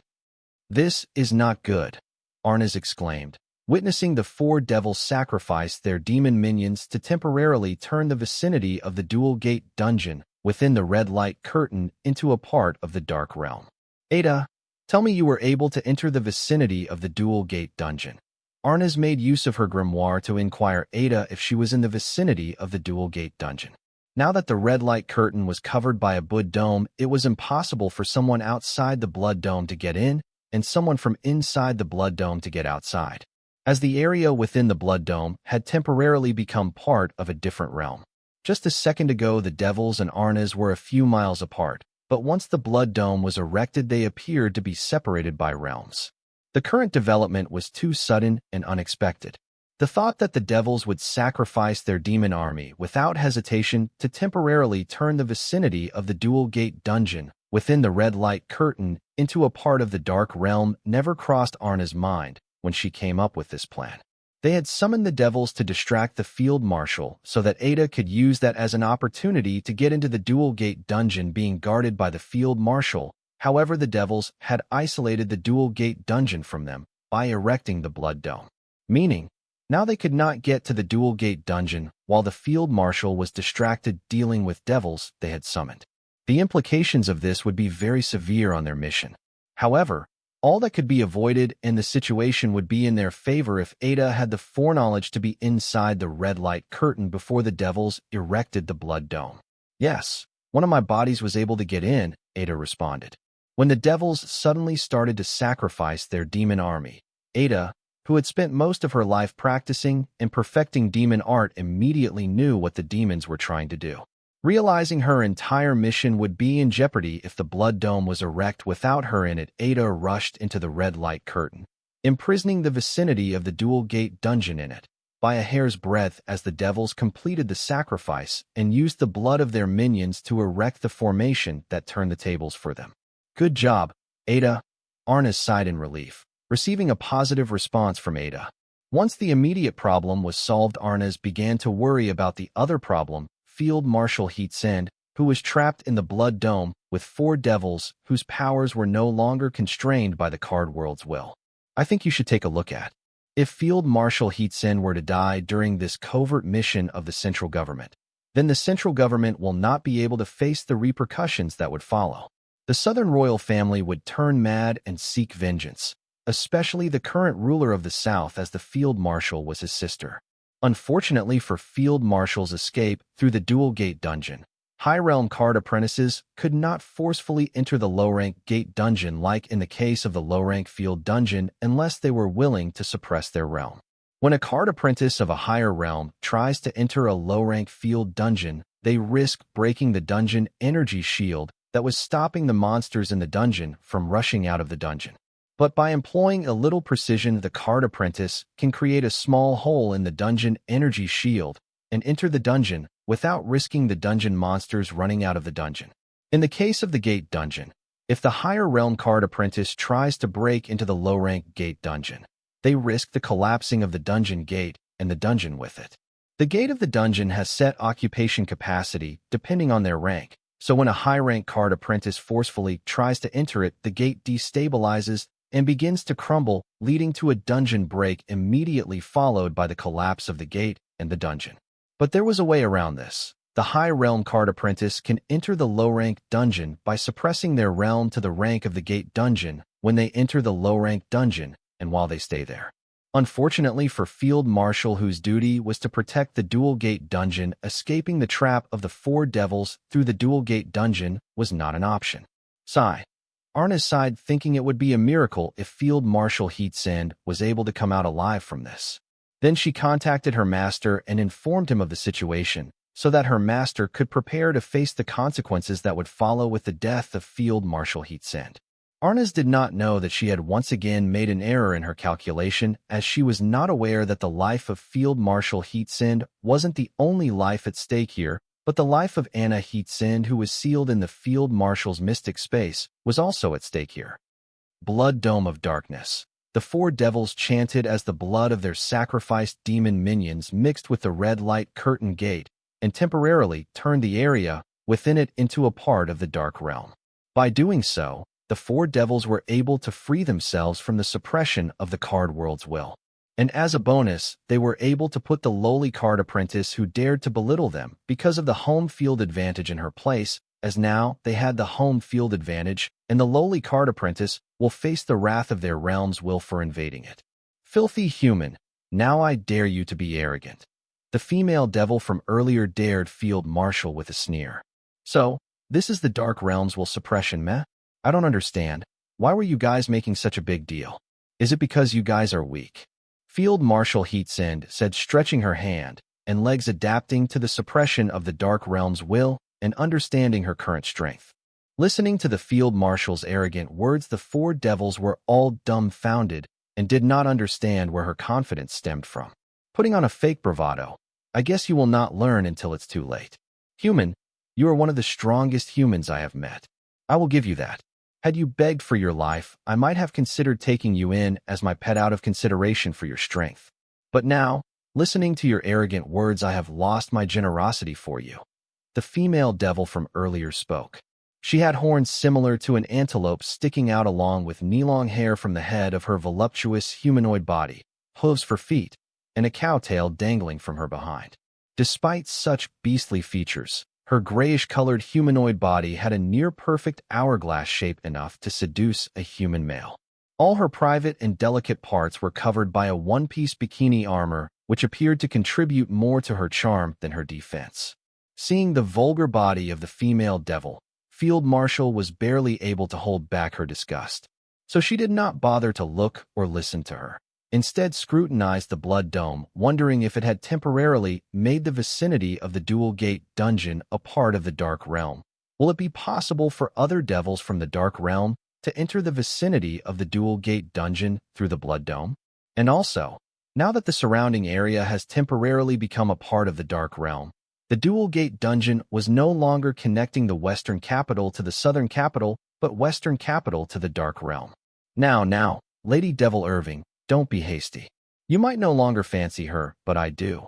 A devil who looked like a humanoid frog with spikes sticking out from all over its body, resembling the skin of a spiked puffer fish, said, looking at Field Marshal as its long tongue dangled out of its mouth, reaching its knees, and dripped copious amount of green slime fluids on the ground, which could be interpreted as poisonous or acidic saliva. Feeling the creepy gaze of the devil, the Field Marshal turned to look at it and asked, "Can other devils enter this blood dome?" "No. Other devils from the Dark Realm will not be able to enter this blood dome. That is not possible. It would have been possible if we had teleported this land to the Dark Realm, but we did not. We have just temporarily turned this area into a part of the Dark Realm through the right light curtain gate that brought us here using the demon sacrifice. Not to mention, we are still bound by the contract between the girl that brought us to this world," the spiked frog devil explained to Field Marshal Heatsand patiently. It appears he had taken a fancy to her, but it was not clear if he fancied her strength or beauty. "I think you should take a look at." Having said that, the devil looked at the dome border and continued to say, "Speaking of which, girl, you have some guts to rush into the blood dome of darkness without prior preparation, especially after betraying us. Your Highness, I beg your forgiveness. Please calm your anger. I too was tricked. They tempted me by saying that the new devil summoning formation is 1,000 times better than the old one. I apologize for my ignorance, Your Highness." Ada's body, which had made it into the vicinity of the Dual Gate dungeon, revealed itself along with 9 other bodies of hers that it had summoned after entering the Blood Dome. Currently, all 10 of Ada's bodies did not look human but more like a demon. That was thanks to her origin card Devil Skull Mask's skill Devilization. Thanks to this skill, she was able to escape the wrath of the Dark Realm. If not for this skill, like the spiked frog devil pointed out, Ada would suffer serious consequences entering the Dark Realm with prior preparation. Listening to Ada, the spiked frog devil, and other devils frown, realizing that there was another unknown hand behind the girl, and they could not help but wonder, why did the hand behind the girl plot against them? The reason the 4 devils felt that hand guiding the girl was targeting them was because to summon them, the summoner should call them by their false or true name after the sacrifice. Since the girl was instructed to call the 4 of them from all the devils in the Dark Realm, they believed there was a conspiracy behind this. Little demon, who are you? I can sense a familiarity from your soul energy signature. Have we met before? Field Marshal Heatsend inquired Ada, not caring for the 4 devils. No, we did not. This is our first time meeting. But you must have met my grandfather. You know him very well, as you guys were relatives. Ada replied grudgingly. Who is your grandfather? Field Marshal's frown deepened listening to Ada say that her grandfather was her relative, as she could not imagine someone from her relatives being associated with devils. Why don't you ask your grandniece who my grandfather is? After all, she killed his wife, my mother, along with the rest of my family, Ada yelled with bloodshot eyes. Ah, so you're the descendant of the Davis family, and that traitor, no wonder.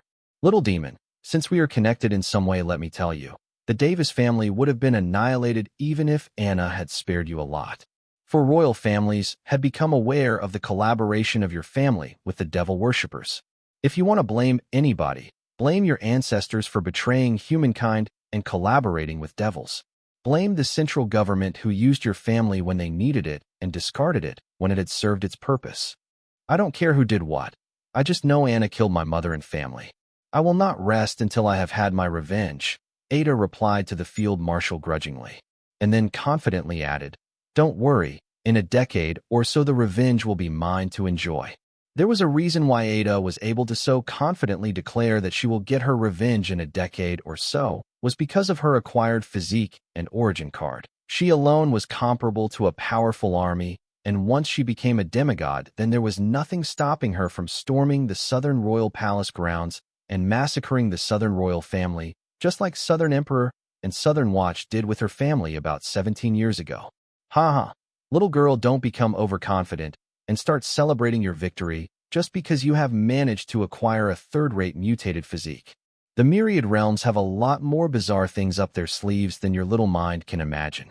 My advice to you is change your ways, otherwise no matter how many bodies you have, your death will be imminent. Field Marshal suggested to Ada to change her ways if she planned to live a long life, because if Ada did not change her ways, then she could end Ada even if she had thousands of perfect clones to die in her place. We will see who will have the final laugh. Only time can tell that.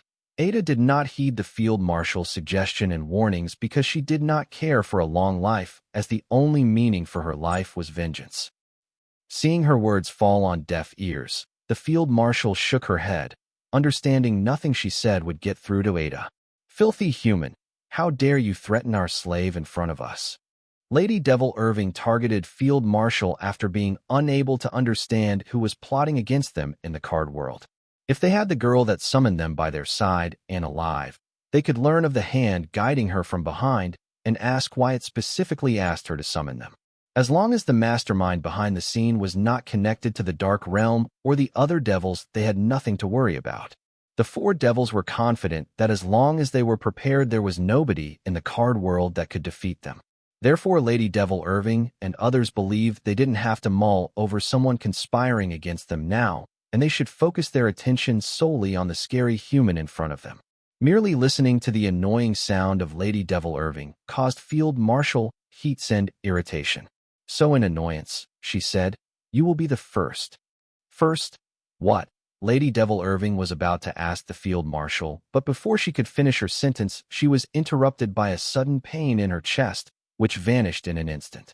I think you should take a look at. Feeling a few grams lighter, she looked down at her chest and found a huge hole, and that devil core was missing. Then she heard Field Marshal Heatsend say, "You will be the first devil core I collect." Field Marshal was still in her original position, and the only difference was the dark orb she held in her hand. All four devils, and Ada looked at Field Marshal Heatsend in shock. None of them noticed anything. They never saw Field Marshal Heatsend leave her spot, let alone attack Lady Devil Irving, dig out her devil core from her chest, and then return to her original spot. 1 second they were listening to Lady Devil Irving argue with the Field Marshal, and in a fraction of that second they noticed the Field Marshal's hand holding a devil core. Not just any devil core, but the devil core of Lady Devil Irving. The hole in her chest was proof of that. Simply imagining what just happened sent chills down the remaining 3 devils and Ada. Getting rid of the card world's suppression and suppressing the Field Marshal's power with the Dark Realm's will, the devils had grown confident that with the home field advantage together, they could win against the Field Marshal. But now they were no longer that confident, and were starting to realize that they had severely underestimated the power of the humans that call themselves card apprentices. "Give it back," Lady Devil Irving begged. After losing her devil core, she did not die. Instead, her demonic physique kept her alive despite a fist-sized hole in her chest. However, she was barely able to stand on her feet, having lost her power source. Field Marshal Heatsend tossed and played with Lady Devil Irving's tidal demon core, taunting the devils, and then threatened the Lady Devil Irving with a warning. "Shut your annoying mouth. I hate that voice of yours. Or else I might crush this demon core out of irritation." Listening to Field Marshal's warning, Lady Devil Irving did not say a word, but just glared at her with bloodshot eyes. The black scara of her eyes had turned dark red, but her red pupils did not exhibit the ferociousness and confidence they displayed after she and her fellow devils had summoned the Blood Dome. Field Marshal Heatsend was a being of great power and wisdom. She couldn't care less about someone of little significance like Ada and her vengeance, yet she went out of her way to advise, suggest, and warn Ada. There was a reason for this, and it was not something like the Field Marshal was worried that Ada and her mutated acquired physique could become a threat to the Southern royal family in the future.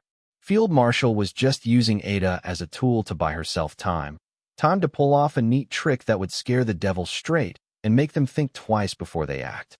Yes, Field Marshal Heatsend was using Ada to buy time to discern the new changes to her strength, the surrounding space, and the bodies of the 4 devils. Many devils and demons exhibit undead-type demonic physiques. No matter how much damage you do to their physique, they instantly regenerate or recover the damaged part of their physical body and become whole and new. Therefore, it was paramount to find the weakness of their physical body and finish them once and for all. Otherwise, the battle would drag on for a long time, and the battle would turn into a battle of iteration, which almost always ends in the favor of the devils and demons. This was especially true for the Field Marshal, as she was facing 4 devils at a time in their home field, and with a handicap. Despite her power being suppressed by the Dark Realms, she was confident to face the 4 devil head-on, but to ensure her win, she needed to be smarter than brave. This was why she bought herself time to analyze her current strength, her surroundings, and her opponents. The trick to destroying a demon or devil's undead-type physique was to destroy their core.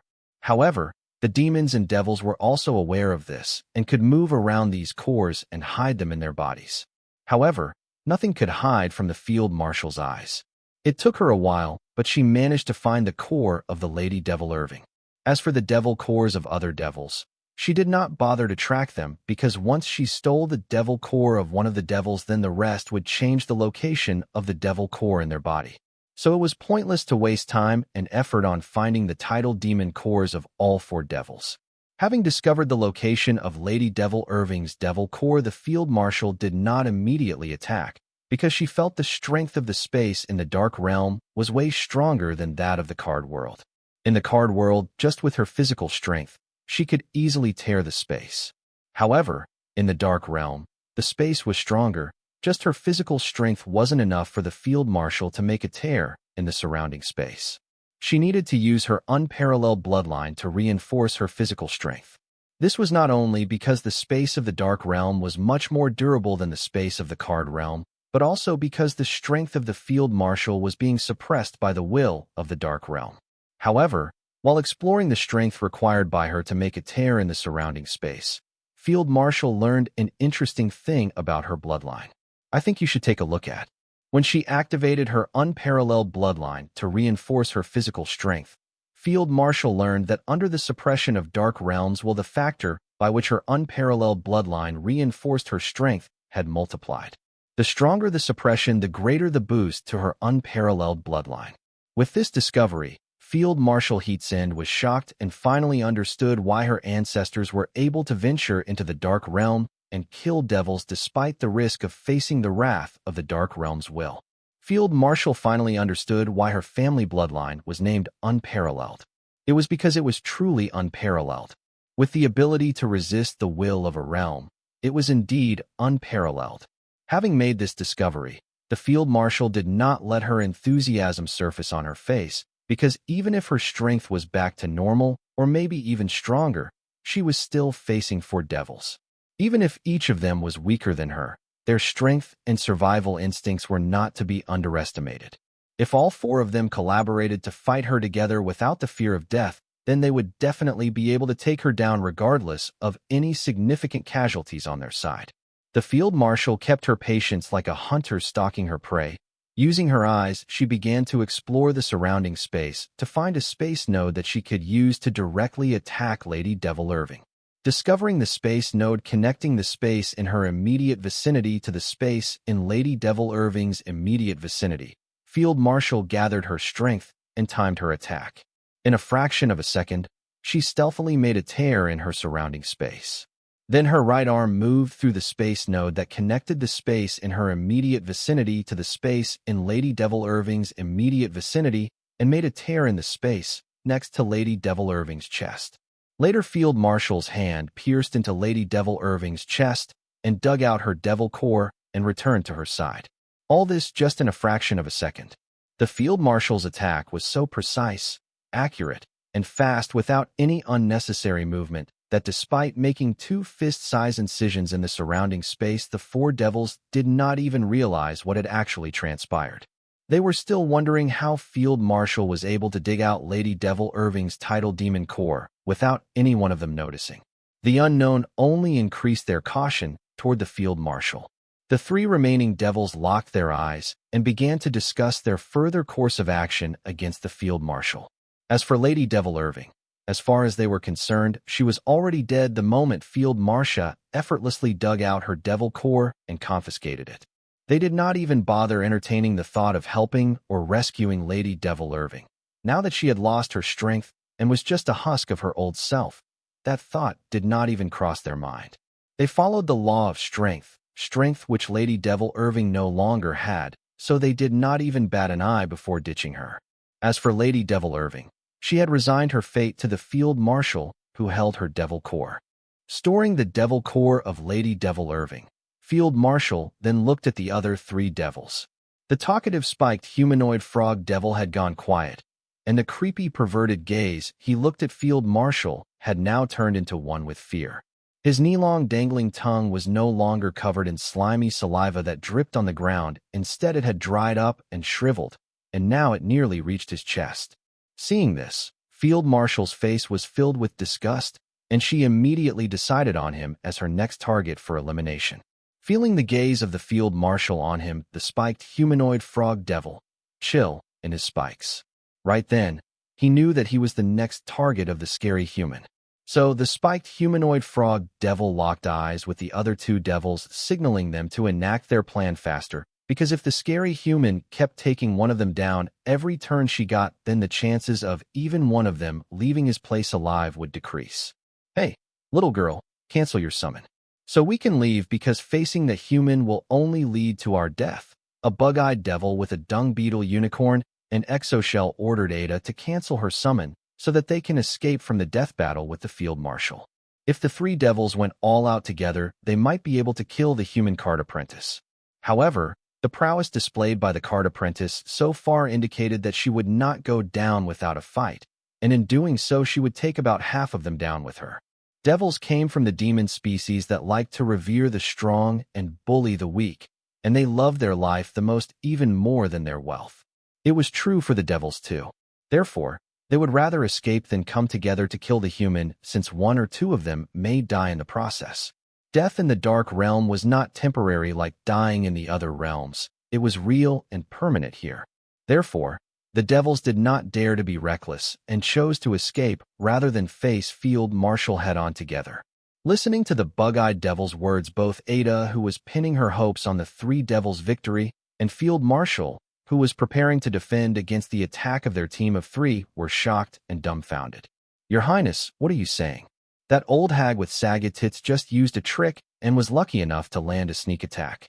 Please do not overestimate her strength. She is no match for you three together. If she were that capable, she would have taken the initiative to attack you guys and not wait."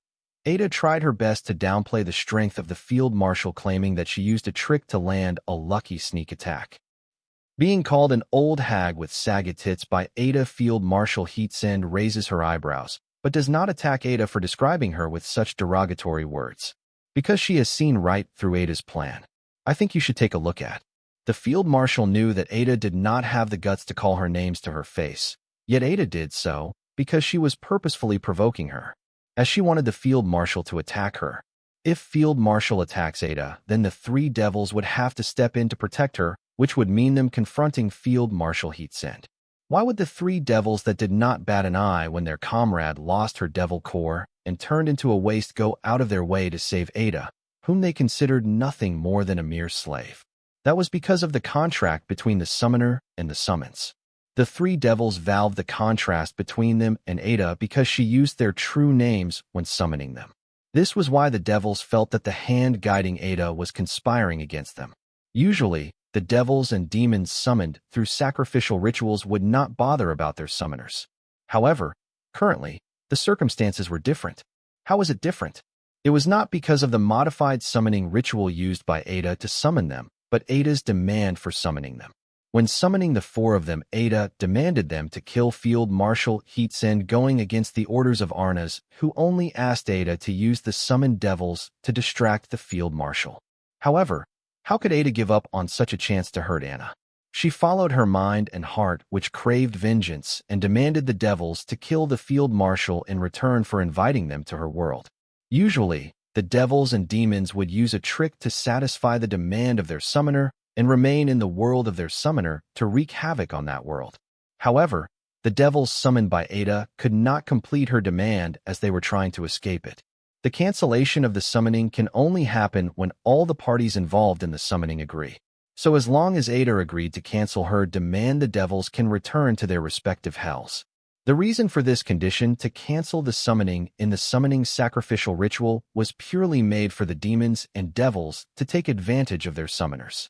When summoned devils and demons resort to their trick of destroying the world they were summoned to, the summoner regrets summoning the devil/demon and tries to cancel the summoning. However, with this condition, they can't cancel the summoning without satisfying the devil/demon that they summoned.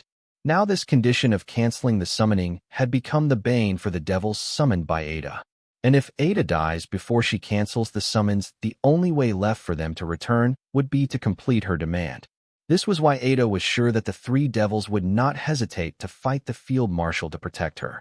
Hence, she did not hesitate to provoke Field Marshal. Unfortunately for her, the Field Marshal did not fall for her provocation. Field Marshal Heatsend wasn't the only one who saw that Ada was deliberately trying to provoke her. The devils had also witnessed that the way Ada addressed had got bolder and wilder than before. Using tricks to get what they want was not new to them, and they spotted Ada's trick miles away. "Little girl, don't try to play tricks with us. Just tell us what will it take for you to cancel the summoning." The fourth devil, with brown furry skin, fox-like eyes, paws for hands and feet, and a feline tail, spoke, seeing through the trick Ada was playing. The furry devil understood that intimidating Ada would only be a waste of time and would not work. Instead, their best option here was to negotiate and reach an agreement with Ada as fast as possible, because the longer they were here, the more chances for the scary human to take them down one by one. "Kill her," Ada replied while grudgingly staring at Field Marshal Heatsend, making it clear to the devil that she wanted the Field Marshal dead. Apart from that, the furry devil's frown deepened, and he asked Ada to ask something else. He could see the fire of revenge burning in Ada's eyes and knew it would be very difficult for them to convince Ada to cancel the summon and not force them to fight a death match with the scary card apprentice. The Field Marshal looked at the conversation between Ada and the three devils in interest. and had no plans to interrupt them. Her priority was to protect the dual gate dungeon. As long as these devils did not plan to attack it, she did not plan to take the initiative to attack them. Apart from prioritizing the task at her hand, there was another reason why the field marshal was not taking the initiative to attack the remaining 3 devils and choose to stand, seeing that the devils did not plan to attack or bother her. Because Field Marshal knew if the 3 devils came at her together desperately, she could not guarantee a clean victory, and there was a chance of her being slain. Therefore, the Field Marshal had chosen to not fight the 3 devils unless they took the initiative to harm her or the dual gate dungeon. Avoiding frontal confrontation didn't mean that the Field Marshal would not try to assassinate another one of the devils. While the devils were negotiating with Ada to cancel the summoning and free them, the Field Marshal used her eyes to track the devil core of the spiked humanoid frog devil. However, she could not find it no matter how much she focused. The spiked humanoid frog devil was not the exception. The Field Marshal could not find the devil core of both the bug-eyed devil and the furry devil. Unable to trace the devil core of the 3 devils, the Field Marshal scowled. "I think you should take a look at." But the Field Marshal did not give up.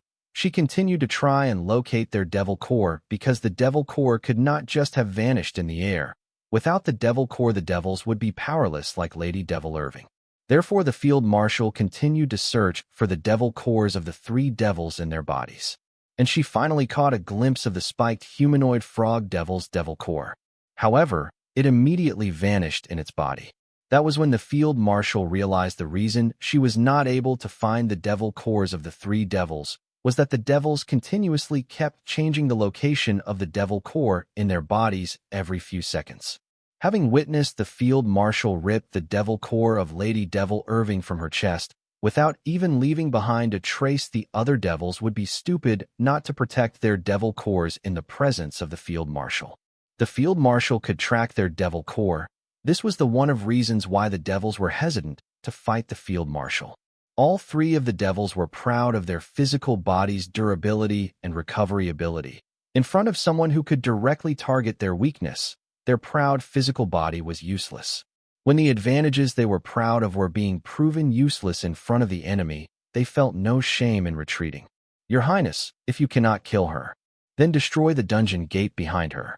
Then I will cancel the summoning," Ada proposed to the furry devil. Listening to Ada no longer insist on killing the Field Marshal and demand something else from them, the 3 devils were finally enthusiastic about the chance of all of them leaving here alive. However, a sudden intimidating killing aura emitted by the Field Marshal covered them, pouring water on their enthusiasm. Reacting to the killing aura of the Field Marshal, the 3 devils took their battle stance, prepared to defend themselves in case the Field Marshal attacked them. However, contrary to their expectations, the Field Marshal did not attack them, but instead warned them, saying, "If you want to harm the dungeon gate, you will have to go through me." Listening to the Field Marshal's words, the 3 devils glared at Ada. Understanding that even though Ada did not demand to kill the scary human, this time her new demand would still indirectly force them into a death match with the scary card apprentice. "Little girl, how dare you play with us?" the bug-eyed devil asked Ada in rage. "Your Highness, lowly one like would not dare do such a thing. My mission is to destroy the dungeon gate protected by that old hag with saggy tits. If I do not come through on that, I will be killed by my master for having failed the mission. That is why I asked such a demand, Your Highness. Please understand, I meant no harm to you with this." Listening to Ada's explanation, the 3 devils frowned their brows as their gazes locked with each other, realizing the predicament they were in. Then their gazes glanced over the Field Marshal, who heroically stood tall in front of the dungeon gate, and then the 10 bodies of Ada. "I don't understand. If we were to kill the scary human, how did you plan to destroy the dungeon?" the spiked humanoid frog devil asked Ada, feeling her explanation was missing some details. "I planned to enter the dungeon gate when she was distracted fighting you guys and destroying its core," Ada replied the devil without thinking. Ada's answer caused the 3 devils' frowns to grow narrower as they realized that Ada summoned them, knowing that the 4 of them might not be able to defeat the scary card apprentice. "You planned to enter the dungeon gate as we distracted the human guarding it. To sum it up, you were planning to use us as disposable pawns in your plan to destroy the dungeon," the spiked humanoid frog devil uttered grudgingly in a low but deep voice. The spiked humanoid frog devil's words revealed the true intention of Arnas, who had Ada summon these four particular devils on their master's instructions. Being reduced as mere disposable pawns in someone else's plan did not sit well with the three devils. The bug-eyed devil, the furry devil, and the spiked humanoid frog devil stared menacingly at Ada's 10 identical bodies, realizing that she was playing them from the start.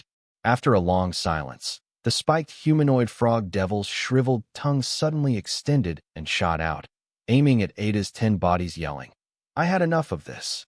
Before the other two devils could react, its tongue wrapped around all 10 of Ada's bodies and pulled them all into its mouth. Swallowing them in a single gulp, it let out a burp. "You bastard, have you gone crazy? Spite the human girl out this instant. She is our only ticket out of here alive." The bug-eyed devil yelled in distress. As for the furry devil, he just glared at the spiked humanoid frog devil, waiting for its explanation. "It is too late for that. They have been digested by my acidic poison. Besides, she wasn't our only way out of here. But now she is our only way out of here," the frog devil said nonchalantly, pointing at the field marshal. "I think you should take a look at. Explain yourself." The furry devil demanded the frog devil to justify its answer. "You guys might have already guessed that the unknown enemy guiding the girl from the dark had her summon us and planned to use our deaths as a distraction to achieve their goal. They never planned to let us leave here alive. So it was of no use for us to continue negotiating with that girl. Now with the girl out of the way, we can focus energy solely on our only way out of here. My only advice to you guys is to go all out if you want to leave here alive." The spiked humanoid frog devil defended its action of devouring the girl that summoned them using their true name. According to it, it was clear that the people guiding Ada did not want them to leave the place alive from the moment they summoned them using their true names. So instead of wasting their time negotiating with the girl, it would be best if they went all out against the scary card apprentice, and just maybe they all can make it out of there alive. "Fine, you have left us no choice." The furry devil accepted the reality that with the girl gone now, their only option was to face the human head-on without any second thoughts. They could deactivate the blood dome of darkness and make a run for it in the card world, but considering that the scary human was this strong in the dark realm, then in the card world they stood no chance.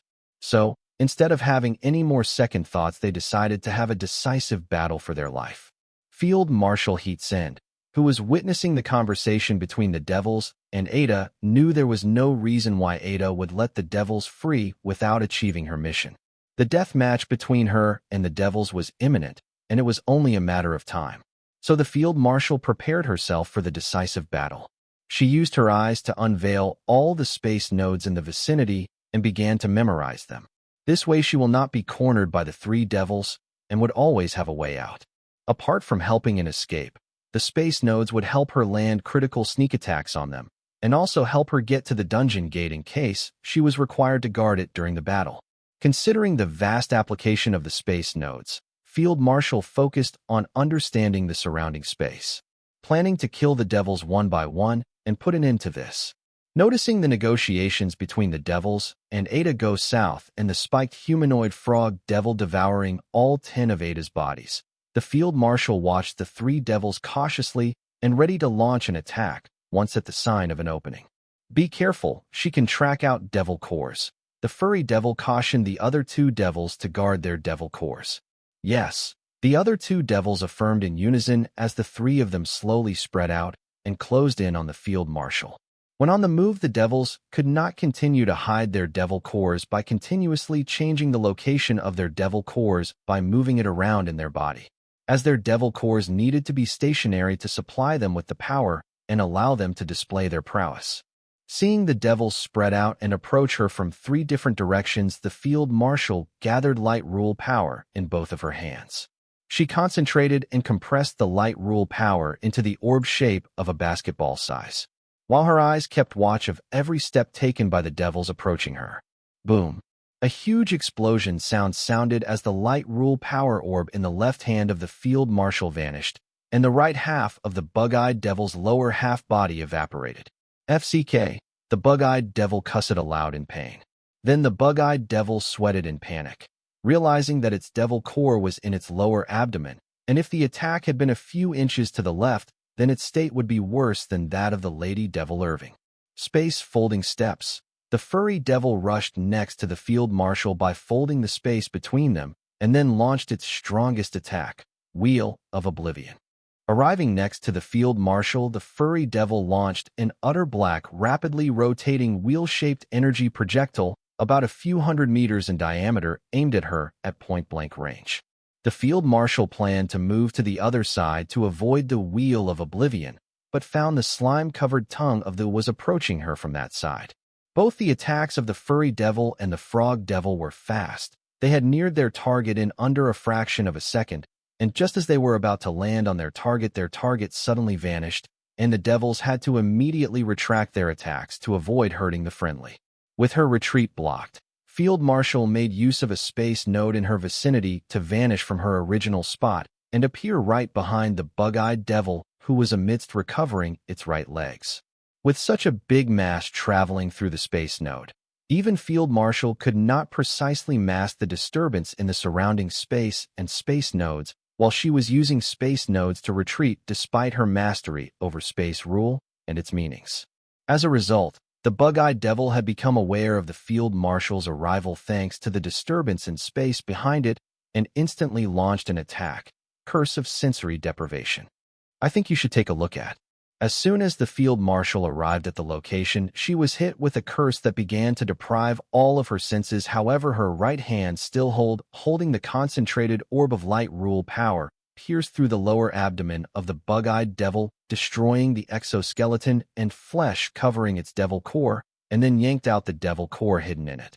As the devils began to make use of their devil cores to access their prowess, the activity of energies in the cores reached the peak, helping the Field Marshal to easily trap their devil cores compared to when they were inactive.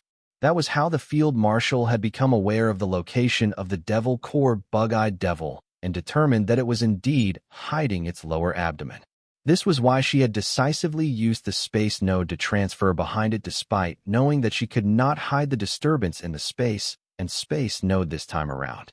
The Field Marshal knew as soon as she landed behind the bug-eyed devil, it would be prepared to attack her, so she had calculated her attack previously so that she could confiscate its core while she tried to dodge its attack. Therefore, even after losing her all sense to the devil's curse, the Field Marshal was accurately able to land her attack and grab the bug-eyed devil's devil core. As soon as the Field Marshal instinctively separated the devil's core from the body of the bug-eyed devil, the curse inflicted on her was immediately lifted, and she regained her senses to see that the spiked humanoid frog devil was headed straight for the dungeon gate, while the furry devil guarded it. Witnessing this scene, the Field Marshal finally understood why the bug-eyed devil used a sensory prohibition curse instead of a destructive attack. Realizing that she had been tricked by the three devils, the Field Marshal frowned her brow and made use of another space node in the vicinity to directly appear in front of the dungeon gate and launched one of the most destructive attacks in her arsenal, Excalibur of Light.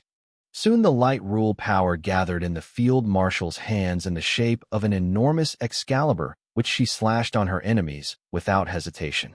The range of the attack was so huge that it not only covered the frog devil, but the furry devil behind it. The spiked humanoid frog devil did not halt seeing the Field Marshal suddenly appear in front of it. Instead, it began to advance toward her at incredible speed, and launched a decisive attack at the risk of taking direct physical damage from the Field Marshal's attack. Million Slime Works. Opening its mouth wide, the frog spat out 1,000,000 acidic and poisonous oily slime balls aimed at the Field Marshal and the dungeon gate behind her. After that, the spikes on the frog devil's body began to ooze a thick, sticky oil that covered its entire body in the form of a cocoon. As the Field Marshal's Excalibur of Light descended, it swept almost all of the slime balls spat by the frog devil, but one which had managed to go past the Field Marshal and reach a few feet away from the dungeon gate. However, before it could reach its destination, the Field Marshal, who was aware of it, canceled her attack, Excalibur of Light, midway, and used a soul energy beam to stop its advance. Nonetheless, just as the soul energy beam was about to land on the slime ball, a humanoid figure shot out from it to enter the dungeon gate, which was a foot away from the slime ball. The figure that shot out from the slime ball was none other than Ada. Just when the devils thought that Ada had managed to enter the dungeon, they saw the Field Marshal's hand suddenly appear right next to the dungeon gate, and grab hold of Ada, whose body had only made it halfway through the gate. Scaring the SHD out of the two devils who were intently watching Ada enter the dungeon instead of doing their best to hinder the field marshal. Grabbing Ada by her ankle, the field marshal dragged Ada's body out of the gate, pouring cold water on the two devils' hope, who planned to escape after they have helped Ada enter the dungeon.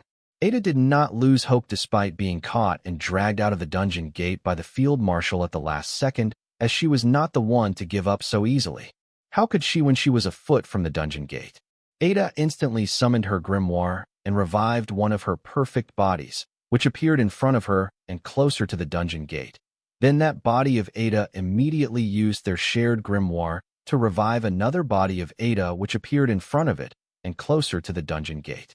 This revival chain continued until one of Ada's bodies was completely inside the dungeon. Field Marshal's hand that appeared an inch from the dungeon gate through the space node tried its best to stop Ada's bodies from entering the dungeon gate, but it was only one, and at present Ada had 10 perfect bodies at her disposal. Inches from the dungeon gate, Field Marshal did not dare to use too much physical force, let alone rule power or soul energy, for the fear of destabilizing the dungeon gate. Or else it would have been a different story. As soon as one of Ada's bodies managed to enter the dungeon gate, her bodies outside the dungeon halted in their steps and turned to look at the field marshal and began to taunt her. It seems old age has not only sagged your breast but your brain too. Ha ha ha. I can't believe one of the strongest card apprentices in the card world fell for such an obvious trick. Looks like you're all breast and no brains. Ha ha. Little girl, stop agitating that human and cancel the contract already. The spiked humanoid frog devil reminded Ada to hold up her end of the bargain. Ignoring the frog devil, Ada continued to laugh unceremoniously. Meanwhile, the field marshal calmly walked next to her and effortlessly killed all her bodies that stood outside the dungeon gate. Killing Ada's bodies, Field Marshal's calm gaze landed on the two devils. Feeling the calm gaze of the field marshal on the frog devil, and the furry devil felt their death was calling them. This feeling only intensified when they heard the field marshal whisper in an emotionless tone, "Run. I think you should take a look at." The moment Ada thoughtless revealed that she wanted to use the lives of 4 devils she summoned as a distraction for the field marshal while she stealthily entered the dungeon gate. The frog devil was enraged, but this rage of its did not help its survival, so it discarded it instantly. With a calm head, it analyzed every word spoken by Ada and realized that all Ada wanted was to enter the dungeon to destroy it from the inside, which seemed more plausible than them nearing the dungeon gate and destroying it under the watchful gaze of the scary human. But it was also nearly impossible to pull off. Numerous thoughts ran through the frog devil's mind, and it could not think of one scenario where they could make it past the human and destroy the dungeon gate, or help Ada enter it. The frog devil soon concluded that as long as that human was guarding the dungeon gate, it was nearly impossible for them to near it alive, let alone destroy or enter it, especially now that she knew they would be aiming for it. Unable to think of a way to destroy or enter the dungeon gate, and since they could not get rid of the human guarding the dungeon gate without risking their life, the frog devil found its thoughts right where they began. However, as a part of the race known for its trickery, the frog devil's inner calculations did not let him down. Soon it thought of an idea or a trickery purse. Since they can't reach the dungeon gate as long as that particular human was guarding it from them, then how about they trick the human into believing that they were not after the dungeon gate, but her? If they were able to achieve that, then during the battle against the field marshal, they can find or create an opportunity for themselves to near the dungeon gate and destroy it or throw Ada in it. With that thought in mind, the frog devil used its tongue to grab Ada's 10 bodies and pretend to devour her when it hit her in its tertiary stomach without bothering to tell about its plan to the other demons, as their initial shocked and desperate reaction was very important for this trick to work as much as it pretending to devour Ada's 10 bodies. The reason the frog devil had to swallow all of Ada was because it knew as long as Ada was present, the human guarding the dungeon gate would always be cautious about Ada entering the dungeon. So Ada had to disappear from the blood dome of darkness for its trick to work. The next part was to convince the other 2 devils to focus on killing the field marshal, which was easy since they had a choice. Then once it seemed Field Marshal was convinced of Ada's death, when they commenced their attack on the Field Marshal, it telepathically imparted its plan to the other devils, asking their help to pull off the last step of the trick, destroying the dungeon gate, or helping Ada enter it. Not to forget the important step, getting Ada to form a new contract with updated terms and demands. Run. As soon as the two devils heard the Field Marshal's whisper, they scattered and ran toward the red light curtain in opposite directions of each other. When there were three of them, they did not have the confidence of going against the Field Marshal. Now when it was just the two of them, they did not even entertain that thought and just ran for their lives.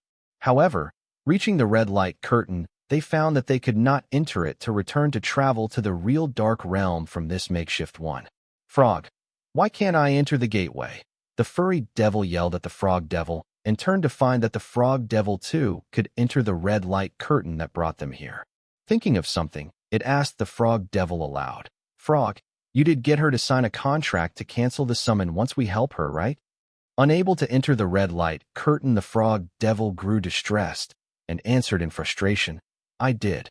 I had her enter a contract stating that she will cancel the summons if we destroy the dungeon from outside or help her enter it. I even made sure to specify that she should immediately cancel the summons after getting what she wants." "Then why are we not able to enter the dungeon gate?" the furry devil inquired, finding it hard to believe that Ada would ignore the contract, risking her life. "I don't know why," Frog Devil answered. Then a sudden thought crossed its mind, and it screamed, "Unless she did not enter the dungeon and is standing at the edge of the dungeon gate." That itch. The furry devil paused in the middle of cursing Ada as it felt a presence above it. It was none other than the Field Marshal. Then under the gaze of the Field Marshal, the furry devil felt an external energy filling its body, yet incredible. Pretty soon it started to feel bloated and sluggish. The external energy had filled to the brim in its body cells long ago, but it kept stuffing inside its body cells through force until every cell in the furry devil was rendered immobile. The furry devil hadn't experienced anything like this before. It was scared and confused. It tried to move its energies but found that they were too sluggish and would not move matter how much it commanded them to. Then the Field Marshal's hand pierced its left shoulder and dug out its devil core. Storing its devil core, the Field Marshal threw the furry devil's body barely alive next to the barely alive bug-eyed devil and Lady Devil Irving. Then the Field Marshal slowly made her way to the frog devil. Hurting other devils did mean much to the Field Marshal, but this one, she was disgusted by it. And not to mention, it was the one who tricked her that I think you should take a look at. Seeing the Field Marshal near it, having witnessed the end of its allies, it did not dare to fight against the Field Marshal. Rather, it activated its last resort without hesitation. The Frog Devil's last resort was not a power attack skill, but more of a defense skill that would guarantee its survival against any kind of enemy. Thousand Tadpole Works, shouting that the Frog Devil shot all of the spikes on its body in the surrounding area. Then its skin fell to the ground lifelessly. In the air, the 1,000 or so spikes of the Frog Devil burst like fireworks. However, it was far from a firework, as each of these spikes spewed billions of microscope tadpoles in the air, which showered down on the ground. Disgusting. Fire Rule. Infernal Inferno. Soon a storm of fire rule power swept the entire inside the blood dome of darkness, while avoiding the dungeon gate and the fragile bodies of the three devils, burning all the tadpoles of the Frog Devil. With her eyes, the Field Marshal scanned the entire area under the blood dome of darkness, and finding no trace of the Frog Devil, she relaxed. Then she scanned the Frog Devil's dried-up skin to find that there was no devil core in it. Upon discovery, the Field Marshal shook her head, understanding that the Frog Devil's last resort was a rebirth type of skill which came at the cost of consuming its devil core. However, even if one of its tadpoles manages to survive, it can be reborn again.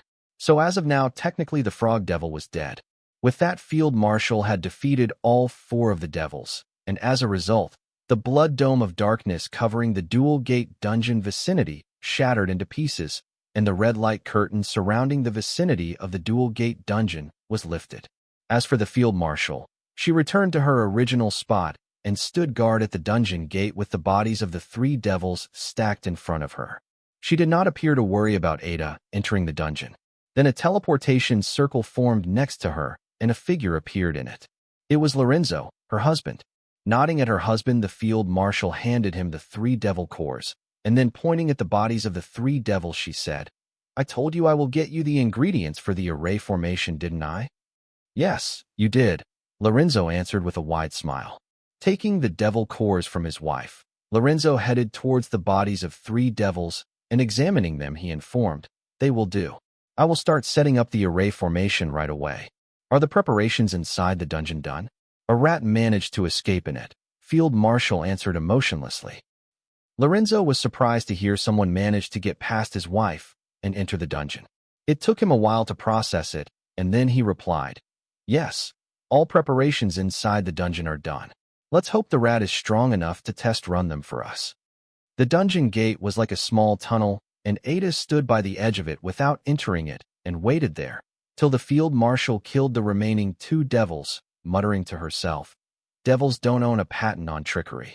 Even if they did, I am a part devil, it should amount to something." Just then Ada saw a drop of fluid enter the dungeon gate. Upon a closer look, the drop appeared to contain thousands of tadpoles. Curious, Ada captured the drop and stored it safely, thinking that it will make a perfect gift for her master. After safely storing the tadpoles of the frog devil, Ada stepped foot into the dual gate dungeon. Before the mission, the central government had no idea what kind of dungeon the A-rank dual gate dungeon connecting the western capital to the southern capital was. Neither did they care to figure it out. So Ada had no idea what she would be stepping into. Walking into the dungeon, Ada was greeted by a blinding light, so she had no choice but to close her eyes for a second. And when she opened her eyes, to a metropolitan city. Yes, there was a freaking metropolitan city inside the dual gate dungeon. "I take it you are the card apprentice from the central government who is going to test run the dungeon security." A masculine male voice suddenly sounded, alerting Ada. Ada and Meditulti searched for the source of the voice to find a hunky male with nasty scars on his face, wearing a white lab coat. He appeared to be in the card lord realm and emitted a calming ambience despite his appearance. Seeing the alerted look on Ada's face, he introduced himself to her. "Hi, I am Abel Chase, the elected city lord of the dungeon metropolis, acknowledged by both Western and Southern royalty." "What?" Ada asked in confusion. She did not hear a word the man just spoke as he was lost in his calming ambience. It has been a while since she had been in such a company. Ada knew she was on enemy grounds and she should not be feeling as such, but she had no control over her heart and emotions. Even her brain said, if she has such a feeling in the enemy ground, then could this place even be considered as an enemy ground? And what does it say about her master and fellow teammate who never gave her such a feeling? Was she even walking the right path? "Let me reintroduce myself." Abel Chase reintroduced himself to Ada patiently. "How can there be a functioning metropolitan city in a dungeon?" Ada asked Abel, unable to understand why there was a metropolitan city in the dungeon. "We built it," Abel replied. "You built it, but it hasn't even been a week since the dungeon was found. What about the dungeon refresh? Won't the whole city be erased when that happens?" Ada had thousands of questions running through her mind, and she did not hesitate to ask them to Abel, forgetting that he was her enemy. For some reason, the presence of Abel made her feel safe and let her guard down. About 250,000 card apprentices worked around the clock to make this happen. This city is the product of their blood, and of course not to forget the funding and resources provided by the Southern and Western royal families. As for the dungeon refresh, both dungeon cores of this dual gate dungeon have been modified with the latest soul energy generators. Together, they generate enough refined soul energy to power a city 10 times this one. However, the extra soul energy powers act as a standby power source for the city's defense system, so it all works out. So, you do not have to worry about dungeon reset. I think you should take a look at. If you want, I can give you a tour of the city before you start the test run. The shopping district and food court are the main attractions of the city. Abel briefly explained about the city to Ada and offered to show her around the city. Ada was taken aback by Abel's offer, and she did not understand the dungeon security test run he kept talking about. Right now, the shopping district and food court are only being used by the staff, so it has limited attractions to offer, but it is peaceful. However, once the city opens to the general public, it will be busy, Abel said, seeing Ada hesitate to accept his offer to take a tour of the city. "I will take the city tour," Ada, after a lot of hesitation. She was here to destroy the dual gate dungeon, and she could do it after taking the city tour. Great. Abel cheered with a gentle smile. Then summoning a gray-colored chariot, he added, "Hope on." Ada was mesmerized by Abel's smile and unconsciously claimed the chariot. Seeing her seated, Abel asked, "By the way, what should I call you?" Ada Davis," Ada shyly answered. "Nice to meet you, Miss Davis." "Don't, Ada is fine." "Okay then, you two will have to call me Abel then." "Sure, Abel." When the chariot gained enough longitude, Ada saw two enormous platinum pyramids surrounded by a lush forest and then tall buildings. Following Ada's gaze, Abel flew the chariot toward the nearest pyramids and introduced their purpose to her. They are the modified soul energy generator. The pyramid you see is just the outer shell, made using refined SS rank petrifying platinum. Thanks to that shell, not even SSS rank attacks can get through to the modified dungeon cores they are protecting underneath them. All forms of energy that come in contact with petrifying platinum lose their magnitude, as if they were petrified. Ada, you sure have your work cut out for the dungeon defense test run. If you don't mind me asking, what have you planned for the test run? Anything short of SS rank skills or items will not be able to leave a dent in this city, as the whole city is made using refined S-grade ingredients. I have prepared some SSS rank items, but from the looks of it, seems my preparation is not enough, Ada answered with a grim face, realizing that the SSS rank items that her team leader Arna's and teammates gave her by sacrificing one of the item card slots of their grimoire were useless. The items Ada had on her could at most destroy a few buildings, but not the dungeon cores were very modified and protected by huge pyramid shells made of SS rank petrifying platinum. Depressed, she muttered. It seems both royal families have heavily invested in the development and protection of the dual gate dungeon.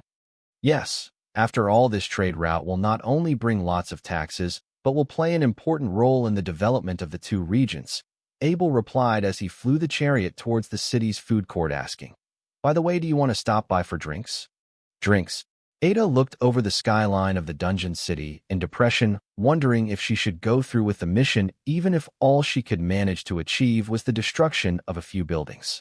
Or she could use her origin card's ability to turn all 250,000 works in the city into her swarm and sacrifice them to summon a few devils. The devils should have a way to destroy this city, right? Maybe just the presence of devil-rank beings in the dungeon alone should be able to destabilize the dungeon into collapsing. This might work. Should she start with the juicy hunk next to her? No, let's see where this date goes first. Ada, you naughty girl, what are you thinking? Ada thought to herself and answered, "Aren't you slick? Turning a tour of the city into a date." "Date? Your words, not mine." Abel answered with the corners of his mouth turned up. "Ha ha, you are a talker, aren't you?" Ada let out a smile and then said, "I will have whatever you are having." "Then beer it is," Abel said, landing the chariot in front of a bar. "Inviting a girl for a beer this early in the morning.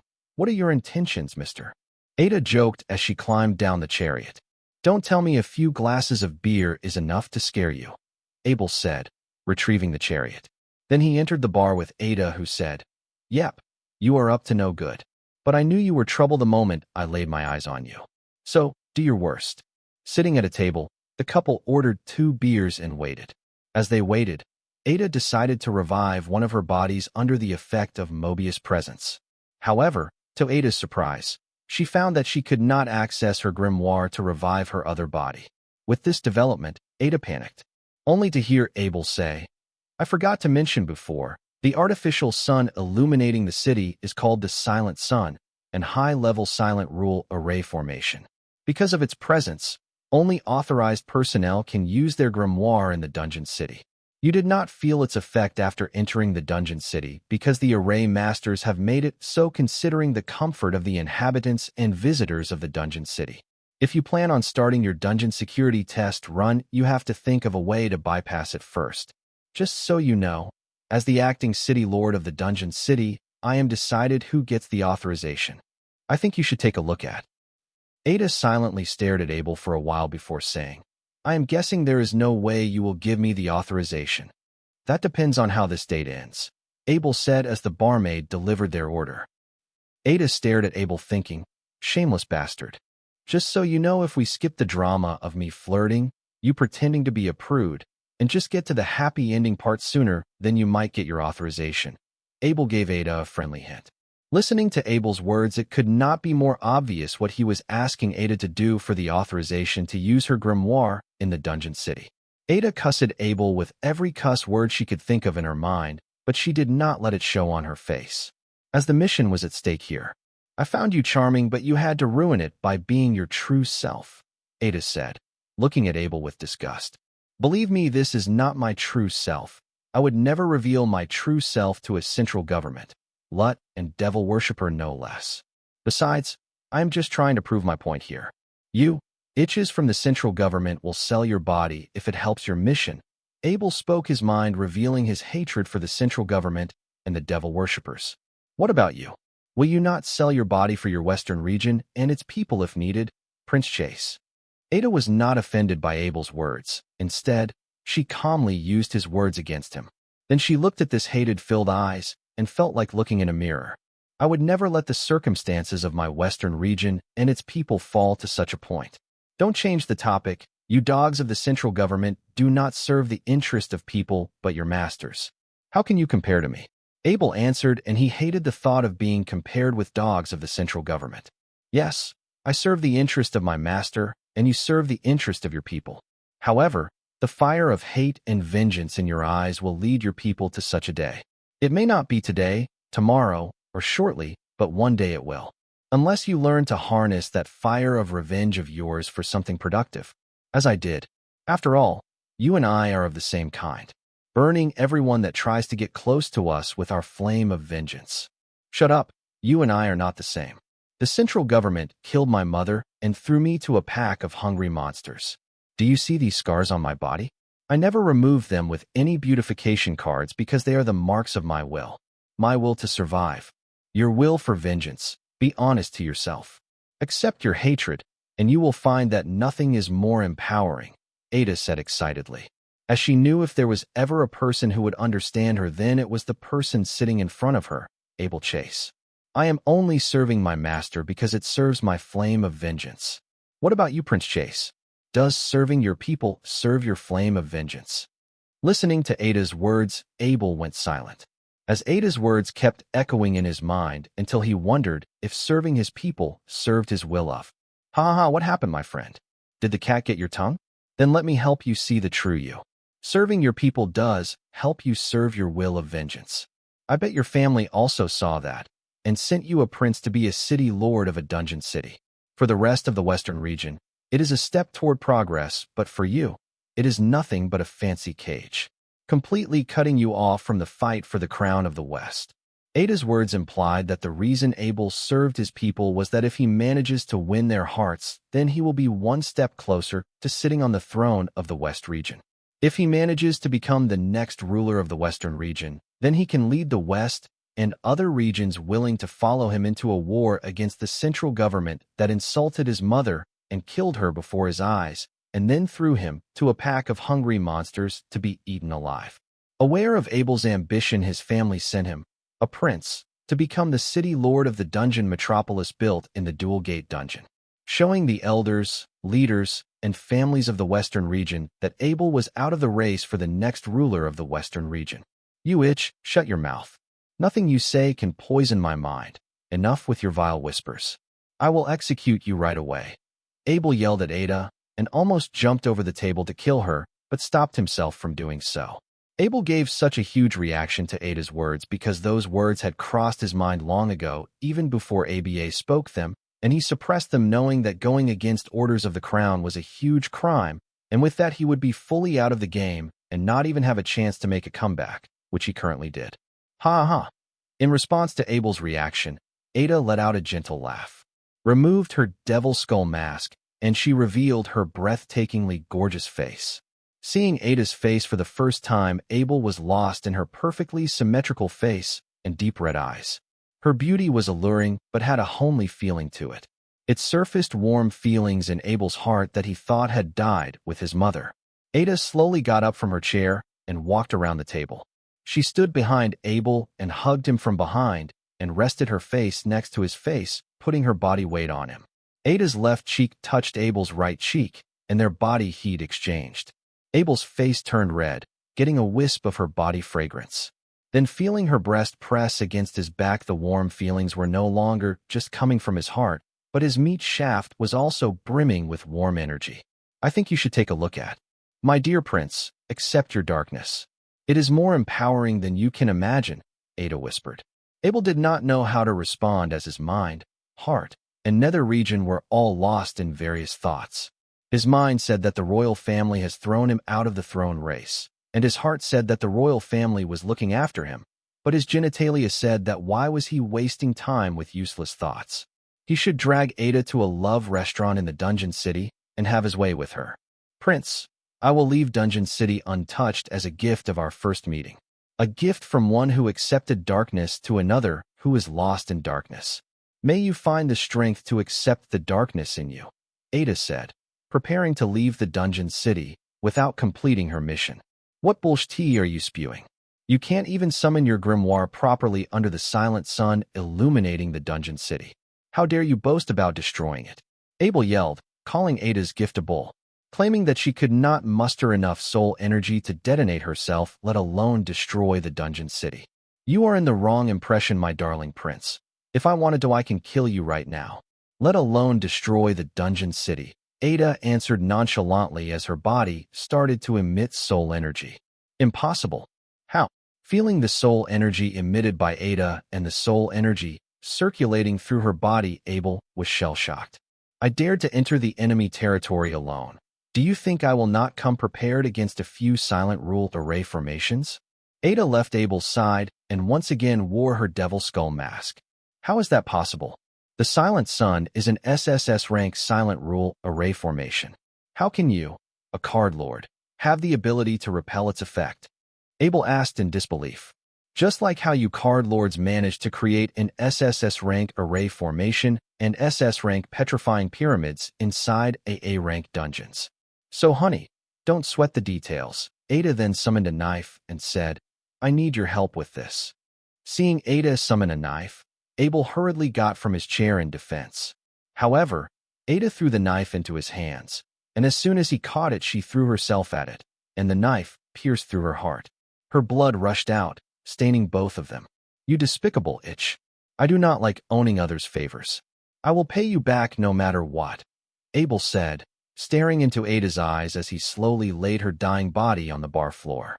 Ada let out a gentle smile, and with her dying breath she said, I will be waiting for you in the darkness. Accept the darkness in you. It will lead you to me. Do not keep me waiting for too long. It gets lonely out here. After Ada took her final breath, Abel used fire rule power to burn her corpse without hesitation, as he knew this was only one of Ada's many bodies, and ordered his men who had gathered seeing the scene, search the whole city, increase guards at important locations. We cannot take chances with someone like this. The wind stood still as the pillars of red light surrounding the southern capital began to expand, alerting Jill and the demigod teams. As for Dalton Wyatt, his eyes were closed and his body appeared to be vibrating from time to time without the care of the danger in the outside world. Not to mention the corpse doppelganger eyeing him with its bloodshot eyes. Destroying the city array and dodging the attacks of 250 turrets using adaptive resonance disruption had consumed too much of its energy than it would like to display, hence its bloodshot eyes. Thankfully, the demigod team sent by the Southern royal family to hunt it was cautious of it because of the power it displayed earlier, allowing it to take a breather to enter the one with the world state physically to recharge its energies, and also for its original to consume a few elixirs to bring her back to her top condition. As for why the corpse doppelganger was staring at Wyatt when the rest of the people in the city were looking at the expanding pillar of red light, was because its original body had become obsessed with Wyatt, seeing him try and replicate her move to achieve one with world state physically. It took her years of practice and experience to come up with a way using adaptive resonance disruption to achieve that state physically and master it. However, Wyatt was almost near achieving it, having just seen it. She could not understand how he could be close to achieving something believed to be impossible for the card apprentices across the world after just watching her do it. Did Wyatt also have a unique pair of throat, ears, and sense of sound like she did? Was that why he was able to do what she did? No, He was not emitting a noise like she did. He was genuinely controlling the vibrations of his physical body's soul pathways to match that of the vibrations of nature surrounding him than the world itself. How was he doing that? Was it not already determined fact that card apprentices aren't capable of accurately controlling the vibrations of their physical bodies, after having done various research and being collectively approved by all of the greatest minds of the world? As the user of adaptive resonance disruption, Arnaz knew that what Wyatt was doing was impossible and nothing short of a miracle. Yes, the experienced diamond-grade card creationists and array masters were able to control their physical body's soul pathway vibration to match that of low-level array formations, but what Wyatt almost achieved was beyond that. I think you should take a look at. Wyatt had almost managed to match his soul pathway vibrations with his surrounding nature. Now, he was trying to tune into the rhythm of the world itself. Not to mention, it appeared as if every time he failed to tune into the world's vibration, he would get closer with the next try. What Wyatt was doing required a lot of focus and concentration. Arnaz would understand if he was doing this in the laboratory conditions, but he was not. He was trying it for the very first time, that too directly in the field. There were several reasons for Arnaz to be obsessed with what Wyatt was doing. If not for her mission, she would just spend the day watching him try and achieve the one with the world state with his physical body. While Arnaz could not figure out how Wyatt was able to control the vibrations of his soul pathways so precisely, she would have never guessed that the answer was so simple: his origin card's ability, soul energy manipulation. Yes, being introduced to the adaptive resonance disruption through Arnaz's corpse doppelganger, Wyatt watched it use the principle of absolute resonance disruption to destroy the city array formation and dodge thousands of energy properties, but both of them did not manage to impress him. However, her using the same principle to become one with the world physically to replenish her energy did. Wyatt had watched Agent Lewis enter the one with the world state physically several times. However, she achieved it naturally through her physique, meaning there was no technique to explore and copy unless he studied her physique, which was not reasonable. However, in the case of the humanoid figure in black, it was different. She had a specific technique designed for her specialty to achieve the one with the world state physically. Now, this was something Wyatt could work with, especially since he had the soul energy manipulation ability. Copying and modifying the technique used by Arnaz's corpse doppelganger with the help of his soul pupils and the Hive AI was not a big deal for Wyatt. But there was a problem. The problem was tracking the vibration of the world at different locations. Arnaz made use of her excellent ears and unparalleled understanding of sound to track the vibration of the world. This was a skill honed by Arnaz through years of experience and not like a technique that could just be copied, replicated, and modified. Though Wyatt had soul energy manipulation and the modified technique at his disposal, he did know how to track the vibrations of the world. So he decided to think of a way by trial and error. That was when Wyatt began to use his soul energy manipulation ability to control his physical body's soul pathways vibrations. Then used the modified technique he created using the technique displayed by Arnaz's corpse doppelganger to match his physical body's soul pathway vibration to the vibration of nature's soul pathways. Having achieved this, Wyatt began to sense the nature surrounding him in a new light that he had never heard or read of. Becoming one with the surrounding nature, Wyatt began to search for the vibrations of the world, believing if Arnaz can use her excellent ears and unparalleled knowledge of sound to detect it, so could he. With this, Wyatt obsessed to search for the voice of the world and nature through his physical body. While Wyatt was obsessing over finding the voice of the world and synchronizing his physical body's soul pathway vibrations with its vibration, the beams of red light surrounding the southern capital had expanded enough to overlap with each other, forming a curtain of red light. As soon as the curtain of the red light formed, the clouds above the southern capital city turned dark. Scary lightning flashed, followed by deafening thunder. However, the dark clouds only lasted for a second. Soon the whole world within the red light curtain was illuminated with a shade of red. It appeared as if the entire city and the clouds above it were dyed with blood. All teams retreat to secure positions by the turrets, stay on high alert, and do not engage the hostile without my permission, and had a good knowledge about devil worshippers and their devil summoning rituals, but she had never read or heard of a devil summoning sacrificial ritual like this one. With no knowledge of what the enemy was summoning and had the demigod teams surveilling and securing the borders of the southern capital retreat to a secure post next to the turrets, asking them not to attack any hostile unit without her orders, and had 75 demigods and 250 turrets at her disposal to face off against an unknown number of unknown enemies. The firepower at N's disposal was more than enough, but against an unknown enemy nothing was enough. Therefore, she needed the demigods to not act until she had a clear picture of what they were dealing with and the number of enemies they were dealing with, so she could come up with the best possible strategy to deal with the hostile forces and protect Wyatt at the same time. As the world was dyed in red, the bright flashes of lightning and defending sounds of thunder became a lot brighter, louder, and more frequent as a heavy rain started to power down on the city. The wind inside the city, which had become still, suddenly became violent and loud, as if a strong wind was brewing with the red light curtain. Despite such huge changes occurring in his surroundings, Wyatt appeared to be unaware of it and immersed in his obsession to track the vibrations of the world. Jill and acted in time to use their power to shield him from rain, or else he would be drenched in rainwater. However, the changes in Wyatt's physical body's soul pathway vibrations had become longer and more frequent. It appeared as if he was getting closer to what he was being so persistent for, regardless of time and place. The bright lines began to take shape on the red light curtain that turned out to be rune circles of an unknown language.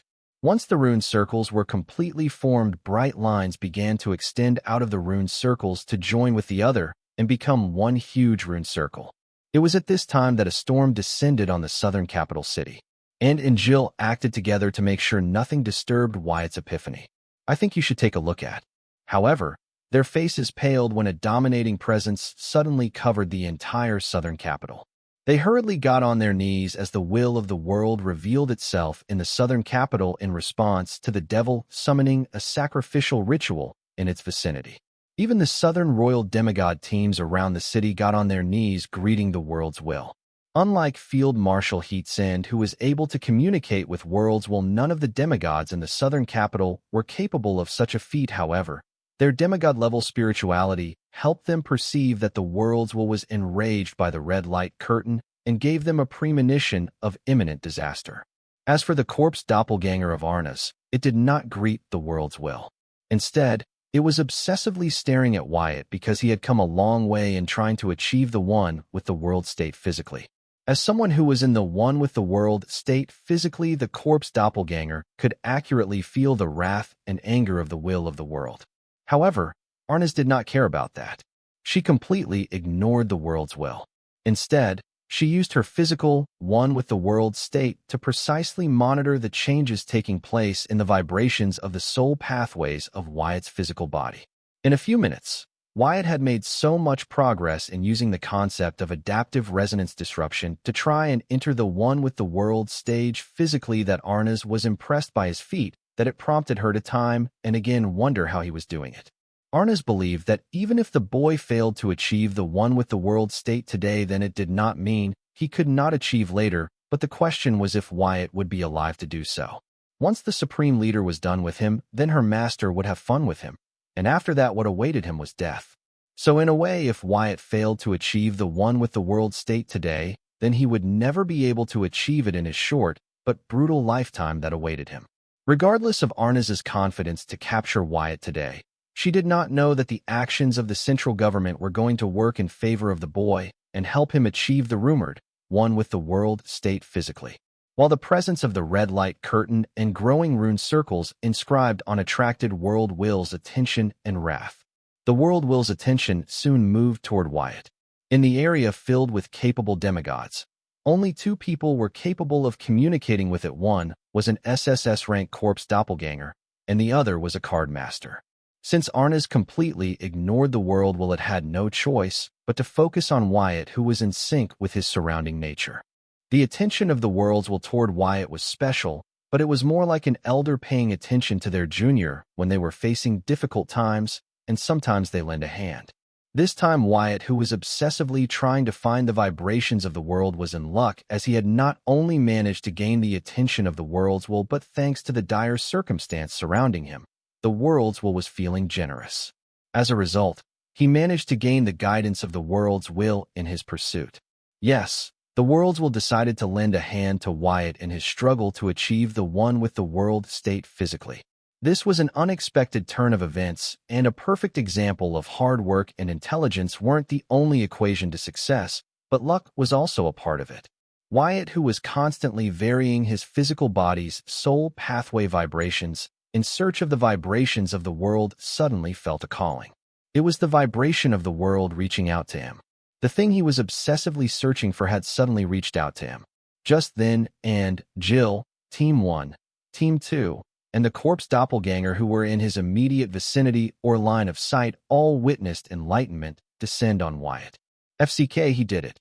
He managed to turn an epiphany into an enlightenment. The demigods began to exclaim in envy watching Wyatt gain enlightenment. Gaining enlightenment was already an enviable achievement, but gaining enlightenment for achieving the one with the world state physically was just beyond words. Enough to turn the eyes of demigods red with envy. The most shocked of all present by the enlightenment gained by Wyatt was Arna's, as she has been monitoring Wyatt's progress in achieving the one with world state physically from the start. And only she knew that though Wyatt had made a lot of progress in achieving the one with the world state physically, he was missing the core key to it, the vibration of the world. Wyatt was unable to track the vibration of the world. Without that, his progress so far in achieving the one with the world state physically was useless. Therefore, she believed that despite his struggle and intelligence, Wyatt's limited lifespan would come to an end before he would ever be able to achieve the one with the world state physically. Though Arna's was enthused to see Wyatt modify her technique to achieve the one with the world state physically, she was not a fan and was sore about the fact that he was achieving it faster than her. I think you should take a look at. After all, she had to go through years of practice and punishment before she finally locked down the technique and achieved the one with the world state physically. So it was not a surprise that she would not be thrilled to watch someone achieve it effortlessly in a lot less time than her. So knowing that Wyatt had such potential but did not have the time for it, Arna's felt her inner sadistic urges tingling. She could not imagine the stratification she would get when the boy would die not being able to achieve the one with the world state physically when all he needed was little time to achieve it. Just knowing this got Arna's excited.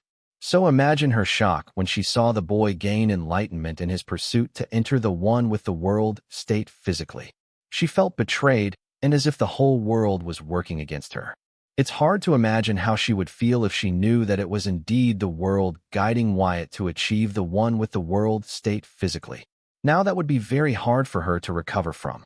And in Jill, who were using their ability to shield Wyatt's physical body from the storm, had bright smiles pasted on their faces.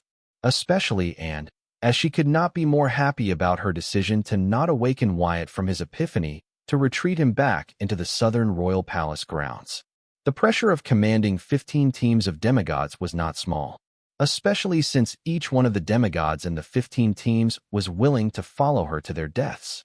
Though Anne was not like the hot-headed Anna, but a logical thinker who lived and breathed risk management, she lacked the confidence to lead the people as she only read about being a leader, but never actually been a leader. With the presence of Anna, she never actually got the chance to. Therefore, Wyatt gaining enlightenment was a huge deal for her and a big boost for her confidence as a leader. While Wyatt's enlightenment led to various feelings in those that witnessed it, Wyatt himself was currently preoccupied with discerning the vibrations of the world. Though the world's will had helped him find the vibration of the world, it was up to him to discern it. The vibration of the world appeared to be one and uniform, but it wasn't. It was a synchronization of various vibrations representing the various energies of the world, just like how the vibrations of Wyatt's physical body's soul pathways were different for various organs and systems, but together they formed a single and unique soul energy signature. Thankfully, Wyatt had the trusted Hive AI, which not only recorded the way to find the vibration of the world for him, but also helped him discern it as a synchronization of many vibrations. Now using the Hive AI, Wyatt planned to find an equation to harmonize the vibrations of his physical body's soul pathways with the vibration of the world.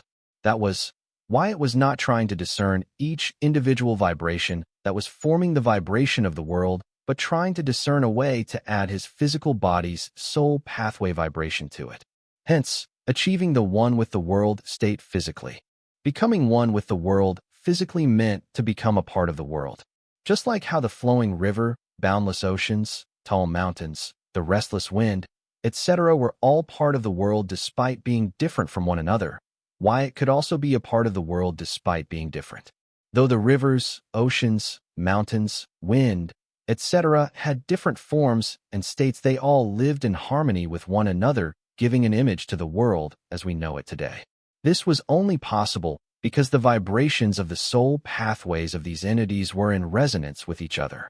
This resonance between the different vibrations of the various soul pathways allowed them to synchronize and form a signal vibration known as the vibration of the world. This was why the vibration of the world varied from place to place, location to location. That was why Wyatt wasn't just trying to harmonize his physical body's vibration with the vibration of the world in his current location, but using the Hive AI to come up with an equation that would allow him to harmonize the vibrations of his physical body's soul pathways to the vibrations of the world in any place or location. However, this was easier said than done. Fortunately for Wyatt, as if the world's will could read Wyatt's mind, it extended its guidance to help him come up with the equation, extending his enlightenment. Feeling the descent of evil, the world's will had become very generous today. In a way, Wyatt had to thank the central government, matron, and other conspirators for this. If not for their planning and hard work, Wyatt would never have the fortune of coming this close to figuring out an equation to enter the one with the world state physically whenever and wherever in the world. Is this kid the illegitimate son of the world, or what? Leader of the team 1 blurted in disbelief. Witnessing the enlightenment of the boy become stronger, gaining a second enlightenment. He wasn't the only one that thought this way, the other demigods did too. In their journey to become a demigod, they all have had the fortune to enjoy 1 or 2 rare enlightenment in their lifetime, spanned over centuries. However, none of them ever experienced or heard of an individual gaining back-to-back enlightenment. So it was not a surprise that they would feel that way watching Wyatt gain 2 enlightenments back-to-back. They never knew gaining enlightenment would be so easy. They sort of felt like they were living life in hard mode when Wyatt was living his life in easy mode. Guess that was the life of a genius, they consoled themselves. Jill looked at Anne, with her eyes begging the question, is the leader of the team 1 correct? Is Wyatt an illegitimate son of the world? And rolled her eyes at Jill, implying, are you stupid? I think you should take a look at. A simple no would have sufficed, Jill glared at Anne. The rarity of enlightenment was known to everyone, so it was not surprising that even someone like Jill and the demigods feel envy and jealousy toward Wyatt for gaining 2 enlightenments back-to-back. The most envious of Wyatt gaining 2 enlightenment that to back-to-back was none other than Arnis. She was starting to question her life, wondering since when did it become so easy to figure out a way to enter the one with the world state physically just because they suddenly felt like it. It took years of research, trials, and experimentation for Arnis to come up with calculations that would help her use adaptive resonance disruption to enter the one with the world state physically. Yet, here was a mere card master who was able to come up with better calculations to enter the one with the world state physically just because he felt like it. Not to mention the fact that it only took him a few minutes to come up with calculations that took her decades. Arnis couldn't be blamed for doubting her life and existence. Anyone in her place would feel the same way. Fortunately for her, she would never know that she was partially responsible for the 2 enlightenments bestowed on Wyatt by the world's will. In the penthouse of the Prestige 4 Seasons, Sansa felt like she had eaten a swarm of flies. This morning she was conflicted about whether to kill Wyatt or brainwash him. Now when that choice was stolen from her, Sansa was certain she wanted to brainwash Wyatt and add him to her collection. Flower thief, what's the hold-up? The boy has closed his eyes and is defenseless. Go and grab him already. Sansa inquired the flower thief through a grimoire call, watching from the penthouse glass window that Wyatt was immersed in enlightenment and could no longer defend against the flower thief's empty beast. Your Highness, I want to do exactly that, but my empty beast is too afraid to even enter the vicinity of the boy. I have never felt the empty beast expressing fear. Today is the first time. The empty beast appears to be scared even to stay in this location. I don't know why. Flower Thief explained his difficulty to Sansa. You useless fool, I will handle this personally. Sansa then used her origin card to access the Flower Thief's memories, and through it, she accessed the memories of the Empty Beast. The Flower Thief was not lying. The Empty Beast was scared silly. If not for the Flower Thief's orders, the Empty Beast would not even dare to be in the southern capital. Sansa then further explored the memories of the Empty Beast to learn that the reason it was afraid was because of the presence of the world's will in this area. Upon further probing into the Empty Beast's memories, Sansa was surprised to learn that the presence of the world's will mostly focused on Wyatt, helping her understand that the world's will was responsible for his sudden enlightenment.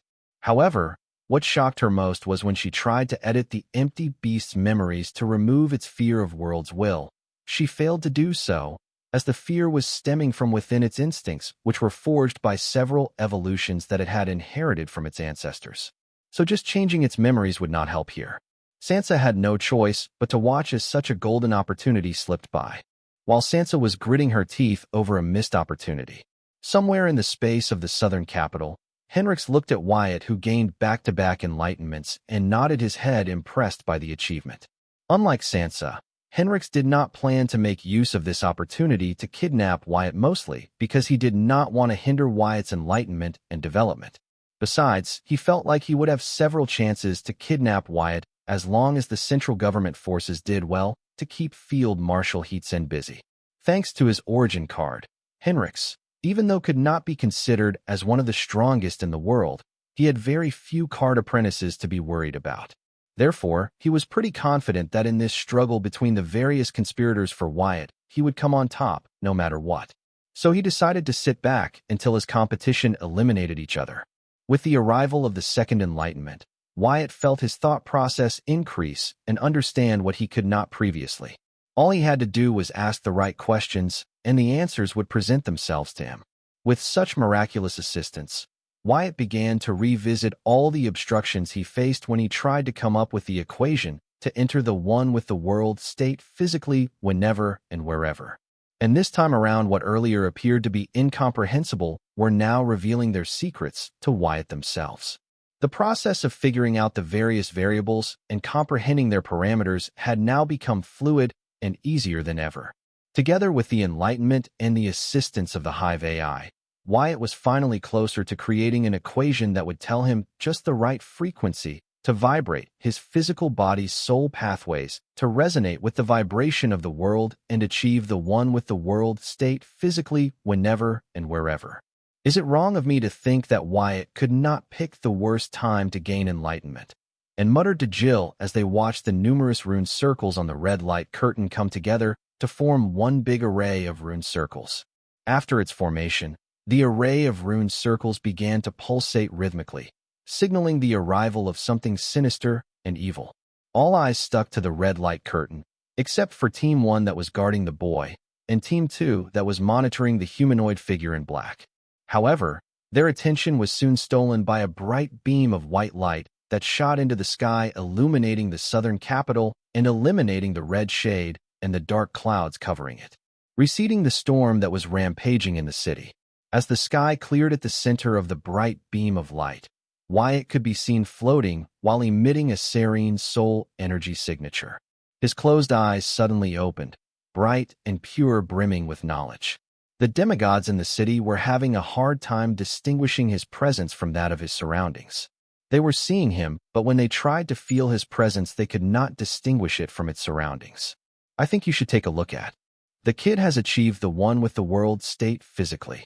Incredible, just incredible. The demigods were without words for Wyatt's achievement. They felt joy and envy at the same time.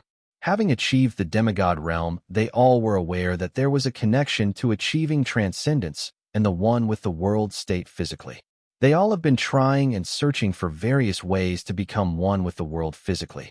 However, their progress was negligible, similar to their strength compared to seasoned demigods like Field Marshal Heatsen.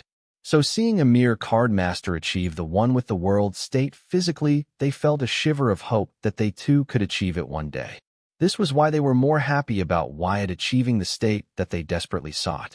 Soon the bright beam of light vanished. However, with its withdrawal, the storm and dark clouds did not return except for the red shade illuminated by the red light curtain. Opening his eyes, Wyatt began to make note of the changes in the city grounds, and looking at the red light curtain, he said, "So they have summoned devils and demon army to bolster their numbers." However, before he could explore the red light curtain with his soul pupils, he felt malice directed at him in the force of the world. This surprised Wyatt because the only will in the force of the world apart from his was the world's will. Since the world's will had helped him create the equation to achieve the one with the world state physically, then it would not have any malice toward him. Pizuled Wyatt searched for the source of the malice directed at him through the force of the world, and soon he found that the malice directed to him belonged to the humanoid in black. How could he have forgotten it? He almost sinned. After all, it could be considered his half-teacher for teaching a wide range of possibilities and applications of the vibrations of soul pathways. Forgetting one's teacher was a sin. What the? Wyatt almost cussed after suddenly learning that the humanoid was not a demon or a card apprentice, but a living corpse. A corpse puppet, to be exact. Wyatt had never seen a corpse puppet of such high rank, not to mention the high-rank transformation skill it was using. Therefore, he was on the fence about its race. Was it a human, a demon, or a monster? He did not know until the force of the world hinted it to him. Thanks to the connection between the corpse puppet and its master, Wyatt was easily able to track the puppet master to the outskirts of the city using the force of the world they both were connected to. Wyatt was a little taken aback to learn that someone used a corpse puppet to destroy the array formation protecting the southern capital for generations. However, feeling an evil and sinister presence fill the city atmosphere, Wyatt no longer spared thought to it and looked at the red light curtain and the menacing figures of varying shapes and sizes walking out of it. The time in the southern capital appeared to have come to a halt as an ominous air filled the city and made it hard to breathe. The attention of every soul within the city was drawn to the red light curtain and the sinister figures that were slowly marching into the city through the red light curtain from all directions. The sinister figures were none other than the summoned demon army.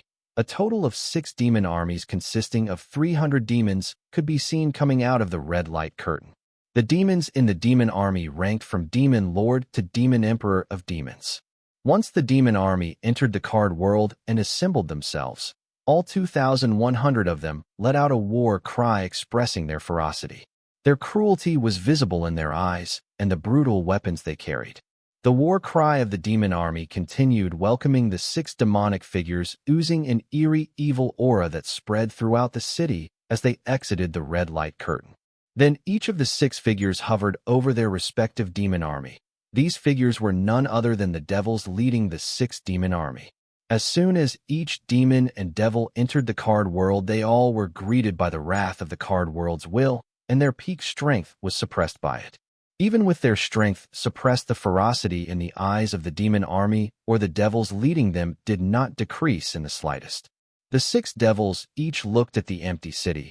Ignoring the 75 demigods and the 250 turrets guarding the city, their attention was directly captured by the southern royal palace grounds, specifically the 2 array formations covering it, the Golden Gate Array Formation and the Timeless Array Formation.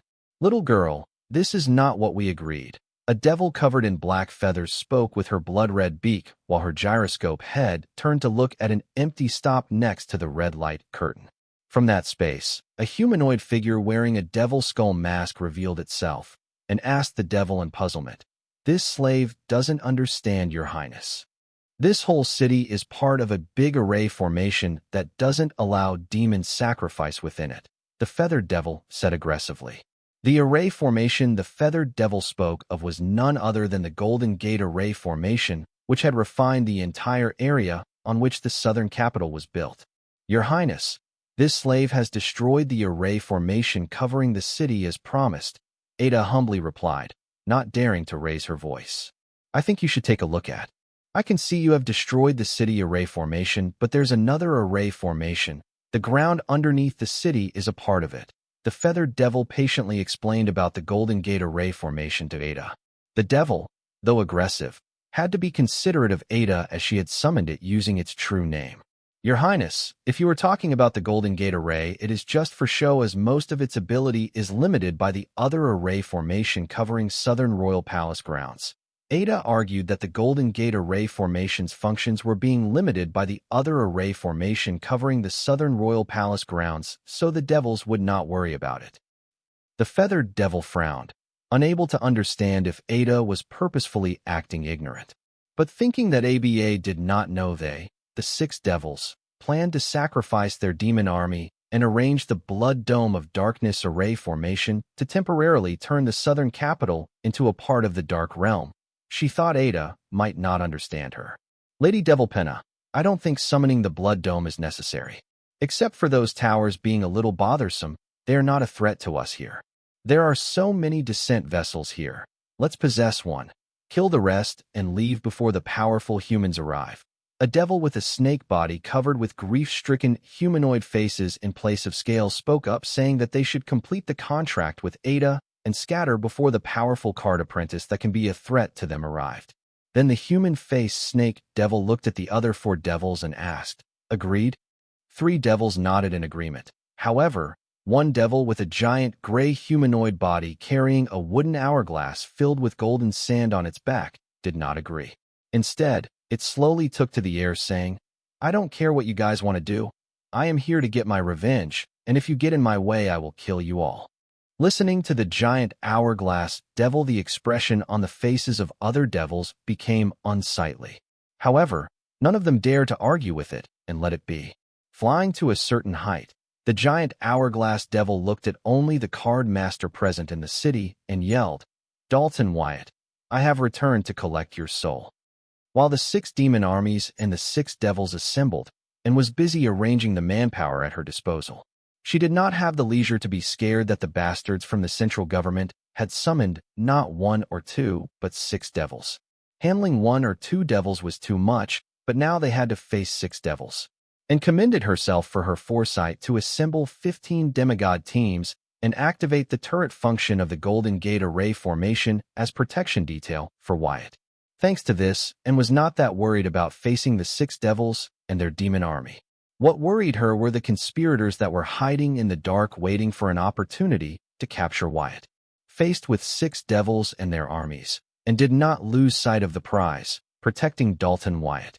She was willing to let the devils run among as long as she could get Wyatt to safety, as currently, his life was worth more than the southern capital itself for the southern royal family.